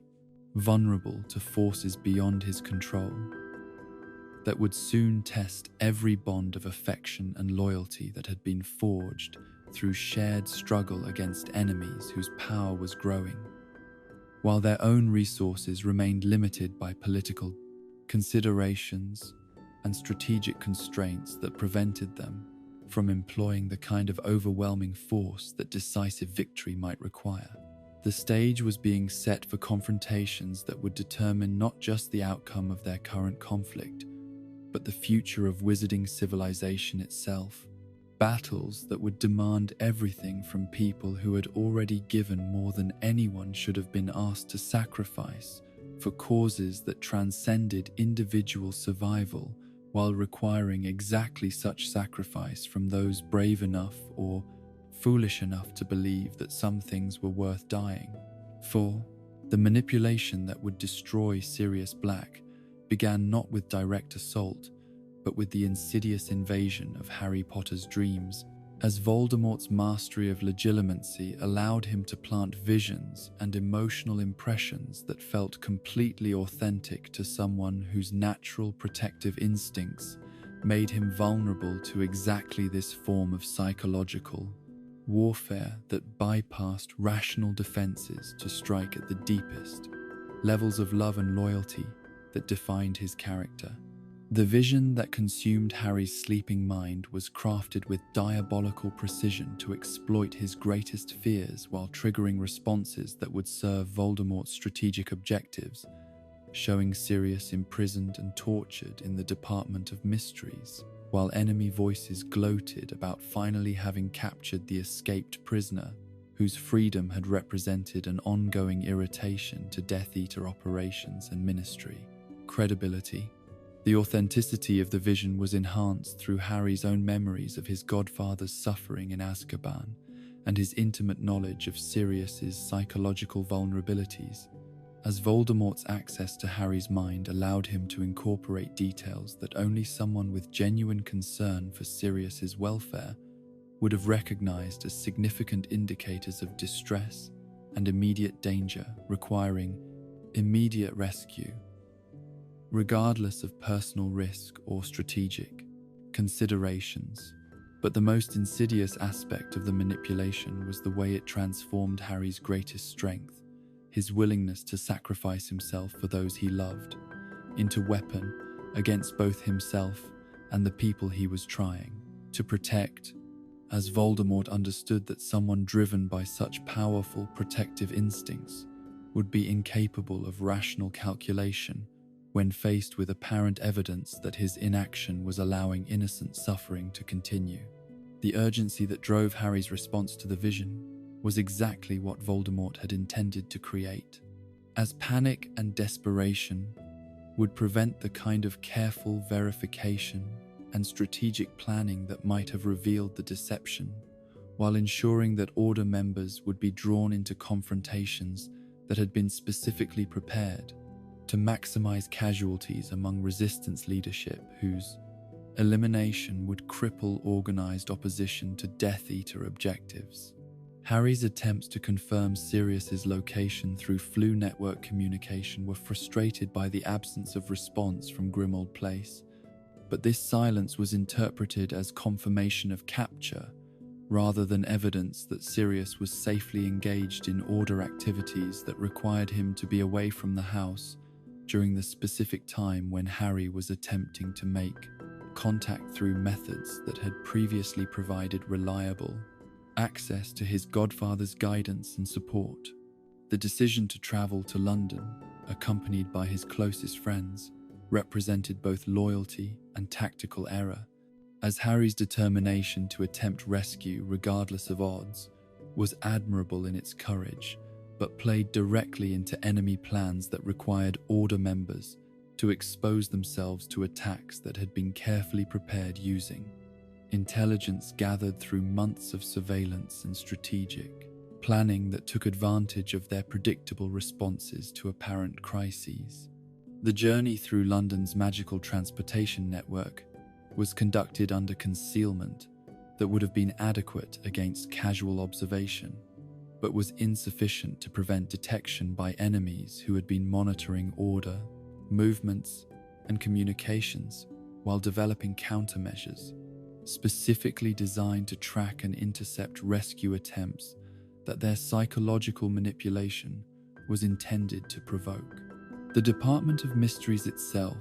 was a labyrinth of magical research and classified experimentation that had been chosen as battlefield not for its symbolic significance, but for its tactical advantages, as the unusual magical environment would interfere with communication and transportation while providing Death Eaters with defensive positions that could be used to control engagement conditions and prevent escape once their trap was fully sprung.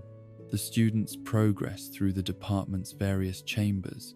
was guided by magical influences that they interpreted as successful navigation, but which actually directed them toward the Hall of Prophecy,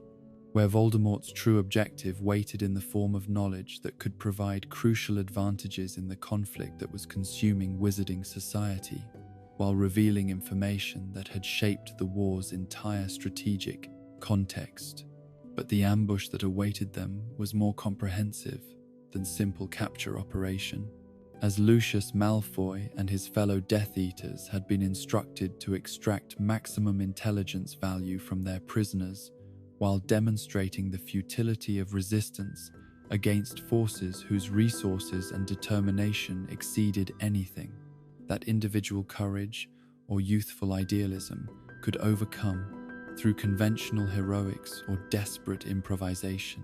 The battle that erupted when negotiation failed represented everything that was both noble and tragic about the Order's resistance to Voldemort's growing power, as brave young people fought against overwhelming odds, while their inexperience and limited training were systematically exploited by enemies whose magical abilities and tactical coordination reflected years of preparation for exactly this kind of confrontation. Harry's friends displayed the kind of courage and loyalty that justified every sacrifice their protectors had made, while revealing capabilities that suggested proper training and guidance could develop them into formidable opponents of the forces that threatened their world. But their current limitations left them vulnerable to attacks that more experienced fighters might have anticipated and countered more effectively. But the arrival of Order reinforcements transformed what had been desperate survival struggle into full-scale magical warfare, as Sirius, Kingsley, Lupin, Tonks, and Moody brought professional capabilities and tactical coordination that allowed them to engage Death Eaters on more equal terms while providing protective cover that gave the students opportunities to escape or find defensive positions. The battle that raged through the Department of Mysteries was unlike anything the Ministry building had witnessed since its construction, as spells powerful enough to shatter stone and bend. Reality crashed against shields and counter-curses, while the participants fought with the desperate intensity of people who understood that defeat would mean not just death, but the triumph of evil that would consume everything they valued. Sirius's return to active combat after months of enforced inactivity was both liberation and vindication,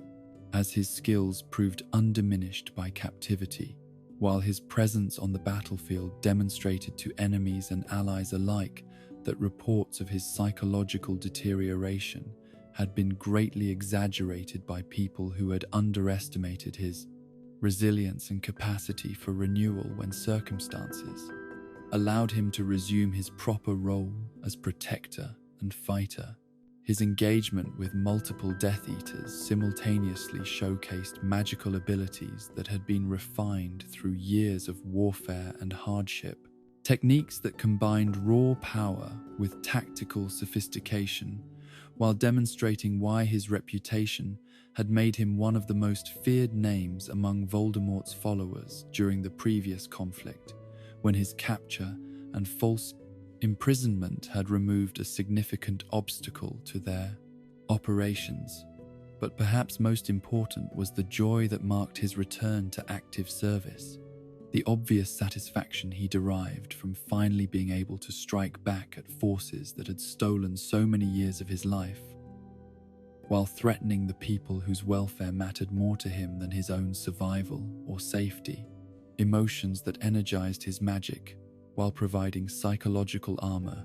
against the kind of despair that had sustained him through Azkaban's torments. The duel with Bellatrix Lestrange carried personal significance that transcended tactical considerations, as his confrontation with his cousin represented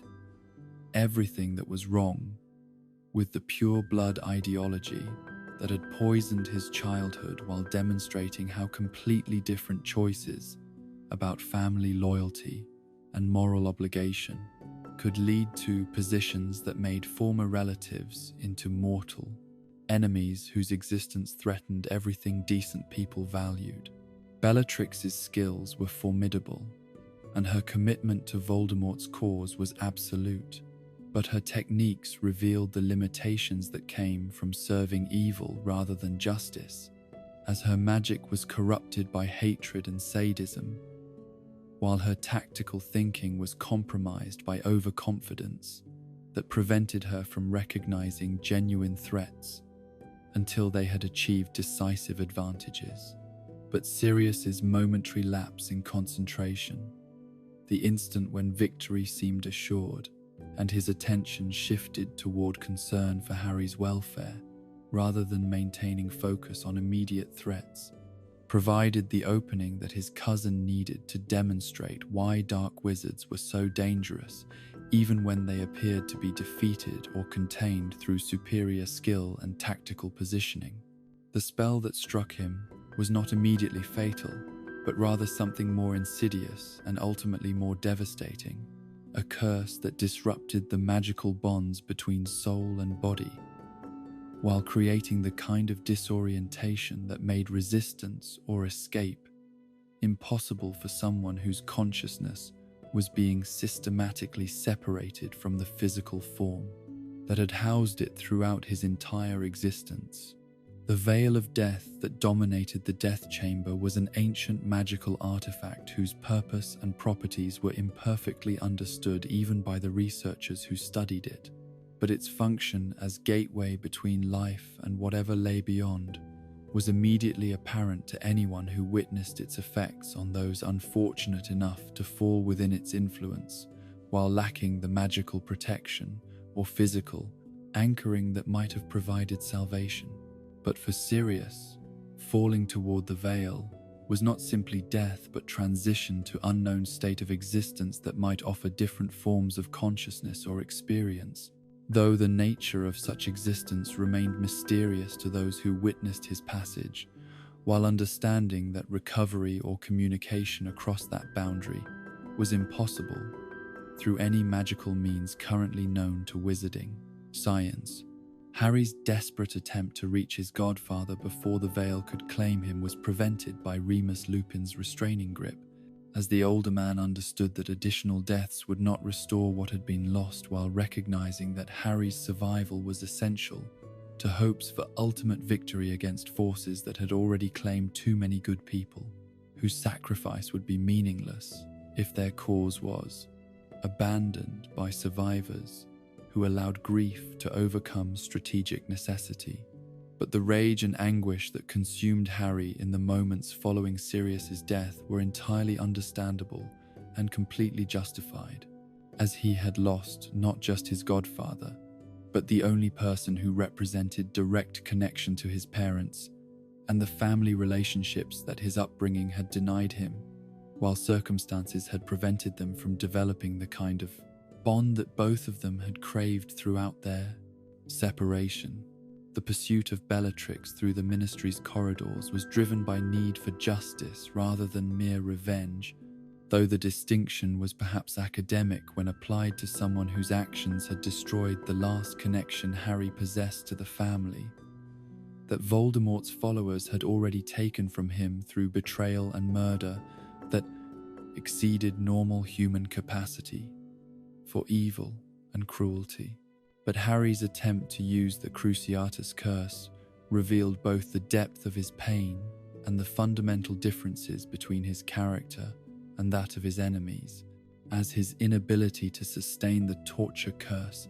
demonstrated that genuine goodness was incompatible with the kind of sustained cruelty that dark magic required from its practitioners, making him unsuitable for the methods that might have provided satisfaction while corrupting his soul.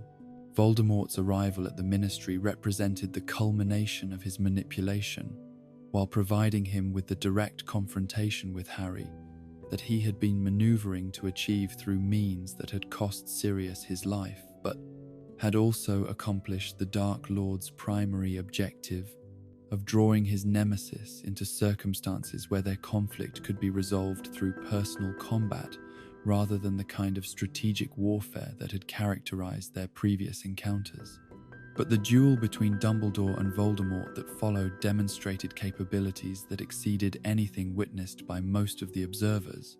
as two of the most powerful wizards in history engaged in magical combat that pushed the boundaries of what individual human consciousness could channel while revealing techniques and knowledge that had been developed through decades of study and practical application under the most demanding circumstances. The resolution of the immediate crisis through Voldemort's retreat and the arrival of Ministry officials who could no longer deny his return provided tactical victory that was purchased through strategic losses, as the public vindication of Harry and Dumbledore's warnings came too late to prevent casualties that proper preparation and institutional support might have avoided through earlier acknowledgement of threats that political considerations had made inconvenient to recognize. But perhaps the most significant outcome was the final clearing of Sirius's name through official recognition that his innocence had been established through evidence that could no longer be dismissed or suppressed by authorities, whose credibility depended on maintaining narratives that had been thoroughly discredited by events that made continued denial impossible, even for bureaucrats whose careers were built on avoiding acknowledgement of their own errors. The vindication that Sirius had sought throughout his adult life was achieved after his death, making it both triumph and tragedy as justice was finally served for someone who could no longer benefit from the restoration of reputation and legal standing that had been denied through systematic corruption of investigative and judicial processes that had served political convenience rather than truth or fairness. The man who had been branded as traitor and mass murderer was posthumously recognized as hero, whose loyalty and courage had never wavered despite persecution that would have broken lesser souls, whose sacrifice had contributed to victory against forces that threatened everything decent people valued, whose memory would inspire future generations who learned his true story rather than the lies that had been spread to justify his persecution. But for Harry, standing among the wreckage of the Department of Mysteries while processing the reality that his godfather was gone forever, the official vindication felt hollow compared to the personal loss that no amount of posthumous recognition could restore or compensate, as he understood that some prices were too high to be justified by any victory, and some sacrifices created wounds that would never heal, regardless of how many wrongs were eventually made right. The veil that had claimed Sirius continued to flutter in the death chamber's stillness, its ancient magic unchanged by the tragedy it had witnessed, indifferent to human loss and pain, while serving purposes that transcended individual lives and deaths in ways that made mortal suffering seem insignificant compared to cosmic forces that operated according to principles beyond human understanding or influence. But the love that had motivated Sirius's final sacrifice lived on in the people whose lives he had touched and shaped through his example, the courage that had defined his character, inspiring others to continue fighting for causes that he had died to protect, the legacy of someone who had chosen love over hatred and justice over convenience,